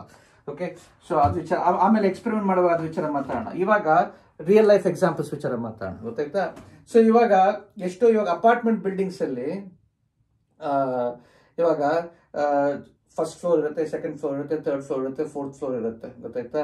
ಸೊ ಅಪಾರ್ಟ್ಮೆಂಟ್ ಬಿಲ್ಡಿಂಗ್ಸ್ ಅಲ್ಲಿ ಕೆಳಗಿನ ಫ್ಲೋರ್ ಅಲ್ಲಿ ಬಿಸಿ ತುಂಬಾ ಬಿಸಿ ಇರುತ್ತಲ್ವಾ, ಯಾಕಂದ್ರೆ ಅಲ್ಲಿ ತಾನೇ ಶಕೆ ಇರೋದು ಕೆಳಗೆ, ಯಾಕಂದ್ರೆ ಭೂಮಿ ತುಂಬಾ ಬಿಸಿ ಆಗಿರುತ್ತೆ. ಅವಾಗ ಅಲ್ಲಿರೋ ಗಾಳಿ ಬಿಸಿ ಆಗುತ್ತೆ. ಬಟ್ ಗಾಳಿ ಬಿಸಿ ಆದಾಗ ಏನಾಗುತ್ತೆ, ಮೇಲಕ್ಕೆ ಹತ್ತುತ್ತೆ, ಹಗುರ ಆಗುತ್ತೆ, ಮೇಲಕ್ಕೆ ಹತ್ತುತ್ತೆ. ಮೇಲಕ್ಕೆ ಹತ್ತಿದ್ಮೇಲೆ ಮೇಲಿನ ಅಪಾರ್ಟ್ಮೆಂಟ್ ಮೇಲಿನ ಫ್ಲೋರ್ಗಳಲ್ಲಿ ಅದು ಟೆಂಪರೇಚರ್ ತಾಪಮಾನ ಜಾಸ್ತಿ ಆಗುತ್ತೆ ಅಲ್ಲಿ, ಯಾಕಂದ್ರೆ ಬಿಸಿ ಗಾಳಿ ಮೇಲ್ಗಡೆ ಹೊರಟೋಗುತ್ತೆ, ತಣ್ಣ ಗಾಳಿ ಕೆಳಗಡೆ ಇರುತ್ತೆ, ಗೊತ್ತಾಯ್ತಾ? ಸೊ ಯಾವಾಗಲೂ ಸಾಯಂಕಾಲದ ಹೊತ್ತು ಏನಾಗುತ್ತೆ, ಮೇಲಿನ ಗಾಳಿ ತಣ್ಣಗೆ ಬಿಸಿ ಇರುತ್ತೆ, ಅದ್ರ ಸಾಂದ್ರತೆ ಕಡಿಮೆ, ಅದಕ್ಕೆ ಉಸಿರಾಡೋದು ಕಷ್ಟ ಆಗುತ್ತೆ ಮೇಲಿನ ಫ್ಲೋರ್ಸ್ ಅಲ್ಲಿ. ಯಾಕಂದ್ರೆ ಸಾಂದ್ರತೆ ಕಡಿಮೆ ಇದ್ದಷ್ಟು ಗಾಳಿ ಜಾಸ್ತಿ ಇರಲ್ಲ, ಅದಕ್ಕೆ ನಾವು ಉಸಿರಾಡೋದು ಕಷ್ಟ ಆಗುತ್ತೆ. ಮೇಲೆ ಫ್ಲೋರ್ ಹೋಗ್ತಾ ಹೋಗ್ತಾ ಹೋಗ್ತಾ ಬಿಸಿ ಇರುತ್ತೆ ಗಾಳಿ, ಅದನ್ನ ಉಸಿರಾಡೋದು ತುಂಬಾ ಕಷ್ಟ ಆಗುತ್ತೆ. ಯಾಕಂದ್ರೆ ತಾಪಮಾನ ಜಾಸ್ತಿ ಆದಷ್ಟು ಸಾಂದ್ರತೆ ಕಡಿಮೆ, ಸೊ ಎಲ್ಲ ಪರಮಾಣುಗಳೆಲ್ಲ ಸ್ಪ್ರೆಡ್ ಆಗಿರುತ್ತೆ, ಅದಕ್ಕೆ ಉಸಿರಾಡೋದು ಸ್ವಲ್ಪ ಕಷ್ಟ ಆಗುತ್ತೆ. ಸೊ ಅದೊಂದು ಎಕ್ಸಾಂಪಲ್. ಆಮೇಲೆ ಇನ್ನೊಂದು ಎಕ್ಸಾಂಪಲ್, ಇದು ರಿಯಲ್ ಲೈಫ್ ಎಕ್ಸಾಂಪಲ್, ಎಲ್ಲಿ ಇದನ್ನು ಉಪಯೋಗಿಸ್ತಾರೆ ಅಂತ ಅದ್ರ ವಿಚಾರ ಮಾತಾಡೋಣ. ಓಕೆ, ತಾಪಮಾನ ವ್ಯತ್ಯಾಸದಿಂದ ಸಾಂದ್ರತೆ ವ್ಯತ್ಯಾಸ ಆಗುತ್ತಲ್ಲ, ಅದು ರಿಯಲ್ ಲೈಫ್ ಅಲ್ಲಿ ಎಲ್ಲಿ ಉಪಯೋಗಿಸ್ತಾರೆ ಅಂತ ಯೋಚನೆ ಮಾಡೋಣ. ಓಕೆ, ಹಾಟ್ ಏರ್ ಬೆಲೂನ್ಸ್ ಅಂತ ನೀವು ನೋಡಿರ್ಬೋದು. ಓಕೆ, ನೀವು ದೊಡ್ಡ ಬೆಲೂನ್ಸ್ ಇರುತ್ತೆ, ನೀವು ಇದರಲ್ಲಿ ಗೂಗಲ್ ಮಾಡ್ಕೊಂಡು ನೋಡ್ರಿ, ಅದನ್ನ ಹಾಟ್ ಏರ್ ಬೆಲೂನ್ಸ್ ಅಂತ ಕರೀತಾರೆ. ದೊಡ್ಡದಾಗಿರುತ್ತೆ, ಅದು ಕೆಳಗೊಂದು ಬ್ಯಾಸ್ಕೆಟ್ ಇರುತ್ತೆ, ಅದ್ರ ಮನುಷ್ಯರನ್ನ ಇಟ್ಕೊಂಡು ಮೇಲ್ಗಡೆ ಕರ್ಕೊಂಡು ಹೋಗ್ತಾರೆ, ಗೊತ್ತಾಯ್ತಾ? ಇದನ್ನ ಕಂಟಿನ್ಯೂ ಮಾಡ್ತೀನಿ ನೆಕ್ಸ್ಟ್ ವಿಡಿಯೋ. ನಾನು ಈ ಹಾಟ್ ಏರ್ ಬೆಲೂನ್ಸ್ ಅಂತ ನೀವು ತಿಳ್ಕೊಂಡಿರ್ಬೋದು, ನೋಡಿರ್ಬೋದು. ದೊಡ್ಡ ಬೆಲೂನ್ಸು, ಈಗ ನಾವು ಮಾಡೋ ಊದ ಬೆಲೂನ್ಸ್ ದೊಡ್ಡದು, ಇದಕ್ಕೆ ಈ ಮನೆಗಿಂತ ದೊಡ್ಡದಾಗಿರುತ್ತೆ. ಕೆಳಗೆ ಒಂದು ಬ್ಯಾಸ್ಕೆಟ್ ಇರುತ್ತೆ, ಅದು ಮನುಷ್ಯರು ಇರ್ತಾರೆ. ಓಕೆ, ಅದು ನೆಲದ ಮೇಲೆ ಇರುತ್ತೆ. ಅದು ಏನ್ ಮಾಡ್ತಾರೆ, ಅದನ್ನ ಒಳಗೆ ಗಾಳಿ ಇರುತ್ತಲ್ವಾ, ಇದ್ರ ಗಾಳಿಯ ಸಾಂದ್ರತೆ ಹೊರಗಡೆ ಗಾಳಿ ಸಾಂದ್ರತೆ ಒಂದೇನೆ ಅಲ್ವಾ, ಅವಾಗ ಅದೇನು ಮೇಲಕ್ಕೆ ಹೋಗಲ್ಲ. ಬಟ್ ಅದನ್ನ ಒಂದು ಯಾವ್ದಾರ ಒಂದು ಇಂಜಿನ್ ತರ ಉಪಯೋಗಿಸ್ಕೊಂಡು ಅದನ್ನ ಹೀಟ್ ಮಾಡ್ತಾರೆ. ಒಳಗೆ ಇಲ್ಲಿ ಗಾಳಿನ ಹೀಟ್ ಮಾಡ್ತಾರೆ. ದೊಡ್ಡದಾಗಿರುತ್ತಲ್ವ ಬಲೂನು, ಅದು ಹೀಟ್ ಮಾಡಿದಾಗ ಏನಾಗುತ್ತೆ, ಆ ಬಲೂನ್ ಸಾಂದ್ರತೆ, ಒಳಗಿರೋ ಗಾಳಿ ಸಾಂದ್ರತೆ ಕಡಿಮೆ ಆಗುತ್ತೆ. ಅದು ಕಡಿಮೆ ಆದಷ್ಟು ಏನಾಗುತ್ತೆ, ಅದು ವಾಪಸ್ ತೇಲುತ್ತೆ. ನಾವ್ ಏನ್ ಹೇಳಿದ್ವಿ, ಒಂದು ವಸ್ತುವಿನ ಸಾಂದ್ರತೆ ಬೇರೆ ಸಾಂದ್ರತೆಗಿಂತ ಕಡಿಮೆ ಇದ್ರೆ ಅದು ತೇಲುತ್ತೆ, ಅದು ಜಾಸ್ತಿ ಆದ್ರೆ ಮುಳುಗತ್ತೆ ಅಲ್ವಾ. ಸೊ ಏನ್ ಮಾಡ್ತಾರೆ, ಅದನ್ನ ಹೀಟ್ ಮಾಡ್ತಾರೆ. ಒಂದು ಇದು ಬೆಂಕಿ ಹಚ್ಚಿಸಿ ಅದು ಧುಸ್ ಅಂತ ಬರುತ್ತೆ. ಮನುಷ್ಯರಲ್ಲಿ ಇರ್ತಾರೆ, ಬಟ್ ಇಲ್ಲಿ ಬೆಂಕಿ ಹಚ್ಚಿ ಅದನ್ನ ಬುಸ್ ಅಂತ ಬಂದು ಬೆಂಕಿಯಿಂದ ಅದು ಹೀಟ್ ಆಗುತ್ತೆ. ಅದು ಹೀಟ್ ಮಾಡಿ ಅದ್ರದ್ದು ಸಾಂದ್ರತೆ ಕಡಿಮೆ ಆಗುತ್ತೆ, ಮೇಲಕ್ಕೆ ಹೋಗುತ್ತೆ. ಮೇಲಕ್ಕೆ ಹೋಗಿ ಹಾಟ್ ಏರ್ ಬೆಲೂನ್ಸ್ ಮೇಲ್ಗಡೆಯಿಂದ ಜನಗಳು ನೋಡ್ತಾರೆ. ಆಮೇಲೆ ವಾಪಸ್ ಬರ್ಬೇಕಲ್ಲ, ವಾಪಸ್ ಬರುವಾಗ ಅದನ್ನ ಏನ್ ಮಾಡ್ತಾರೆ, ಕೂಲ್ ಮಾಡ್ಬಿಡ್ತಾರೆ. ಅದನ್ನ ಆ ಹಾಟ್ ಏರ್ ಅನ್ನ ಹೊರಗಡೆ ರಿಲೀಸ್ ಮಾಡ್ಬಿಡ್ತಾರೆ. ರಿಲೀಸ್ ಮಾಡಿ ವಾಪಸ್ ಕೂಲ್ ಏರ್ ವಾಪಸ್ ತರ್ತಾರೆ. ಟ್ಯಾಂಕ್ ಇಟ್ಕೊಂಡಿರ್ತಾರೆ ಕೂಲ್ ಏರ್ ಅನ್ನ, ಅದನ್ನ ವಾಪಸ್ ಹಾಕ್ತಾರೆ. ಅವಾಗ ಅದು ಸಾಂದ್ರತೆ ಕಡಿಮೆ ಆಗಿ ಅದು ಕೆಳಗೆ ಹಾಗೆ ಲೀಲಾಜಾಲವ ಕೆಳಗೆ ಬರುತ್ತೆ, ಗೊತ್ತಾಯ್ತಾ? ಗಾಳಿನೂ ಬಿಟ್ಬಿಡ್ತಾರೆ ಒಳಗಡೆಯಿಂದ, ಆಮೇಲೆ ಆ ಬಿಸಿ ಗಾಳಿನ ಕೂಲ್ ಮಾಡ್ಬಿಡ್ತಾರೆ, ತಣ್ಣ ಗಾಳಿನ ವಾಪಸ್ ಹಾಕ್ತಾರೆ, ಅದು ಕೆಳಗೆ ವಾಪಸ್ ಬರುತ್ತೆ. ಸೊ ಹಿಂಗ ಸಾಂದ್ರತೆ ತಾಪಮಾನದಿಂದ ಚೇಂಜ್ ಆಗಿ ಆ ಸಾಂದ್ರತೆ ಚೇಂಜ್ ಮಾಡಿ ಅದನ್ನ ಮೇಲ್ಗಡೆ ಕಳಿಸ್ತಾರೆ. ಸಾಂದ್ರತೆ ಕಡಿಮೆ ಆದ್ರೆ ಮೇಲೆ ಕಳಿಸ್ತಾರೆ, ಸಾಂದ್ರತೆ ಕಡಿಮೆ ಆದ್ಮೇಲೆ ಅದನ್ನ ಕೆಳಗೆ ತರಿಸ್ತಾರೆ, ಗೊತ್ತಾಯ್ತಾ? ಹಿಂಗೆ 2 ಎಕ್ಸಾಂಪಲ್ ಹೇಳಿದೀನಿ. ಒಂದು ಇದು ರಿಯಲ್ ಲೈಫ್ ಉಪಯೋಗ, ಯಾಕಂದ್ರೆ ಹಾಟ್ ಏರ್ ಬೆಲೂನ್ಸ್ ನಾವು ಉಪಯೋಗಿಸ್ತಾರೆ. ಎಷ್ಟೋ ಜನ ಮೇಲ್ಗಡೆ ಹೋಗಿ ಅದನ್ನ ನೋಡಕ್ಕೆ ಏನ್ ನಡೀತಾ ಇದೆ. ಇವಾಗ ಎಷ್ಟೋ ಸತಿ ಇದಲ್ಲೆಲ್ಲ ಹೆಲಿಕಾಪ್ಟರು ಇವಾಗ ಇದರಲ್ಲಿ ವಯನಾಡಲ್ಲಿ ಅಲ್ಲೇನೋ ಲ್ಯಾಂಡ್ ಸ್ಲೈಡ್ಸ್ ಎಲ್ಲ ಆಗಿದೆ. ಅದನ್ನ ನೋಡಕ್ಕೆ, ಸರ್ವೆ ಮಾಡಕ್ಕೆ ಪ್ರೈಮ್ ಮಿನಿಸ್ಟರ್ ಅವರೆಲ್ಲ ಬರ್ತಾರಲ್ಲ, ಅದನ್ನ ಹೆಲಿಕಾಪ್ಟರ್ ಮಾಡಿದ್ರೆ ಮಾಡ್ಬೋದು. ಬಟ್ ಹೆಲಿಕಾಪ್ಟರ್ ತುಂಬಾ ಎಕ್ಸ್ಪೆನ್ಸಿವ್, ಅದು ಸ್ವಲ್ಪ ಅದಷ್ಟು ಕೆಳಗೆ ಬರಕ್ಕಾಗಲ್ಲ. ಈ ಹಾಟ್ ಏರ್ ಬೆಲೂನ್ಸ್ ಸ್ವಲ್ಪ ಇಲ್ಲಿಂದ ಹತ್ರದಿಂದ ನೋಡ್ಬೋದು, ತುಂಬಾನೇ ಚೆನ್ನಾಗಿರುತ್ತೆ. ಸೊ ಅಮೆರಿಕಲ್ಲೆಲ್ಲ ತುಂಬಾ ಹಾಟ್ ಏರ್ ಬೆಲೂನ್ಸ್ ಉಪಯೋಗಿಸ್ತಾರೆ. ಸರ್ವೆ ಮಾಡೋಕ್ಕೆ ಅದಕ್ಕೆಲ್ಲ ಉಪಯೋಗಿಸ್ತಾರೆ, ಗೊತ್ತಾಯ್ತಾ. ಸೊ ಅದು ತಾಪಮಾನದಿಂದ ಹೆಂಗೆ ವ್ಯತ್ಯಾಸದ ಅದು ವಿಚಾರ ಒಂದು ಹೇಳಿದ್ದೀನಿ. ಇನ್ನೊಂದು ಇದು ಅಷ್ಟೇ, ಇನ್ನೊಂದು ಎಕ್ಸಾಂಪಲ್ ಏನಂದ್ರೆ ತಾಪಮಾನದ ಚೇಂಜ್ ಆಗೋದು. ಇದು ಸಮುದ್ರದಲ್ಲಿ ಅಲೆಗಳು ಯಾತಕ್ಕೆ ಬರುತ್ತೆ ಅಂತ ತಿಳ್ಕೊಂಡಿದ್ದೀರಾ? ಯಾಕಂದ್ರೆ ಏನಾಗುತ್ತೆ, ಸೂರ್ಯ ಹಿಂಗೆ ಬರುತ್ತಲ್ಲ, ಸೂರ್ಯ ಬಂದು ಮೇಲ್ಗಡೆ ನೀರನ್ನ ಬಿಸಿ ಮಾಡಿಬಿಡುತ್ತೆ, ಕೆಳಗಡೆ ನೀರು ತಣ್ಣಗಿರುತ್ತೆ. ಸೊ ಇದ್ರ ಸಾಂದ್ರತೆ ಕಡಿಮೆ ಆಗುತ್ತೆ, ಇದ್ರ ಸಾಂದ್ರತೆ ಜಾಸ್ತಿ ಇರುತ್ತೆ. ಅದರಿಂದ ಹಿಂಗೆ ಕರೆಂಟ್ಸ್ ಕ್ರಿಯೇಟ್ ಆಗೋಗುತ್ತೆ. ಯಾಕಂದ್ರೆ ನೀರ್ದು ಎಲ್ಲ ಸಾಂದ್ರತೆ ಒಂದೇ ಇದ್ರೆ ಅದು ಸಹಾಯ ನದಿಲಿ ಏನೂ ಆಗಲ್ಲ ನೋಡ್ರಿ, ನದಿಲಿ ಹರಿತಾ ಇರುತ್ತಲ್ವಾ. ಬಟ್ ಏನಾಗುತ್ತೆ, ತುಂಬಾ ಸೂರ್ಯದಿಂದ ಕಿರಣ ಬಂದು ಇದು ಸಮುದ್ರದ ಮೇಲೆ ಮೇಲ್ಗಡೆ ನೀರಿನ ಸಾಂದ್ರತೆ ಕಡಿಮೆ ಆಗೋಗುತ್ತೆ, ಕೆಳಗಡೆ ನೀರಿನ ಸಾಂದ್ರತೆ ಜಾಸ್ತಿ ಆಗುತ್ತೆ. ಅದಕ್ಕೆ ಹಿಂಗೆ ಕರೆಂಟ್ಸ್ ಬಂದು ಅದು ಅಲೆಗಳಾಗುತ್ತೆ, ಗೊತ್ತಾಯ್ತಾ. ಸೊ ಹಿಂಗೆ ಎಕ್ಸಾಂಪಲ್ಸ್ ಹೇಳಿದೀನಿ. ತಾಪಮಾನ ವ್ಯತ್ಯಾಸದಿಂದ ಹೆಂಗೆ ಸಾಂದ್ರತೆ ವ್ಯತ್ಯಾಸ ಬರುತ್ತೆ, ಬದಲಾಯಿಸುತ್ತೆ. ಸಾಂದ್ರತೆ ಬದಲಾಯಿಸಿ ಅದರದ ವರ್ತನೆಯನ್ನು ಬದಲಾಯಿಸಲಾಗುತ್ತೆ, ಗೊತ್ತಾಯ್ತಾ. ಸೊ ನೆಕ್ಸ್ಟ್ ಹೆಂಗೆ ಸಾಂದ್ರತೆ ತಾಪಮಾನದಿಂದ ಬದಲಾಯಿಸುತ್ತೋ, ಸಾಂದ್ರತೆ ಒತ್ತಡ ಪ್ರೆಷರ್ ಅಂತ ಕರೀತಲ್ಲ, ಅದರಿಂದನೂ ಬದಲಾಯಿಸುತ್ತೆ, ಗೊತ್ತಾಯ್ತಾ. ನಿಮ್ಗೆ ಗೊತ್ತು, ಘನ ವಸ್ತು, ದ್ರವ್ಯ ವಸ್ತು, ಅನಿಲ ವಸ್ತು. ಓಕೆ, ಗಾಳಿ ಅನಿಲ ವಸ್ತು, ಓಕೆ, ನೀರು ಘನ ವಸ್ತು, ದ್ರವ್ಯ ವಸ್ತು, ಮಂಜುಗೆಡ್ಡೆ ಘನ ವಸ್ತು. ಘನ ವಸ್ತುನ ದ್ರವ್ಯ ವಸ್ತುನ ಒತ್ತಡದಿಂದ ಅದನ್ನ ಕಂಪ್ರೆಸ್ ಮಾಡೋಕ್ಕಾಗಲ್ಲ, ಹಂಗೆ ಇರುತ್ತೆ, ಗೊತ್ತಾಯ್ತಾ. ಸಂಕುಚಿತತೆ ಆಗಕ್ಕೆ ಸಾಧ್ಯ ಇಲ್ಲ, ಕಂಪ್ರೆಸ್ ಮಾಡೋಕ್ಕಾಗಲ್ಲ, ಅದು ಹೆಂಗಿರುತ್ತೋ ಹಂಗೆ ಇರುತ್ತೆ. ಬಟ್ ಗಾಳಿ ಅನಿಲ ವಸ್ತುವನ್ನ ಕಂಪ್ರೆಸ್ ಮಾಡ್ಬೋದು, ಗಾಳಿನ ಕಂಪ್ರೆಸ್ ಮಾಡ್ಬೋದು. ಅಂದ್ರೆ ಎಷ್ಟು, ಇವಾಗ ಒಂದು ಬಲೂನ್ ಇರುತ್ತೆ, ಬಲೂನ್ ನೀರು ಗಾಳಿನ ತುಂಬಿರ್ತೀರಿ, ಅದನ್ನ ಪ್ರೆಸ್ ಮಾಡಿದ್ರೆ ಅದು ಕಡಿಮೆ ಆಗುತ್ತೆ, ಗೊತ್ತಾಯ್ತಾ. ಸೊ ಇವಾಗ ಹಿಂಗಿರುತ್ತಲ್ಲ, ಒಂದು ಬಲೂನು ತುಂಬಿರ್ತೀರಿ, ಅದನ್ನ ಪ್ರೆಸ್ ಮಾಡಿದ್ರೆ ಅದ್ರದ್ದು ಗಾತ್ರ ಕಡಿಮೆ ಆಗುತ್ತೆ. ಬಟ್ ಒಳಗಿರೋ ಇದು ತೂಕ ಅಷ್ಟೇ ತಾನೆ. ಇವಾಗ ಗಾಳಿ ಹಿಂಗೆ ಊದಿರ್ತೀರಿ, ಹಿಂಗೆ ಗಾಳಿ ಊದಿರ್ತೀರಿ, ಓಕೆ, ಆಮೇಲೆ ಅದನ್ನ ಕಟ್ಬಿಡ್ತೀರಿ, ಓಕೆ, ಕಟ್ಬಿಟ್ಟು ಅದ್ರೊಳಗೆ ಗಾಳಿ ಇರುತ್ತೆ, ಆ ಗಾಳಿ ತೂಕ ಅಷ್ಟೇನೆ. ಇವಾಗ ಅದನ್ನ ಒತ್ತಡ ಕೊಟ್ಟು ಹಿಂಗೆ ಒತ್ತಿದ್ರೆ, ಅದನ್ನ ತುಂಬಾ ಒತ್ಬಿಟ್ರೆ ಬರ್ಸ್ತಾ ಹೋಗುತ್ತೆ ಅಲ್ವಾ. ಬಟ್ ಸ್ವಲ್ಪ ಒತ್ತಡ ಕೊಟ್ರೆ ಇದು ಈ ಸೈಜ್ ಬಂದ್ರೆ ಈ ಸೈಜ್ ಹೋಗುತ್ತೆ. ಅವಾಗ ಏನಾಗುತ್ತೆ, ತೂಕ ಅಷ್ಟೇ ಇರುತ್ತೆ, ಮಾಸ್ ಅಷ್ಟೇನೆ, ಬಟ್ ಗಾತ್ರ ಕಡಿಮೆ ಆಯ್ತು. ಸೊ ಸಾಂದ್ರತೆ ಜಾಸ್ತಿ ಆಗುತ್ತೆ, ಗೊತ್ತಾಯ್ತಾ. ಸೊ ಒತ್ತಡ ಕೊಟ್ರೆ ಅನಿಲ ವಸ್ತು ಮಾತ್ರ ಒತ್ತಡ ಕೊಡಕ್ ಸಾಧ್ಯ. ಓಕೆ, ಒತ್ತಡ ಯಾವ್ದಕ್ ಬೇಕಾದ್ರೂ ಕೊಡ್ಬೋದು, ಬಟ್ ಒತ್ತಡ ಕೊಟ್ರೆ ಅದ್ರದ್ದು ಸಾಂದ್ರತೆ ಚೇಂಜ್ ಆಗಲ್ಲ, ನೀರ್ದು ಸಾಂದ್ರತೆ ಚೇಂಜ್ ಆಗಲ್ಲ, ಮಂಜುಗಡ್ಡೆ ಸಾಂದ್ರತೆನೂ ಚೇಂಜ್ ಆಗಲ್ಲ, ಹಂಗೆ ಇರುತ್ತೆ. ನೀವು ಎಷ್ಟು ಒತ್ತಡ ಬೇಕಾದ್ರೆ ನೀರನ್ನ ಅಮುಕಿದ್ರೆ ಅದೇನು ಕಡಿಮೆ ಆಗುತ್ತಾ, ಜಾಸ್ತಿನೂ ಆಗಲ್ಲ ಕಡಿಮೆನೂ ಆಗಲ್ಲ, ಹಂಗೆ ಇರುತ್ತೆ. ನೀರು ಅಮುಕಿದ್ರೆ ನಿಮ್ ಕೈ ಒಳಗೆ ಹೋಗುತ್ತೆ ಹೊತ್ತು ಎಲ್ಲಿಯೂ ಏನೂ ಆಗಲ್ಲ, ಗೊತ್ತಾಯ್ತಾ. ಸೊ ದ್ರವ್ಯಗಳಿಗೆ ಘನಕ್ಕೆ ಒತ್ತಡ ಕೊಟ್ರೆ ಏನೂ ಆಗಲ್ಲ, ಹಂಗೆ ಇರುತ್ತೆ. ಬಟ್ ಅನಿಲಗಳಿಗೆ ಒತ್ತಡ ಕೊಟ್ರೆ ಅದ್ರದ್ದು ತೂಕ ಅಷ್ಟೇ ಇರುತ್ತೆ, ಆಮೇಲೆ ಅದ್ರ ಗಾತ್ರ ಕಡಿಮೆ ಆಗುತ್ತೆ, ಅವಾಗ ಅದ್ರದ್ದು ಸಾಂದ್ರತೆ ಜಾಸ್ತಿ ಆಗುತ್ತೆ. ಸೊ ಒತ್ತಡ ಕೊಟ್ರೆ ಅದ್ರದ್ದು ಸಾಂದ್ರತೆ ಜಾಸ್ತಿ ಆಗುತ್ತೆ, ಯಾಕಂದ್ರೆ ಒಂದೇ ತೂಕಕ್ಕೆ ಗಾತ್ರ ಕಡಿಮೆ ಆಗುತ್ತೆ, ಅವಾಗ ಸಾಂದ್ರತೆ ಜಾಸ್ತಿ ಆಗುತ್ತೆ. ಒತ್ತಡ ತೆಗೆದ್ರೆ ಸಾಂದ್ರತೆ ಜಾಸ್ತಿ ಆಗುತ್ತೆ. ಓಕೆ, ಒತ್ತಡ ಕಡಿಮೆ ಆದಷ್ಟು ಲೋ ಪ್ರೆಷರ್ ಅಂತ ಹೇಳ್ತಾರಲ್ಲ, ಪ್ರೆಷರ್ ಲೋ ಆಗಿದ್ರೆ ಅವಾಗ ಸಾಂದ್ರತೆ ಕಡಿಮೆ ಆಗುತ್ತೆ. ಓಕೆ, ಸೊ ಇದು 2-3 ರಿಯಲ್ ಲೈಫ್ ಎಕ್ಸಾಂಪಲ್ ಹೇಳ್ತೀನಿ ಎಲ್ಲಿ ಇದು ಕಾಣಿಸ್ಕೊಳುತ್ತೆ ಅಂತ. ಸೊ ಒಂದು ನೀವು ಯೋಚನೆ ಮಾಡಿರ್ಬೋದು, ಅಲ್ಲಿ ಕೊಳ್ಳೆಗಾಲ ಹತ್ರ ಹಿಮದ್ಗಿರಿ ಬೆಟ್ಟ ಇದೆ, BR ಹಿಲ್ಸ್ ಇದೆ.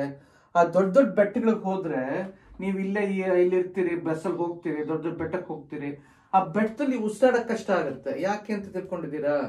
ಹಿಮಾಲಯಸ್ಗೆಲ್ಲ ಹೋಗ್ತಾರೆ, ಉಸಿರಾಡಕ್ಕೆ ಆಗಲ್ಲ ಎಷ್ಟೋ ಜನಕ್ಕೆ. ಹೈ ಎಲಿವೇಶನ್ ಹೋದ್ರೆ ಉಸಿರಾಡಕ್ಕೆ ಆಗಲ್ಲ. ಯಾತಕ್ಕೆ ಅಂತ ತಿಳ್ಕೊಂಡಿದ್ದೀರಾ? ಯಾತಕ್ಕೆ? ಒಂದು ಮನುಷ್ಯನ್ಗೆ ಅಲ್ಲೂ ಗಾಳಿ ಇದೆ, ಇಲ್ಲೂ ಗಾಳಿ ಇದೆ ಅಲ್ವಾ. ಯಾತಕ್ಕೆ ಅಲ್ಲಿ ಉಸಿರಾಡಕ್ ಕಷ್ಟ ಅಂತ ಯಾತಕ್ಕೆ ಅಂತ ತಿಳ್ಕೊಬೇಕು. ಓಕೆ, ಸೊ ಯಾಕೆ ಅಂದ್ರೆ ನಾ ಏನ್ ಹೇಳಿದೆ, ಒತ್ತಡ ಕಡಿಮೆ ಇದ್ದಾಗ ಸಾಂದ್ರತೆ ಕಡಿಮೆ ಒಂದು ಅನಿಲ ವಸ್ತುಗೆ, ಒತ್ತಡ ಜಾಸ್ತಿ ಇದ್ರೆ ಸಾಂದ್ರತೆ ಜಾಸ್ತಿ. ಸೊ ನೆಲದ ಹತ್ರ ಒಂದು ಒತ್ತಡ ಇದೆ ಅಂತ ಇಟ್ಕೊಳ್ಳೋಣ, ಅದಕ್ಕೆ ಅಟ್ಮಾಸ್ಫಿಯರಿಕ್ ಪ್ರೆಷರ್ ಅಂತಾರೆ. ಬಟ್ ಮೇಲ್ಗಡೆ ಹೋದಷ್ಟು ಒತ್ತಡ ಕಡಿಮೆ, ಅದಕ್ಕೆ ಲೋ ಪ್ರೆಷರ್ ಅಂತ ಕರೀತಾರೆ. ಸೊ ಜಾಸ್ತಿ ಮೇಲ್ ಹೋದಷ್ಟು, ಬೆಟ್ಟದಲ್ಲಿ ಮೇಲೆ ಹೋಗ್ತಾ ಹೋಗ್ತಾ ಹೋಗ್ತಾ ಹೋಗ್ತಾ ಹೋಗ್ತಾ ಹೋಗ್ತಾ ಅದ್ರ ಒತ್ತಡ ಕಡಿಮೆ, ಗಾಳಿಯ ಒತ್ತಡ ಕಡಿಮೆ. ಸೊ ಗಾಳಿ ಒತ್ತಡ ಕಡಿಮೆ ಆದಷ್ಟು ಅದ್ರದ ಸಾಂದ್ರತೆ ಕಡಿಮೆ ಆಗತ್ತೆ. ಸಾಂದ್ರತೆ ಕಡಿಮೆ ಆಗೋದ್ರಿಂದ ಜಾಸ್ತಿ ಗಾಳಿ ಸಿಗಲ್ಲ. ಇಲ್ಲಿ ಎಷ್ಟು ಗಾಳಿ ಇದೆಯೋ, ಸೊ ಪರಮಾಣುಗಳು ಇಲ್ಲಿ ಹಿಂಗಿದ್ರೆ ಅನಿಲ ಗಾಳಿಲಿ, ಮೇಲ್ಗಡೆ ಹೋದ ಪರಮಾಣು ಅದು ಸಾಂದ್ರತೆ ಕಡಿಮೆ, ಇನ್ನೂ ಸ್ವಲ್ಪ ದೂರ ದೂರ ಇರುತ್ತೆ. ಅವಾಗ ಗಾಳಿಲಿ ಜಾಸ್ತಿ ಸಿಗಲ್ಲ ನಮ್ಗೆ, ಉಸಿರಾಡಕ್ಕೆ ಗಾಳಿ ಇಲ್ಲ, ಅಲ್ಲಿ ತುಂಬಾ ಕಷ್ಟ ಆಗತ್ತೆ. ಯಾಕಂದ್ರೆ ಅಲ್ಲಿ ಈ ಒತ್ತಡ ಕಡಿಮೆ ಇರೋದ್ರಿಂದ ಗಾಳಿ ಪರಮಾಣುಗಳು ಸ್ಪ್ರೆಡ್ ಆಗೋಗಿರುತ್ತೆ, ಇಲ್ಲಿಗಿಂತ ಜಾಸ್ತಿ, ನೆಲಕ್ಕಿಂತ ಜಾಸ್ತಿ. ಅದಕ್ಕೆ ನಮ್ಗೆ ಉಸಿರಾಡೋಕೆ ತುಂಬಾ ಕಷ್ಟ ಆಗತ್ತೆ. ಸೊ ಒತ್ತಡ ಕಡಿಮೆ ಆದಷ್ಟು ಗಾಳಿಯ ಸಾಂದ್ರತೆ ಕಡಿಮೆ ಆದ್ರೆ ಅಲ್ಲಿ ಆಕ್ಸಿಜನ್ ಕಡಿಮೆ ಇರುತ್ತೆ, ಅದಕ್ಕೆ ನಮ್ಗೆ ಉಸಿರಾಡಕ್ಕೆ ತುಂಬಾ ಕಷ್ಟ ಆಗುತ್ತೆ. ಅದಕ್ಕೆ ಎಷ್ಟೋ ಜನ ಹಿಮಾಲಯಸ್ಗೆಲ್ಲ ಹೋಗ್ತಾರೆ, ಅಲ್ಲಿ ಆಕ್ಸಿಜನ್ ಟ್ಯಾಂಕ್ ತಗೊಂಡು ಹೋಗ್ಬೇಕು ಉಸಿರಾಡಕ್ಕೆ. ಯಾಕಂದ್ರೆ ಅಲ್ಲಿ ಜಾಸ್ತಿ ಹೊರಗಡೆ ಆಕ್ಸಿಜನ್ ತುಂಬಾ ಕಡಿಮೆ ಇರುತ್ತೆ, ಆಕ್ಸಿಜನ್ ಟ್ಯಾಂಕ್ ತಗೊಂಡು ಹೋಗ್ತಾರೆ. ಅಕಸ್ಮಾತ್ ಆಕ್ಸಿಜನ್ ಟ್ಯಾಂಕ್ ಮುಗ್ದೋಯ್ತು ಅಂತ ಇಟ್ಕೊಳ್ಳೋಣ, ಎಷ್ಟೋ ಜನ ಸತ್ತೋಗ್ತಾರೆ. ಯಾಕಂದ್ರೆ ಹೊರಗಡೆ ಆಕ್ಸಿಜನ್ ಅಲ್ಲಿ ಜಾಸ್ತಿ ಸಾಂದ್ರತೆ ಕಡಿಮೆ ಇರೋದ್ರಿಂದ ಆ ಆಕ್ಸಿಜನ್ ಉಸಿರಾಡಕ್ಕೆ ಸಾಕಾಗಲ್ಲ, ಎಷ್ಟೋ ಜನ ಸತ್ತೋಗ್ತಾರೆ. ಆಕ್ಸಿಜನ್ ಟ್ಯಾಂಕ್ ಮುಗ್ದೋದ್ರೆ ಸತ್ತೋಗ್ತಾರೆ, ಗೊತ್ತಾಯ್ತಾ? ಇದೊಂದು ಎಕ್ಸಾಂಪಲ್ ಕೊಟ್ಟಿದ್ದೀನಿ. ಓಕೆ, ಇನ್ನೊಂದು ಎಕ್ಸಾಂಪಲ್ ಕೊಡ್ತೀನಿ. ಒತ್ತಡ ಜಾಸ್ತಿ, ಇದೇನು ಹೇಳಿದೆ, ಒತ್ತಡ ಕಡಿಮೆ ಆಗಿ ಸಾಂದ್ರತೆ ಕಡಿಮೆ ಆಗೋದು ಎಕ್ಸಾಂಪಲ್ ಹೇಳಿದೆ. ಒತ್ತಡ ಜಾಸ್ತಿ ಆಗೋದು ಎಕ್ಸಾಂಪಲ್ ಹೇಳ್ತೀನಿ. ನೀವು ಸೈಕಲ್ ಟೈರ್, ನೀವು ಮನೆಯಲ್ಲಿ ನೀವು ಅಂಗಡಿಗೆ ಹೋಗಿ ಸೈಕಲ್ ತುಸ್ತದಾಗೋಗಿರುತ್ತೆ. ಓಕೆ, ಸೈಕಲ್ ಹೊಡೆದು ಗಾಳಿ ಎಲ್ಲ ಹೊರಗಡೆ ಬಂದು ತುಸ್ಸಾಗೋಗಿರುತ್ತೆ. ಇವಾಗ ಅದನ್ನ ಹೋಗಿ ಅಂಗಡಿಗೆ ತಗೊಂಡು ಹೋಗ್ತೀರಿ, ನಿಮ್ಮ ಮನೇಲೆ ಇವಾಗೆಲ್ಲ ಪಂಪ್ ಇರುತ್ತೆ, ಹುಷ್ ಅಂತ ಪಂಪ್ ಮಾಡ್ತೀರಿ, ಆ ಗಾಳಿ ಒಳಗೆ ಹೋಗುತ್ತೆ. ಅವಾಗ ಟೈರ್ ಹಾರ್ಡ್ ಆಗಿರುತ್ತಲ್ವಾ, ಚೆನ್ನಾಗಿ ಅದು ಸಾಫ್ಟ್ ಆಗಿ ಹೋಗಿರುತ್ತಲ್ವಾ, ನೀವು ಗಾಳಿ ಹಾಕ್ತಾ ಅದು ಹಾರ್ಡ್ ಆಗುತ್ತೆ. ಯಾತಕ್ಕೆ? ಆ ಗಾಳಿನ ನೀವು ಒಳಗೆ ಹಾಕಿದ್ರೆ ಅದು ಒತ್ತಡ ಇರುತ್ತೆ. ಸೊ ಒತ್ತಡ ಇರೋದ್ರಿಂದ ಗಾಳಿಗೆ ಸಾಂದ್ರತೆ ಇರುತ್ತೆ, ಜಾಸ್ತಿ ಆಗುತ್ತೆ. ಜಾಸ್ತಿ ಗಾಳಿ ತುಂಬೋದು ಆ ಟೈರಲ್ಲಿ, ಅದು ಸಾಂದ್ರತೆ ಜಾಸ್ತಿ ಇರೋದ್ರಿಂದ ಅದು ಘನದ ತರ ಬಿಹೇವ್ ಮಾಡುತ್ತೆ, ನಡತೆ ಆಲ್ಮೋಸ್ಟ್ ಘನದ ತರ ಬಿಹೇವ್ ಮಾಡುತ್ತೆ. ಯಾಕಂದ್ರೆ ಅದು ತುಂಬಾ ಪ್ರೆಷರ್ ಇರೋದ್ರಿಂದ ಅದು ಆಲ್ಮೋಸ್ಟ್ ಘನದ ತರ ಇರುತ್ತೆ, ಅದಕ್ಕೆ ಹಾರ್ಡ್ ಆಗೋಗುತ್ತೆ ರಬ್ಬರು. ಜಾಸ್ತಿ ಗಾಳಿ ತುಂಬೋದು, ಅದ್ರೊಳಗೆ ಗಾಳಿ ತುಂಬಿಕೊಂಡು ಹೋಗ್ತಾ ಇರ್ಬೋದು, ಗೊತ್ತಾಯ್ತಾ? ಅಷ್ಟೇ ಗಾತ್ರ ಅಷ್ಟೇನೆ, ಟ್ಯೂಬಲ್ಲಿ ಎಷ್ಟಿದೆ ಗಾತ್ರ, ಇಷ್ಟೇ ಜಾಗ, ಗೊತ್ತಾಯ್ತಾ? ಅದ್ರಲ್ಲಿ ಗಾಳಿ ತುಂಬ್ತಾನೆ ಇರ್ಬೋದು. ತುಂಬಾ ತುಂಬಿಟ್ರೆ ಏನಾಗುತ್ತೆ, ಟೈರ್ ಬರ್ಸ್ಟ್ ಆಗ್ಬಿಡ್ಬೋದು. ಯಾಕಂದ್ರೆ ಆ ಟೈರ್ ತಡ್ಕೊಳಕ್ಕೆ ಆಗಲ್ಲ, ಗಾಳಿ ತುಂಬ್ತಾನೆ ಇರ್ಬೋದು, ಎಷ್ಟು ಬೇಕಾದ್ರೂ ಪ್ರೆಷರ್ ಹಾಕಿ ಇನ್ನೂ ಜಾಸ್ತಿ ತುಂಬ್ತಾನೆ ಇರ್ಬೋದು. ಬಟ್ ಆ ಟೈರ್ದು ಸ್ವಲ್ಪ ವೀಕ್ ಆಗಿದ್ರೆ ಅದು ಬರ್ಸ್ಟ್ ಆಗೋಗುತ್ತೆ. ಗಾಳಿ ಎಷ್ಟು ಬೇಕಾದ್ರೂ ಒತ್ತಡ ಹಾಕೊಂಡು ಜಾಸ್ತಿ ಗಾಳಿ ತುಂಬ್ತಾ ಇರ್ಬೋದು. ಜಾಸ್ತಿ ಗಾಳಿ ತುಂಬಿದಷ್ಟು ಅದು ಸಾಂದ್ರತೆ ಜಾಸ್ತಿ ಆಗುತ್ತೆ, ಗೊತ್ತಾಯ್ತಾ? ಏನ್ ಹೇಳಿದ್ವಿ ನಾವು, ಹೆಂಗೆ ಒತ್ತಡ ಕಡಿಮೆ ಆದಾಗ ಸಾಂದ್ರತೆ ಕಡಿಮೆ ಆಗುತ್ತೋ, ಒತ್ತಡ ಜಾಸ್ತಿ ಮಾಡಿದಾಗ ಸಾಂದ್ರತೆ ಜಾಸ್ತಿ ಆಗುತ್ತೆ. ಇದು ಜಾಸ್ತಿ ಸಾಂದ್ರತೆ ಇರೋದ್ರಿಂದ ಅದು ಹಾರ್ಡ್ ಆಗಿರುತ್ತೆ, ಯಾಕಂದ್ರೆ ಘನದ ತರ ನಡೆಯುತ್ತೆ, ಅದ್ರ ನಡತೆ ಘನದ ತರ ಇರುತ್ತೆ, ಅದಕ್ಕೆ ಅದು ಟೈರ್ ಹಾರ್ಡ್ ಆಗೋಗುತ್ತೆ, ಗೊತ್ತಾಯ್ತಾ? ಸೊ ಇದು 2 ಎಕ್ಸಾಂಪಲ್ ಕೊಟ್ಟಿದ್ದೀನಿ. ಹೆಂಗೆ ಒತ್ತಡ ಕಡಿಮೆ ಆದಾಗ ಸಾಂದ್ರತೆ ಕಡಿಮೆ ಆಗತ್ತೆ ಮೇಲ್ಗಡೆ ಹೋದ್ರೆ, ಆಮೇಲೆ ಒತ್ತಡ ಜಾಸ್ತಿ ಆದಷ್ಟು ಸಾಂದ್ರತೆ ಜಾಸ್ತಿ ಆಗುತ್ತೆ, ಅದಕ್ಕೆ ಅದು ಘನದ ತರ ಬಿಹೇವ್ ಮಾಡುತ್ತೆ ಅಂತ ಅದು ಹೇಳಿದೆ. ಓಕೆ, ಸೊ ಇದು ಎಲ್ಲಿ ಉಪಯೋಗಿಸ್ತಾರೆ ಅದ್ ವಿಚಾರ ಮಾತಾಡೋಣ. ಇದು ನೀವೇ ನೋಡಿರ್ಬೇಕು, ಎಷ್ಟೋ ಕಡೆ ನಿಮ್ಮ ಮನೇಲೇ ಇರುತ್ತೆ. ಇವಾಗ ಒಂದು ಎಕ್ಸಾಂಪಲ್ ಏನು ಅಂದ್ರೆ, gas cylinder. Okay, gas cylinder ಮನೆಗೆ ತರ್ತೀರಿ, ಗೊತ್ತಾಯ್ತಾ? ಮನೆಗೆ ತಂದು ಇಷ್ಟು ಗ್ಯಾಸ್ ಸಿಲಿಂಡರ್ ತರ್ತಾರೆ, ಆಮೇಲೆ ಅದರಲ್ಲಿ ಅಡುಗೆ ಎಲ್ಲ ಮಾಡ್ತಾರೆ. ಎಷ್ಟು ದಿವಸ ಇರುತ್ತೆ, 20 ದಿವಸ 3 ದಿವಸ ಇರುತ್ತೆ. ಅದು ಸುಮ್ಮನೆ ಒತ್ತಡ ಇಲ್ದೇನೆ ಅದನ್ನ ಹಾಕಿದ್ರೆ 1 ದಿವಸ ಮುಗಿದೋಗಿರೋದು. ಎಷ್ಟು ಮಹಾ ಗಾಳಿ ಇರುತ್ತೆ ಅಲ್ವಾ? ಇವಾಗ ನಿಮ್ಮ ಈ ಇದರಲ್ಲಿ ಸುಮ್ಮನೆ ಇದನ್ನ ನೀರು ತೆಗೆದ್ಬಿಟ್ಟು ಸುಮ್ಮನೆ ಗಾಳಿ ಹಾಕ್ಬಿಟ್ಟು ಬಾಗಿಲು ಹಾಕಿದ್ರೆ ಎಷ್ಟು ಮಹಾ ಗಾಳಿ ಇರುತ್ತೆ. ಬಟ್ ಆ ಗ್ಯಾಸ್ ಸಿಲಿಂಡರ್ಲಿ ಒತ್ತಡ ಹಾಕಿ ಅದರಲ್ಲಿ ಆದಷ್ಟು ಗಾಳಿ ಹಾಕ್ತಾರೆ. ಗಾಳಿ ಅಲ್ಲ, ಮೀಥೇನ್ ಅದು ಹಾಕ್ತಾರೆ, ನ್ಯಾಚುರಲ್ ಗ್ಯಾಸ್. ಅದ್ರೊಳಗೆ ಗಾಳಿ ಇದು ಹಾಕಿ ಮೀಥೇನ್ ಹಾಕಿ ಹೈ ಪ್ರೆಷರ್ ಹಾಕಿ ಅದು ಆಲ್ಮೋಸ್ಟ್ ಘನ ತರ ಇರುತ್ತೆ, ಅಷ್ಟು ತೂಕ ಇರುತ್ತೆ ಅದ್ರಲ್ಲಿ. ನೀವು ಗ್ಯಾಸ್ ಸಿಲಿಂಡರ್ನ ನೀವು ಕೆಲಸ ಮಾಡ್ರಿ, ನೀವು ಗ್ಯಾಸ್ ಸಿಲಿಂಡರ್ ಅದು ಪೂರ್ತಿ ಉಪಯೋಗಿಸಿದ್ಮೇಲೆ, ನಿಮ್ಮ ತಾಯಿ ಎಲ್ಲ ಅಡುಗೆ ಮಾಡಿದ್ಮೇಲೆ ವಾಪಸ್ ತಗೊಂಡು ಹೋಗ್ತಾರಲ್ಲ, ಅವಾಗ ಒಂದ್ಸತಿ ತೂಕ ಮಾಡ್ರಿ. ಗೊತ್ತಾಯ್ತಾ? ಒಂದು ಕೆಲಸ ಮಾಡ್ರಿ. ಸೊ ನಿಮ್ಮ ತಾಯಿ ಅಡುಗೆ ಮಾಡಿ ಎಲ್ಲ ಮುಗಿಸಿದ್ಮೇಲೆ ಅದೆಲ್ಲ ಮುಗ್ದೋಗುತ್ತೆ, ಇವಾಗ ಅದು ಉರಿಯೋದೇ ಇಲ್ಲ ಒಲೆ. ಆಮೇಲೆ ಅದನ್ನು ತೂಕ ಮಾಡ್ರಿ, ತೂಕ ಮಾಡಿ ಅದು ಬರ್ದಿಟ್ಕೊಳ್ರಿ. ಆಮೇಲೆ ಹೊಸ ಸಿಲಿಂಡರ್ ತಂದು ಕೊಡ್ತಾನೆ, ಅವಾಗ ಅದನ್ನು ತೂಕ ಮಾಡ್ರಿ. ಎಷ್ಟು ವ್ಯತ್ಯಾಸ ಇರುತ್ತೆ ನೋಡ್ರಿ. ಎಷ್ಟಾಗ ಡಬಲ್ ಆಗಿಲ್ಲದೆ ಇರ್ಬೋದು, ಅಟ್ಲೀಸ್ಟ್ 1.5 1 ಅಷ್ಟಾಗೋಗಿರುತ್ತೆ. ತುಂಬಾ ಜಾಸ್ತಿ ಆಗುತ್ತೆ, ಯಾಕಂದ್ರೆ ಅಷ್ಟು ತುಂಬಿರ್ತಾರೆ. ಘನ ತರ ಇರುತ್ತೆ ಅದು.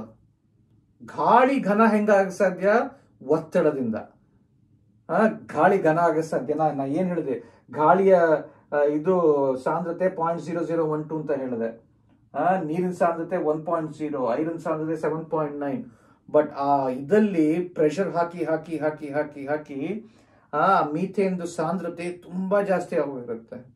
ಘನದಷ್ಟಾಗುತ್ತೋ ನೀರಷ್ಟಾಗುತ್ತೋ ಗೊತ್ತಿಲ್ಲ ನಂಗೆ, ಬಟ್ ತುಂಬಾನೇ ಜಾಸ್ತಿ ಆಗುತ್ತೆ. ಅದಕ್ಕೆ ಎಷ್ಟು ಹೆವಿ ಆಗಿರುತ್ತೆ. ಅದಕ್ಕೇನೆ ಈ ಸಿಲಿಂಡರು ತುಂಬಿದ ಮೇಲೆ ನೀವು ಅದನ್ನ ಎತ್ತಕ್ಕೆ ಟ್ರೈ ಮಾಡ್ರಿ, ತುಂಬಾನೇ ಕಷ್ಟ. ಅದಕ್ಕೆ ರೋಲ್ ಮಾಡ್ಕೊಂಡ್ ಬರ್ತಾರೆ. ಆದ್ರೆ ಅದು ಅಡುಗೆ ಮಾಡಿದ್ಮೇಲೆ ಅದ್ರಲ್ಲಿ ಮುಗ್ದಾದ್ಮೇಲೆ ಈಸಿಯಾಗಿ ಎತ್ಬೋದು ಅದನ್ನ, ಅಲ್ವಾ? ಯಾಕೆಂದ್ರೆ ತುಂಬಾ ಸಾಂದ್ರತೆ, ಒತ್ತಡ ಜಾಸ್ತಿ ಇದ್ದಷ್ಟು ಸಾಂದ್ರತೆ ಜಾಸ್ತಿ.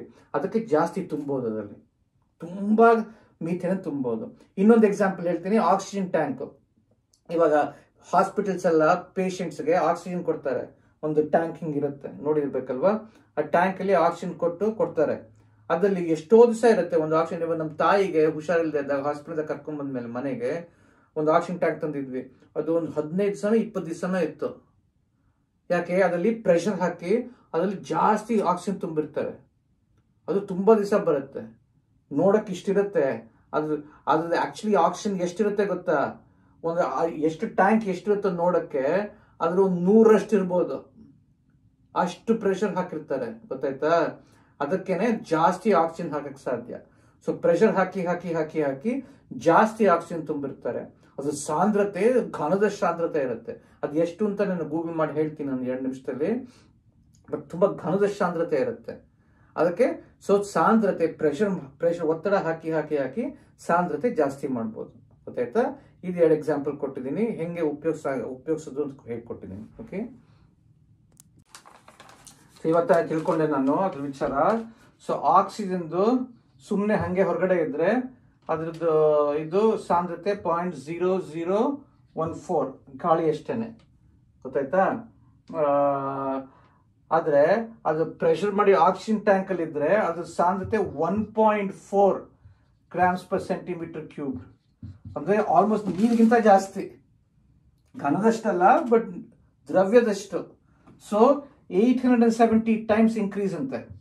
ಅಂದ್ರೆ 870 ಜಾಸ್ತಿ ಇದಕ್ಕಿಂತ. ಅಷ್ಟು ಪ್ರೆಷರ್ ಹಾಕಿ ಅದು ಇಷ್ಟು ಜಾಸ್ತಿ ಮಾಡ್ತಾರೆ. ಸೊ ಒಂದು ಅನಿಲನ ಒಂದು ದ್ರವ್ಯದ ಸ್ಥಿತಿಗೆ ದ್ರವ್ಯದಷ್ಟು ತೂಕ ಬರೆಸ್ತಾರೆ.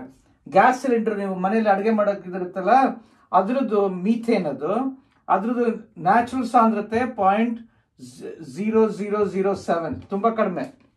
ಅದನ್ನ ಪ್ರೆಷರ್ ಹಾಕಿ ಹಾಕಿ ಹಾಕಿ ಒಳಗೆ ಗ್ಯಾಸ್ ಸಿಲಿಂಡರ್ ಅಲ್ಲಿ 0.18 ವರೆಗೂ ತರಿಸ್ತಾರೆ. 200ರಷ್ಟು ಜಾಸ್ತಿ, ಗೊತ್ತಾಯ್ತಾ? ಆಕ್ಸಿಜನ್ ಟ್ಯಾಂಕರ್ ಆಕ್ಚುಲಿ ಜಾಸ್ತಿ ಇನ್ನೂ ಪ್ರೆಷರ್ ಹಾಕಿರ್ತಾರೆ. 820 ಜಾಸ್ತಿ, ಇದು 200ರಷ್ಟು ಜಾಸ್ತಿ. ಪ್ರೆಷರ್ ಹಾಕಿ ಹಾಕಿ ಹಾಕಿ ಜಾಸ್ತಿ ಮಾಡಿ ಅದು ಸಾಂದ್ರತೆ ಜಾಸ್ತಿ ಮಾಡಿರ್ತಾರೆ. ಆಲ್ಮೋಸ್ಟ್ ಅದು ದ್ರವ್ಯದಷ್ಟು ಸಾಂದ್ರತೆ, ದ್ರವ್ಯಕ್ಕಿಂತ ಜಾಸ್ತಿ ಸಾಂದ್ರತೆ ಇರುತ್ತೆ, ಗೊತ್ತಾಯ್ತಾ?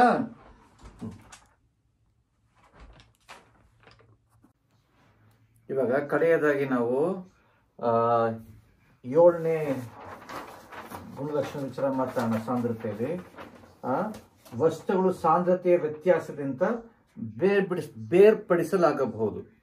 ಅಂದ್ರೆ ನಾವೇನ್ ಹೇಳಿದ್ವಿ, ವಸ್ತುಗಳು ಮಿಶ್ರಣ ಮಾಡಿದ್ರೆ, 2 ವಸ್ತುಗಳು ಬೇರೆ ಬೇರೆ ಸಾಂದ್ರತೆ ಇರೋ ವಸ್ತುಗಳನ್ನ ಮಿಶ್ರಣ ಮಾಡಿದ್ರೆ ಅದು ಸರಾಸರಿ ಸಾಂದ್ರತೆ ಬರುತ್ತೆ ಅಂತ ಹೇಳಿದ್ವಿ. ಅದು ಮಿಶ್ರಣ ಆಗೋಗಿರುತ್ತೆ. ಉಪ್ಪನ್ನ ನೀರಲ್ಲಿ ಮಿಶ್ರಣ ಮಾಡಿಬಿಟ್ರೆ ಅದರದ್ದು ಸಾಂದ್ರತೆ ಸರಾಸರಿ ಸಾಂದ್ರತೆ ಆಗುತ್ತೆ. ಇದಕ್ಕೂ ಮಧ್ಯದಲ್ಲಿ ಎಲ್ಲೋ ಇರುತ್ತೆ. ಆದ್ರೆ ಅದು ಮಿಕ್ಸ್ ಆಗೋಗಿರುತ್ತೆ. ಬಟ್ ಕೆಲವು ಸತಿ ಮಿಕ್ಸ್ ಆಗಿರಲ್ಲ, ಆದ್ರೆ ಮಿಕ್ಸ್ ಆಗಿರೋ ತರ ಕಾಣುತ್ತೆ. ಅದನ್ನ ಹೆಂಗೆ ಬೇರ್ಪಡಿಸೋದು? ಓಕೆ, ಎಷ್ಟೋ ಸಂದರ್ಭಗಳಲ್ಲಿ ಬೇರ್ಪಡಿಸೋದು ಅವಕಾಶ ಬರುತ್ತೆ, ಸಂದರ್ಭನೂ ಬರುತ್ತೆ. ಅದು ಈ ಸಾಂದ್ರತೆ ವ್ಯತ್ಯಾಸಗಳಿಂದ ಕೆಲವು 2 ವಸ್ತುಗಳು ಒಟ್ಟಿಗೆ ಸೇರ್ಕೊಂಡ್ಬಿಟ್ಟಿವೆ, ಅದನ್ನ ಬೇರ್ಪಡಿಸ್ಬೇಕು. ಒಟ್ಟಿಗೆ ಅಂದ್ರೆ ಕರ್ಗೋಗಿಲ್ಲ, ಉಪ್ಪು ನೀರಲ್ಲಿ ಕರ್ಗೋಗಿರೋ ತರ ಇಲ್ಲ, ಅದ್ರ ಒಟ್ಟು ಮಿಶ್ರಣ ಆಗೋಗಿರುತ್ತೆ, ಗೊತ್ತಾಯ್ತಾ. ಅಕ್ಕಿ ಆಮೇಲೆ ಗೋಧಿ, ಓಕೆ, ಅಕ್ಕಿ ಇದೆ, ಒಂದು ಒಂದು ಒಂದು ಇದರಲ್ಲಿ ಪಾತ್ರೆ ಅಕ್ಕಿ ಇದೆ, ಇನ್ನೊಂದು ಪಾತ್ರೆ ಗೋಧಿ ಇದೆ, ಅದು ಎರಡನ್ನು ಮಿಕ್ಸ್ ಮಾಡಿಬಿಟ್ರೆ ಅದು ಅದು ಒಟ್ಟಿಗಿದೆ, ಮಿಶ್ರಣ ಆಗಿಲ್ಲ. ಯಾಕೆಂದ್ರೆ ಅದು ಒಂದು ಇನ್ನೊಂದ್ರ ಕರಗಿಲ್ಲ, ಅದರ ಒಟ್ಟಿಗೆ ಹೋಗಿದೆ. ಅದನ್ನ ಬೇರೆ ಪಡಿಸ್ಬೇಕು. ನಾನು ನಿಮ್ಗೆ ಒಂದು ಕೆಲವೊಂದು ಆಟಕ್ಕೆ ಒಂದು ಸುಮ್ಮನೆ ನಿಮ್ಮನ್ನು ಗೋಳೆ ಕೊಡಕ್ಕೆ ಒಂದು ಕೊಡ್ತೀನಿ, ಒಂದು ಅಕ್ಕಿ ಆಮೇಲೆ ಒಂದು ಗೋಧಿ, ಅದು ಎರಡನ್ನು ಮಿಕ್ಸ್ ಮಾಡಿ ಕೊಟ್ಬಿಡ್ತೀನಿ.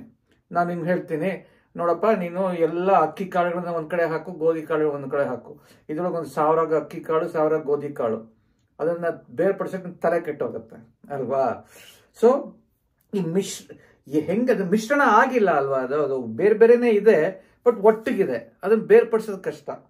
ಸೊ ಈ ತರ ಸಂದರ್ಭಗಳು ಬರುತ್ತೆ. ಈ ಸಾಂದ್ರತೆ ಬೇರೆ ಇರೋದ್ರಿಂದ ಆ ಬೇರೆ ಇರೋದ ಆ ಅಂಶನ ಉಪಯೋಗಿಸ್ಕೊಂಡು ಅದನ್ನ ಬೇರ್ಪಡಿಸ್ಬೋದು, ಗೊತ್ತಾಯ್ತಾ. ಸೊ ಅದ್ರ ವಿಚಾರ ಮಾತಾಡೋಣ, ಹೆಂಗೆ ಇದಾಗತ್ತೆ ಅಂತ ಮಾತಾಡೋಣ, ಗೊತ್ತಾಯ್ತಾ. ಸೊ ಕೆಲವು ಸಂದರ್ಭಗಳು ಎಲ್ಲಿ ಯಾವ ಸಂದರ್ಭಗಳು ಈ ತರ ಆಗತ್ತೆ, ಯಾವ ಸಂದರ್ಭ ಉಪಯೋಗಿಸ್ತಾರೆ, 2 ಸಂದರ್ಭ ವಿಚಾರ ಹೇಳ್ತೀನಿ, ಆಮೇಲೆ ಎಲ್ಲಿ ಉಪಯೋಗನೂ ಆಗತ್ತೆ ಅದನ್ನು ಹೇಳ್ತೀನಿ. ಸೊ ಒಂದ್ ಸಂದರ್ಭ ನಿಮ್ಗೆ ಗೊತ್ತು, ಇವಾಗ ನಿಮ್ ತಾಯಿಗಳು ಮಾಡ್ತಾ ಇರ್ತಾರೆ ಇದನ್ನ, ಓಕೆ. ಸೊ ಅಕ್ಕಿ ಅಂಗಡಿಯಿಂದ ತರ್ತಾರೆ, ಇಲ್ಲದ್ರೆ ನಿಮ್ಮ ಹೊಲದಲ್ಲೇ ಮಾಡಿರ್ತಾರೆ ಭತ್ತಗಳನ್ನ, ಅದ್ರೊಳಗೆ ಗಲೀಜಿರುತ್ತೆ, ಮಣ್ಣು ಸೇರ್ಕೊಂಡಿರುತ್ತೆ. ಅವಾಗ ಈ ಮೊರ ಇರುತ್ತೆ, ಆ ಮೊರನ ಹಿಂಗೆ ಹಿಂಗೆ ಹಿಂಗೆ ಹಿಂಗೆ ಹಿಂಗೆ ಮಾಡಿ ಅವಾಗ ಏನಾಗುತ್ತೆ, ಅಲ್ಲಿ ಇದಿರುತ್ತೆ ಇದರಲ್ಲಿ ಅಕ್ಕಿಲಿ ಮಧ್ಯದಲ್ಲಿ ಕಸ ಸೇರ್ಕೊಂಡ್ಬಿಟ್ಟಿರುತ್ತೆ ಅಲ್ವಾ, ಆ ಕಸನ ತೆಗಿಬೇಕು, ಗೊತ್ತಾಯ್ತಾ. ಇಲ್ಲದ್ರೆ ಇದು ಭತ್ತಕ್ಕೆ ಇದಿರುತ್ತಲ್ಲ, ಒಂದು ಹಸ್ಕಿರುತ್ತಲ್ಲ, ಅದು ಬಿಟ್ಕೊಂಡ್ಬಿಟ್ಟಿರುತ್ತೆ, ಅದನ್ನ ತೆಗಿಬೇಕು. ಅವಾಗ ಏನ್ ಮಾಡ್ತಾರೆ ಇವರು, ಮೊರದಲ್ಲಿ ಇದೆಲ್ಲ ಮಿಕ್ಸ್ ಆಗೋಗಿದೆ, ಇದು ಅಕ್ಕಿ ಆಮೇಲೆ ಇದು ಮಿಕ್ಸ್ ಆಗೋಗಿದೆ, ಅದನ್ನ ಹಿಂಗ್ ಅಂದ್ರೆ ಏನಾಗತ್ತೆ, ಸಾಂದ್ರತೆ ವ್ಯತ್ಯಾಸ, ಆ ಗಲೀಜ್ಗೂನು ಆಮೇಲೆ ಅಕ್ಕಿಗೂ ಸಾಂದ್ರತೆ ವ್ಯತ್ಯಾಸ, ಆ ಧೂಳುಗೂನು, ಆ ಧೂಳು ಸಾಂದ್ರತೆ ಅಕ್ಕಿ ಸಾಂದ್ರತೆಗಿಂತ ಕಡಿಮೆ ಇರುತ್ತೆ. ಸೊ ಏನಾಗತ್ತೆ, ಹಿಂಗ್ ಅಂತ ಇದ್ರೆ ಅಕ್ಕಿ ಕೆಳಗೆ ಬರುತ್ತೆ, ಆ ಧೂಳು ಮೇಲಕ್ಕೆ ಹೋಗುತ್ತೆ, ಯಾಕಂದ್ರೆ ಅದ್ರ ಸಾಂದ್ರತೆ ಕಡಿಮೆ. ನೀವು ನೋಡಿರ್ಬೋದು, ಹಿಂಗ್ ಅಂತ ಇರ್ತಾರೆ, ನೆಕ್ಸ್ಟ್ ಟೈಮ್ ನಿಮ್ ತಾಯಿ ಮಾಡೋದನ್ನ ನೋಡ್ರಿ, ಇದನ್ನ ಹಿಂಗ್ ಅಂತ ಇರ್ತಾರೆ, ಅವಾಗ ಅಕ್ಕಿ ಕೆಳಗೆ ಬರುತ್ತೆ, ಧೂಳು ಮೇಲಕ್ಕೆ ಹೋಗುತ್ತೆ, ಆಮೇಲೆ ಹಿಂಗ್ ಅನ್ಸ್ಬಿಡ್ತಾರೆ, ಆ ಧೂಳನ್ನ ಹಿಂಗೆ ಬಿಸಾಕ್ಬಿಡ್ತಾರೆ ಹಿಂಗೆ, ಯಾಕಂದ್ರೆ ಕೊನೆಗೆ ಬರುತ್ತೆ, ತುದಿಗೆ ಬರುತ್ತೆ, ಅದನ್ನ ಬಿಸಾಕ್ಬಿಡ್ತಾರೆ, ಅಕ್ಕಿ ಉಳ್ಕೊಳ್ಳುತ್ತೆ. ಅದು ಹೆಂಗ್ ಬೇರ್ಪಡಿಸಿದ್ರು, ಆ ಧೂಳು ಸಾಂದ್ರತೆ ಅಕ್ಕಿ ಸಾಂದ್ರತೆಗಿಂತ ಕಡಿಮೆ ಇದೆ, ಅದನ್ನ ಉಪಯೋಗಿಸ್ಕೊಂಡು, ಅವ್ರಿಗೆ ಗೊತ್ತಿಲ್ಲ ಅದ್ ಮನ್ಸಲ್ಲಿ, ಅದನ್ನ ಉಪಯೋಗಿಸ್ಕೊಂಡು ಅಕ್ಕಿ ಕೆಳಗಿಡಿಸಿದ್ರು, ಆ ಧೂಳನ್ನು ತಳ್ಳಿದ್ರು. ಯಾಕೆಂದ್ರೆ ಇದ್ರ ಏನಾಯ್ತಿದ್ದು, ಅದು ಹೆಂಗ್ ಅದನ್ನ ಬೇರ್ಪಡಿಸಿದ್ರು ಅಂತ ಯೋಚನೆ ಮಾಡೋಣ. ಸೊ ಇದಕ್ಕೆ ಬಲ ಬೇಕು, ಆ ಬೇರ್ಪಡಿಸಕ್ಕೆ ಒಂದು ಬಲ ಬೇಕು. ಯಾವ ಬಲ ಉಪಯೋಗಿಸ್ತಾ ಇದ್ದಾರೆ, ಗುರುತ್ವಾಕರ್ಷಣೆಯ ಬಲ. ಯಾಕಂದ್ರೆ ಈ ಆ ಮೊರದಲ್ಲಿರೋ ಅಕ್ಕಿ ಆಮೇಲೆ ಧೂಳು ಮೊರದಲ್ಲಿದೆ, ಅದು ಎರಡರ ಮೇಲೂ ಗುರುತ್ವಾಕರ್ಷಣೆ ಕೆಲಸ ಮಾಡುತ್ತೆ ಅಲ್ವಾ, ಕೆಲಸ ಮಾಡುತ್ತೆ ಇಲ್ವೋ, ಎರಡ ಮೇಲೂ.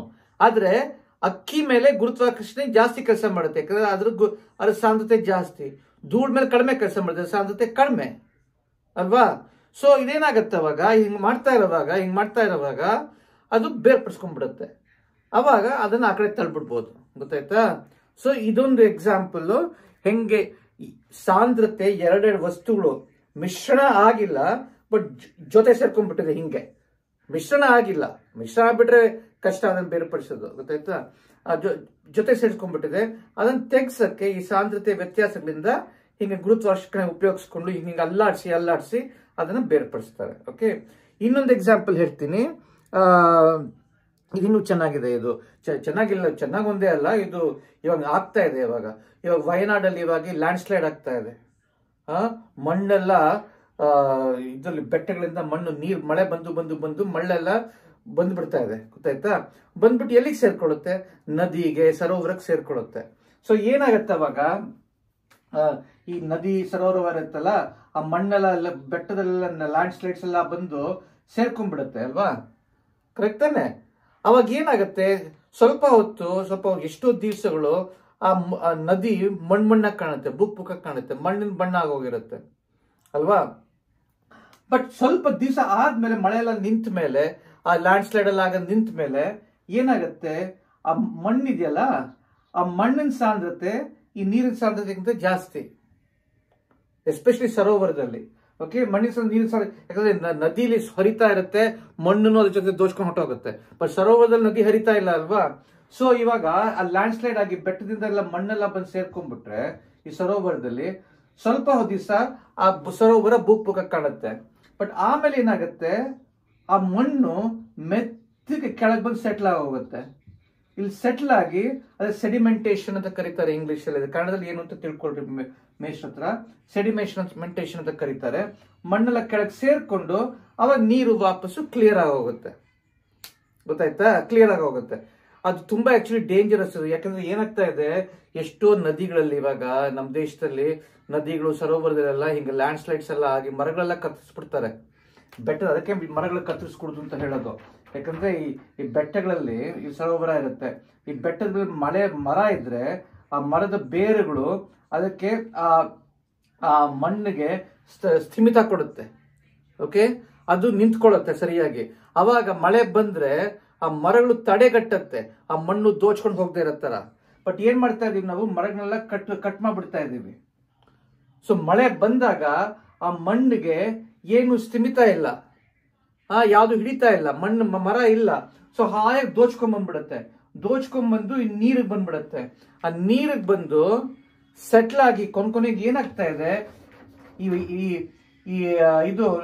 ಈ ನದಿ ಸರೋವರ ಇಷ್ಟು ಆಳ ಇದ್ರೆ ಮಣ್ಣು ಬಂದು ಸೇರ್ಕೊಂಡು ಮಣ್ಣು ಮೇಲ್ಗಡೆ ಬರುತ್ತೆ, ಇನ್ನೂ ಸ್ವಲ್ಪ ಮೇಲ್ಗಡೆ ಬರುತ್ತೆ, ಇನ್ನೂ ಸ್ವಲ್ಪ ಮೇಲ್ಗಡೆ ಬರುತ್ತೆ. ಬರ್ತಾ ಬರ್ತಾ ಬರ್ತಾ ಬರ್ತಾ ಏನಾಗುತ್ತೆ, ನದಿ ಪೂರ್ತಿ ಮಣ್ಣೇ ಇರುತ್ತೆ.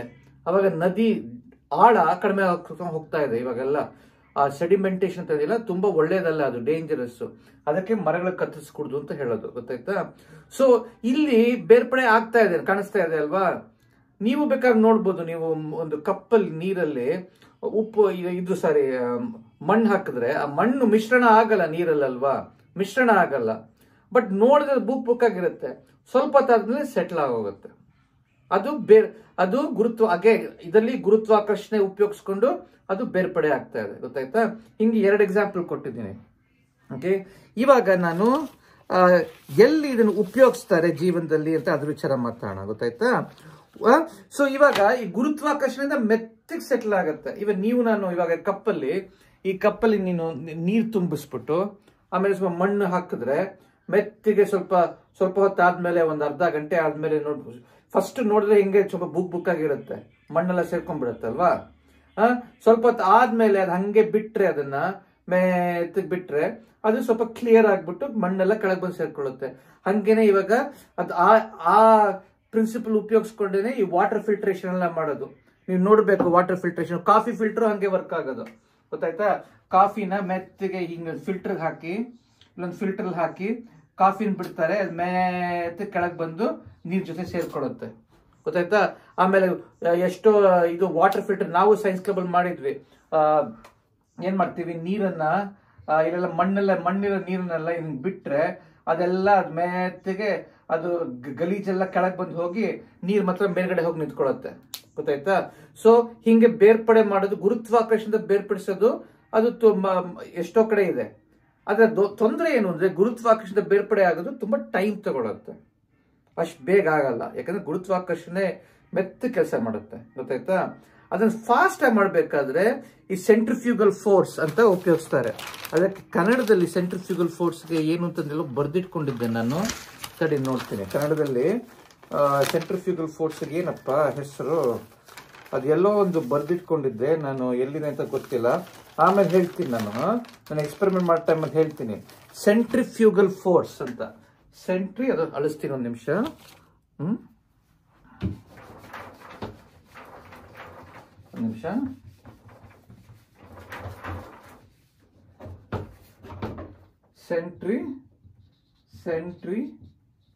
ಸೆಂಟ್ರಿಫ್ಯೂಗಲ್ ಫೋರ್ಸ್ ಅಂದ್ರೆ ಬಲ, ಸೆಂಟ್ರಿಫ್ಯೂಗಲ್ ಬಲ.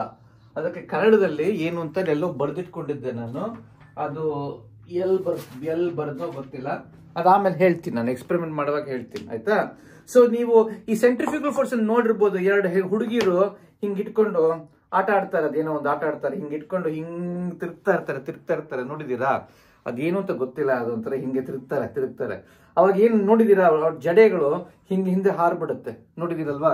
ಜಡೆ ಇಬ್ರು ಹುಡುಗಿರು ಹಿಂಗೆ ನಿಂತ್ಕೊಂಡಿರ್ತಾರೆ, ನಾನು ಡ್ರಾ ಮಾಡಕ್ ಬರಲ್ಲ, ಜಡೆ ಹಿಂಗಿರುತ್ತೆ ಅಂತ ಇಟ್ಕೊಂಡ ಇದು ಹುಡುಗಿರು. ಓಕೆ, ಅವರು ಹಿಂಗೆ ತಿರುಗ್ತಾ ಇರ್ತಾರೆ. ಅದು ತಿರುಗ್ದಾಗ ಅವ್ರ ಜಡೆ ಹಿಂಗೆ ನಿಂತು ಬಿಡುತ್ತೆ. ಅದ್ ಯಾಕೆ ಮೇಲ್ಗಡೆ ಹೋಗುತ್ತದು? ಕೆಳಗೆ ಗುರುತ್ವಾಕರ್ಷಣೆಯಿಂದ ಕೆಳಗೆ ಬಂದಿರೋದು ಮೇಲ್ಗಡೆ ಯಾಕೆ ಹೋಗುತ್ತೆ? ಅದು ಸೆಂಟ್ರಿಫ್ಯೂಗಲ್ ಫೋರ್ಸ್. ನಾವು ತಿರುಗ್ತಾ ಇದ್ದಾಗ ಒಂದು ಫೋರ್ಸ್ ಹಿಂಗೆ, ಒಂದು ಬಲ ಹಿಂಗೆ ಕೆಲಸ ಮಾಡುತ್ತೆ. ಓಕೆ, ಹಿಂಗ್ ತಿರುಗ್ತಾ ಇದ್ರೆ ಒಂದು ಫೋರ್ಸ್ ಹಿಂಗ್ ಕೆಲಸ ಮಾಡುತ್ತೆ, ಗೊತ್ತಾಯ್ತಾ? ಅದಕ್ಕೆ ಸೆಂಟ್ರಿಫ್ಯೂಗಲ್ ಫೋರ್ಸ್ ಅಂತ ಕರೀತಾರೆ. ಅದಕ್ಕೆ ಜಡೆ ಹಿಂಗೆ ನಿಂತ್ಕೊಳ್ಳೋದು. ಯಾಕಂದ್ರೆ ಗುರುತ್ವಾಕರ್ಷಣೆ ಪ್ರಕಾರ ಇದು ಕೆಳಗಿಳಿದಿರ್ಬೇಕಲ್ವಾ? ಬಟ್ ಈ ಸೆಂಟ್ರಿಫ್ಯೂಗಲ್ ಫೋರ್ಸ್ ಏನ್ ಮಾಡುತ್ತೆ, ಗುರುತ್ವಾಕರ್ಷಣೆ ವಿರುದ್ಧವಾಗಿ ಕೆಲಸ ಮಾಡಿ ಅದನ್ನ ಮೇಲಕ್ಕೆ ಎತ್ತುತ್ತೆ. ಸೊ ಆ ಪ್ರಿನ್ಸಿಪಲ್ ಉಪಯೋಗಿಸ್ಕೊಂಡು ಈ ಸಾಂದ್ರತೆ ವ್ಯತ್ಯಾಸ ಇರೋ ವಸ್ತುಗಳನ್ನ ಬೇರ್ಪಡೆ ಮಾಡ್ತಾರೆ. ಇವಾಗ ಇದರಲ್ಲಿ ಬ್ಲಡ್ ಟೆಸ್ಟ್ಗೆ ನೀವು ಕೊಡ್ತೀರಿ ಅಂತ ಇಟ್ಕೊಳ್ಳೋಣ. ಬ್ಲಡ್ ಟೆಸ್ಟ್ ಏನಾದ್ರು ನಿಮ್ಗೆ ಕಾಯಿಲೆ ಆಗಿರುತ್ತೆ, ಏನಾದ್ರು ತೊಂದರೆ ಆಗಿರುತ್ತೆ, ವೈರಸ್ ಬಂದಿರುತ್ತೆ, ಏನಾದ್ರು ಕಾಯಿಲೆ ಬಂದಿರುತ್ತೆ, ಬ್ಲಡ್ ಟೆಸ್ಟ್ ಹಾಸ್ಪಿಟಲ್ಗೆ ಹೋದ್ರೆ ಬ್ಲಡ್ ಕೊಡಪ್ಪ, ಬ್ಲಡ್ ಟೆಸ್ಟ್ ಮಾಡಬೇಕು, ಅದ್ರಲ್ಲಿ ಏನ್ ತೊಂದರೆ ಇದೆ ಬ್ಲಡ್ ಅಲ್ಲಿ ಅಂತ ತಿಳ್ಕೊಬೇಕು ಅಂತ ಹೇಳ್ತಾರಲ್ವಾ? ಅವಾಗ ವೈಟ್ ಬ್ಲಡ್ ಸೆಲ್ಸ್ ತುಂಬಾ ಜಾಸ್ತಿ ಆಗೋಗಿದ್ರೆ ನಿಮಗೆ ವೈರಸ್ ಇರಬೇಕು, ನಿಮಗೆ ಫ್ಲೂ ಇರಬೇಕು ಅಂತ ಹೇಳ್ತಾರೆ. ಆ ಟೆಸ್ಟ್ ಮಾಡುವಾಗ ಅದನ್ನ ಬೇರ್ಪಡೆ ಮಾಡಬೇಕು. ಸೊ ಇದು ಬ್ಲಡ್ ಒಳಗೆ 3 ತರ ಇದೆ: red blood cells, okay, white blood cells, ಆಮೇಲೆ ಪ್ಲಾಸ್ಮಾ, 3 ಇದೆ, ಗೊತ್ತಾಯ್ತಾ? ರೆಡ್ ಬ್ಲಡ್ ಸೆಲ್ಸ್ ಅದನ್ನ ನಮ್ಮ ಬ್ಲಡ್ ಅನ್ನ ರೆಡ್ ಕಲರ್ ಕೊಡೋದು ರೆಡ್ ಬ್ಲಡ್ ಸೆಲ್ಸ್. ಅದ್ರೊಳಗೆ ವೈಟ್ ಬ್ಲಡ್ ಸೆಲ್ಸ್ ಇದೆ. ಆ ವೈಟ್ ಬ್ಲಡ್ ಸೆಲ್ಸ್ ಏನೇ ಬ್ಯಾಕ್ಟೀರಿಯಾ ಮೇಲೆ ಕೆಲಸ ಮಾಡೋದು, ಅಟ್ಯಾಕ್ ಮಾಡೋದು. ಸೊ ನಮಗೆ ಫ್ಲೂ ಬಂದ್ರೆ, ಜ್ವರ ಬಂದ್ರೆ ಅವಾಗ ವೈಟ್ ಬ್ಲಡ್ ಸೆಲ್ಸ್ ಜಾಸ್ತಿ ಆಗುತ್ತೆ, ತುಂಬಾ ಜಾಸ್ತಿ ಆಗುತ್ತೆ. ಯೂಶ್ಲಿ 11,000 ಇರಬೇಕು ಒಂದು ಇದರಲ್ಲಿ, 25,000 ಎಲ್ಲ ಆಗೋಗುತ್ತೆ. ಯಾಕೆ? ಆ ವೈಟ್ ಬ್ಲಡ್ ಸೆಲ್ಸ್ ನಮ್ಗೆ ಜ್ವರ ಬಂದಾಗ, ನಮ್ಗೆ ಯಾರು ಬ್ಯಾಕ್ಟೀರಿಯಾ ಎಲ್ಲ ಅಟ್ಯಾಕ್ ಮಾಡಿದಾಗ, ವೈರಸ್ ಅಟ್ಯಾಕ್ ಮಾಡಿದಾಗ ವೈಟ್ ಬ್ಲಡ್ ಸೆಲ್ಸ್ ಜಾಸ್ತಿ ಆಗುತ್ತೆ. ಅದನ್ನ ಅಟ್ಯಾಕ್ ಮಾಡಕ್ಕೆ, ಗೊತ್ತಾಯ್ತಾ? ನಮ್ಮನ್ನ ಡಿಫೆಂಡ್ ಮಾಡಕ್ಕೆ, ಆ ವೈರಸ್ ಓಡಿಸಕ್ಕೆ ವೈಟ್ ಬ್ಲಡ್ ಸೆಲ್ಸ್ ಜಾಸ್ತಿ ಮಾಡ್ಕೊಳ್ಳುತ್ತೆ ಬ್ಲಡ್ ಅಲ್ಲಿ, ನಮ್ಮ ದೇಹ. ಸೊ ಇವಾಗ ಅದನ್ನ ಟೆಸ್ಟ್ ಮಾಡಬೇಕು, ವೈಟ್ ಬ್ಲಡ್ ಸೆಲ್ಸ್ ಎಷ್ಟಿದೆ, ಜಾಸ್ತಿ ಆಗಿದೆಯಾ ಅಂತ ಟೆಸ್ಟ್ ಮಾಡಕ್ಕೆ red blood cells, white blood cells, plasma separate ಮಾಡಬೇಕು. ಸೊ ಅವಾಗ ಏನ್ ಮಾಡ್ತಾರೆ, ಈ ಒಂದು ಬ್ಲಡ್ ಅದನ್ನ ಕುತ್ಕೊಂಡು ಗುರುತ್ವಾಕರ್ಷಣೆ ಮಾಡಿದ್ರೆ ಅದೇನ್ ವರ್ಕ್ ಆಗಲ್ಲ. ಅದು ಗುರುತ್ವಾಕರ್ಷಣೆ ಬಲ ತುಂಬಾ ಸಣ್ಣ ಬಲ. ಸೊ ಏನ್ ಮಾಡ್ತಾರೆ, ಒಂದು ಸೆಂಟ್ರಿಫ್ಯೂಗಲ್ ಮೆಷಿನ್ ಅಂತ ಸಿಗುತ್ತೆ. ಓಕೆ, ಇಲ್ಲಿ ಒಂದು ಮೋಟರ್ ಇರುತ್ತೆ, ಅದು ಒಂದು ಟೆಸ್ಟ್ ಟ್ಯೂಬ್ ಇದೆಯಲ್ಲ, ಆ ಟೆಸ್ಟ್ ಟ್ಯೂಬ್ ಅಲ್ಲಿ ಈ ಟೆಸ್ಟ್ ಟ್ಯೂಬ್ ಇದು, ಅದ್ರಲ್ಲಿ ಬ್ಲಡ್ ಇಟ್ಬಿಡ್ತಾರೆ. ಸೊ ಬ್ಲಡ್ ಇವೆಲ್ಲ ಪೂರ್ತಿ ಮಿಶ್ರಣ ಆಗೋಗಿರುತ್ತಲ್ವಾ, plasma, white blood, red blood ಎಲ್ಲ ಮಿಶ್ರಣ ಆಗೋಗಿರುತ್ತಲ್ವಾ, ಹಂಗೆ ಒಟ್ಟಿಗಿರುತ್ತೆ. ಅದನ್ನ ತಿರುಗಿಸ್ತಾರೆ, ಗಿರ್ಗಿಟ್ಲೆ ತರ ತಿರುಗಿಸ್ತಾರೆ. ಇದನ್ನ ಮೋಟರ್ ತಿರುಗಿಸ್ತಾರೆ. ಟೆಸ್ಟ್ ಟ್ಯೂಬ್ಗಳು ಹಿಂಗಿರುತ್ತೆ, ಟೆಸ್ಟ್ ಟ್ಯೂಬ್ ತಿರುಗುತ್ತೆ. ಆ ಟೆಸ್ಟ್ ಟ್ಯೂಬ್ ತಿರುಗಿದಾಗ ಹೆಂಗೆ ಈ ಹುಡುಗಿಯದು ಜಡೆ ಮೇಲ್ ಹಾರ್ತೋ ಹಂಗೆ ಇಲ್ಲಿ 3 ಇದೆಯಲ್ಲ, red blood cells, white blood cells, plasma ಇದೆಯಲ್ಲ. ಸೊ ಅದ್ರ ಮೇಲೆ ಆ ಸೆಂಟ್ರಿಫ್ಯೂಗಲ್ ಬಲ ಕೆಲಸ ಮಾಡುತ್ತೆ. ಬಟ್ ಯಾವ್ದ್ರ ಮೇಲೆ ಜಾಸ್ತಿ ಕೆಲಸ ಮಾಡುತ್ತೆ, ಯಾವ್ದ್ರಲ್ಲಿ ಸಾಂದ್ರತೆ ಜಾಸ್ತಿ ಇದೆಯೋ ಅದು ಹಿಂದೆ ಉಳಿಯುತ್ತೆ, ಯಾವ್ದು ಸಾಂದ್ರತೆ ಕಡಿಮೆ ಇದೆಯೋ ಅದು ಇನ್ನೂ ಸ್ವಲ್ಪ ಹಾರುತ್ತೆ. ಯಾಕಂದ್ರೆ ಅದಕ್ಕೆ ಆ ಸಾಂದ್ರತೆ ಜಾಸ್ತಿ ಇದ್ದಷ್ಟು ಅದು ಸೆಂಟ್ರಿಫ್ಯೂಗಲ್ ಫೋರ್ಸ್ ಬಲಕ್ಕೆ ಒತ್ತಡ ಕೊಡುತ್ತೆ, ಗೊತ್ತಾಯ್ತಾ? ಸಾಂದ್ರತೆ ಕಡಿಮೆ ಇದ್ದಷ್ಟು ಅದು ಸೆಂಟ್ರಿಫ್ಯೂಗಲ್ ಫೋರ್ಸ್ ಜಾಸ್ತಿ ಎಳೆಯುತ್ತೆ, ಗೊತ್ತಾಯ್ತಾ? ಸಾಂದ್ರತೆ ಆ ಸೆಂಟ್ರಿಫ್ಯೂಗಲ್ ಫೋರ್ಸ್ಗೆ ಒತ್ತಡ ಅಂದ್ರೆ ನಾನ್ ಬರಲ್ಲ ಅಂತ ಹೇಳುತ್ತೆ. ಸೊ ಏನಾಗುತ್ತೆ, ಈ ಟೆಸ್ಟ್ ಟ್ಯೂಬ್ ಅನ್ನು ನೋಡಿದ್ರೆ ನೀವು, ಈ ಟೆಸ್ಟ್ ಟ್ಯೂಬ್ ಅನ್ನು ನೋಡಿದ್ರೆ ಹಿಂಗ್ ತಿರುಗ್ತಾ ಇರುತ್ತಲ್ವಾ, ಇದರಲ್ಲಿ white blood cells, red blood cells ಜಾಸ್ತಿ ಹೆವಿ ಅನ್ಸುತ್ತೆ. ತಡಿ ನೋಡ್ಕೊಂಡು ಬರ್ಕೊಂಡಿದ್ದೆ ನಾನು, ಯಾವ್ದು ಜಾಸ್ತಿ ಹೆವಿ ಅಂತ ಹೇಳ್ತೀನಿ ನಾನು ಇವಾಗ. 1 ಸೆಕೆಂಡ್, ಯಾವ್ದಪ್ಪ, ಯಾವ್ದು ಜಾಸ್ತಿ? Red blood cells heavy. Okay, so ಅದು ಜಾಸ್ತಿ ಹೆವಿ ಆಗಿರೋದ್ರಿಂದ, ಸಾಂದ್ರತೆ ಜಾಸ್ತಿ ಇರೋದ್ರಿಂದ ಅದು ಆ ಸೆಂಟ್ರಿಫ್ಯೂಗಲ್ ಫೋರ್ಸ್ ಅನ್ನು ನಾ ಬರಲ್ಲ ಅಂತ ಇನ್ನೂ ಸ್ವಲ್ಪ ಜಾಸ್ತಿ ಸಾಂದ್ರತೆ ಇರೋದ್ರಿಂದ ಅದು ಸ್ವಲ್ಪ ಇದಕ್ಕೆ ಸ್ವಲ್ಪ ಇದು ಕೊಡುತ್ತೆ ವಾಪಸ್ಸು. ಓಕೆ, ಸೊ ಅವಾಗ ರೆಡ್ ಬ್ಲಡ್ ಸೆಲ್ಸ್ ಇಲ್ಲಿ ಉಳ್ಕೊಳ್ಳುತ್ತೆ, ವೈಟ್ ಬ್ಲಡ್ ಸೆಲ್ಸ್ ಇಲ್ಲಿ ಉಳ್ಕೊಳ್ಳುತ್ತೆ. ಆಮೇಲೆ ಪ್ಲಾಸ್ಮಾ ಅದು ಸಾಂದ್ರತೆ ತುಂಬಾ ಕಡಿಮೆ, ಅದು ಸೆಂಟ್ರಿಫ್ಯೂಗಲ್ ಫೋರ್ಸ್ ಬಲಕ್ಕೆ ತಡೆಗಟ್ಟದೇನೆ ಅದು ಎಳೆದು ಬಿಡುತ್ತೆ.